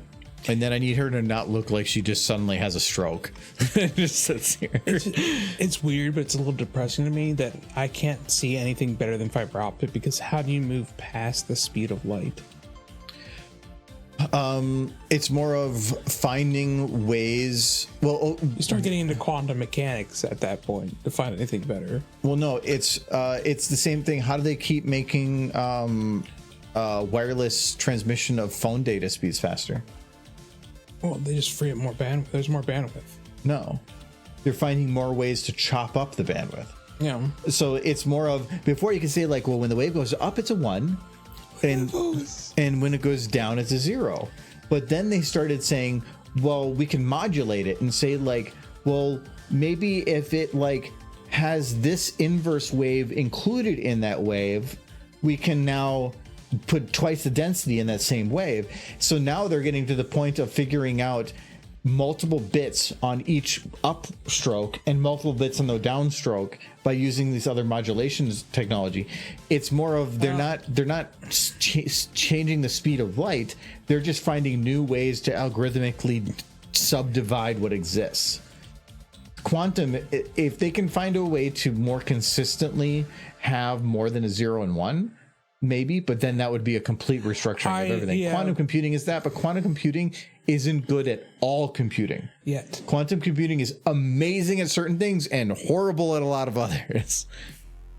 No, it's LSD, yes. no, it's who did a video on it? Was it? But the thing is, I think it's when you're Wendover. talking about different voltages or different frequencies for a third type of input, how do you tell a computer that the in-between, when it's jumping from one to the other, isn't Yes. the middle? If you want to learn a lot about, I love Wendover. If you want to learn a lot about how they do the modulation and the breakdown of those waves, and how they figured out how to take the exact same wave that hasn't changed. It's not about the denser wave, it's the same wave, and done more with it. They actually go into some very technical stuff with it, and it's very, very interesting. So I highly recommend Wendover's video on how cell service actually works, because it's the same thing there of, well, for one, for a individual at a house, when do you think we'll get to a point where 10 gigabit is needed? 20 years? Needed? Yeah. So what are they doing that needs it? Virtual reality? Some sort of like... That would require some immensely sophisticated, You got to think where we were 20 years ago. but yes, but why would they need it? Because that means porn. that would mean that that would mean that there would be no need to have, well, even virtual reality wouldn't need. If I want it to be as real as me sitting right here, you're gonna need a lot of data for that.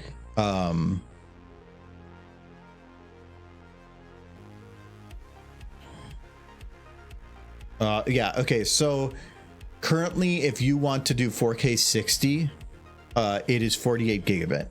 So even that doesn't handle it. Yeah. But the problem with that is VR doesn't care about speed, it's latency. At that point, speed of light is an issue.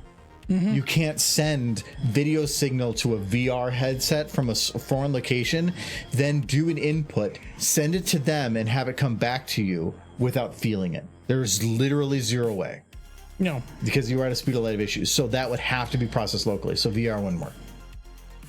You could watch videos in VR because whatever, but we can do that now. A lot of the VR could be processed locally, and interactions would be the only thing that goes over the internet. No, interactions would still, if you go to push a button, it would be way too much latency for that to come out and come back. You would feel that latency, and that causes nausea and disorientation. That is speed of light speed that you need. Yeah. Data, it's not about how fast the data packets can be sent, it's about how fast you can get the data packets, which that's latency. And you need like some really fast stuff to do that. Eventually, we'll get to the point where we want things to be faster. It's not about like, 'cause again, 40 or 10 gigabit is only about how fast data packets can be sent to you. Yeah. Latency and data is not the same thing. Latency we already are at a limit for. Data packets means you need immense amounts of data sent over eventually, and not going to take forever. I don't know how long it's going to take for a normal household to have 10 gigabit needed. You would have to have, even if you were streaming 8K 120 frames per second video, it would be compressed and it wouldn't even hit that limit. Because 4K 30, which is what most of the times you're already streaming from, is only 45, which means if you went to 4K 60, you're talking 90. I think and if 20 you went to down. 8K 60, you're now talking 180. It went to AK120. You're talking 320 megabits. The thing is, I'm pretty sure I had this very conversation when DSL came out, and it was like 2 megabits a second. With someone else who's like, "There's no way you would ever need more than this." No, but even our current speed at gigabit, Yeah, we are already able to handle at gigabit multiple times more data than we are actually able to use. Well, back then we had multiple levels of data and the speed that couldn't handle it. yeah. We're in the inverse by far now. And with fiber, I mean, I don't see how you get faster than fiber without, like, again, they can space time. Well, again, it does not about, they don't have to get faster than fiber if they're not able, if fiber can already handle potentially 10, 20 or 30 gigabits a second. Well, I mean, again, They already can. space it's like 20 And- years from now, I don't know what to expect, but I expect. And if they're doing it in More. like multiple groups of data, you're not directly connected to the server, which means that if you were to end up getting your own dedicated fiber line, that line could probably handle terabit. Who knows? Yeah. And so at that point, yes, there's not much I can think of with what we have today that even if you were to increase video quality, means the difference between what you see now and that, you're never going to be able to perceive it. Gotta get that 40K television. But it doesn't matter because you can't actually see it. It matters. No, me, because you the consumer. distance to the TV matters, and a 4K TV, even with that 85-inch that we have for a 4K TV, for certain cinema, They're gonna introduce smell-o-vision. for certain cinema stuff, 5 foot is anything closer isn't needed, which means that if you were to have a TV that's 65, you're at a couple feet away But how before much you're already data seeing the when density. you start plugging into the back of your brain, and you have to start sending data for senses too. But it's going to be a very long time. We're not just hitting a limit of what technology is capable of. We're hitting a limit on what we actually need. We're hitting because a physics limit is what we're hitting. but that doesn't matter. We're already, the things that we're able to do for maybe game processing is different. Video to monitor, we already have the technology to go way faster for that. That can improve. Data over the internet, we're fine. Because we don't have anything that we can do over there right now that isn't in a drive zone that is already well below what we're capable of or needs significantly more. To some point where latency is the limiting factor that we can't change unless we have everybody's computer with a quantum entangled something or other. Yep. I need the plug in the back of my head so I can like play the pony game where I can be the horse. No, you can't do that because the moment you go to do that, your body will fail. Yeah, I'll become like the movie Lawnmower Man, but I'll be a horse. So watch that movie. What year but was that horse. movie? 1987. There you go. Look at you're being old again. Nah, see how close I was. Type in Lawnmower Man. I said 1987. I bet I'm way off. 1992. See, he was way off. Oh, it was 87. Lawnmower Man. Yeah. It's that Michael. movie, but horse. Michael, What? you need hobbies. It's a good movie. Okay, we're gonna be good for now. Hey, the guy from who played apparently the brother-in-law from Breaking Bad was apparently in it. I saw his picture. The brother-in-law? The cop. Breaking Bad? Oh, yes, him. Okay. Yeah. He's apparently in it. Who's on right now? We got Skylar and Cowgirl. I think we did Skylar just recently. Maybe at Cowgirl. Wow, Lethal Company feels like since Helldivers is just completely. I haven't heard a thing from that game. I heard it was good, but over there. Yes, whatever's happening there, I want to see it. What is happening here? It's mature audiences. Okay, well, What is happening? they're like player models are horses. Oh, it's Lethal Company, and they're all horses. Yeah, they're all horses. Well, This we is can good. we can head over there. So we will be back on Sunday. We're going to be doing. No, we can't go to Big Derpy. Big Derpy doesn't exist. No, we're going to be doing Sunday. We're going to probably be finishing Entropy Simulator. I think Entropy Center Simulator. I think we should be able to finish it. It depends because I'll check. There's like 15 chapters. We're on chapter 7. I think you should be offended. It depends on how some of the chapters are, but thank you to Legendary Jelly and Silver Bloom for the subscribers. Thank you to Nolan for the cheers, and thank you to Edward and Sunset for moderating. Yes, thanks to all of you. Yes, Yes. hyper VR, hyper internet. It's super internet. That's when Tesla gets involved. We're gonna go to sleep. Good night, Brody. Yeah, we're gonna head out. We'll see you Sunday. Bye bye. Good night.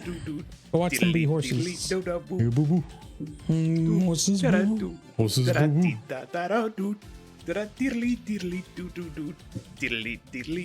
boo. We're not done yet. I gotta hit the button.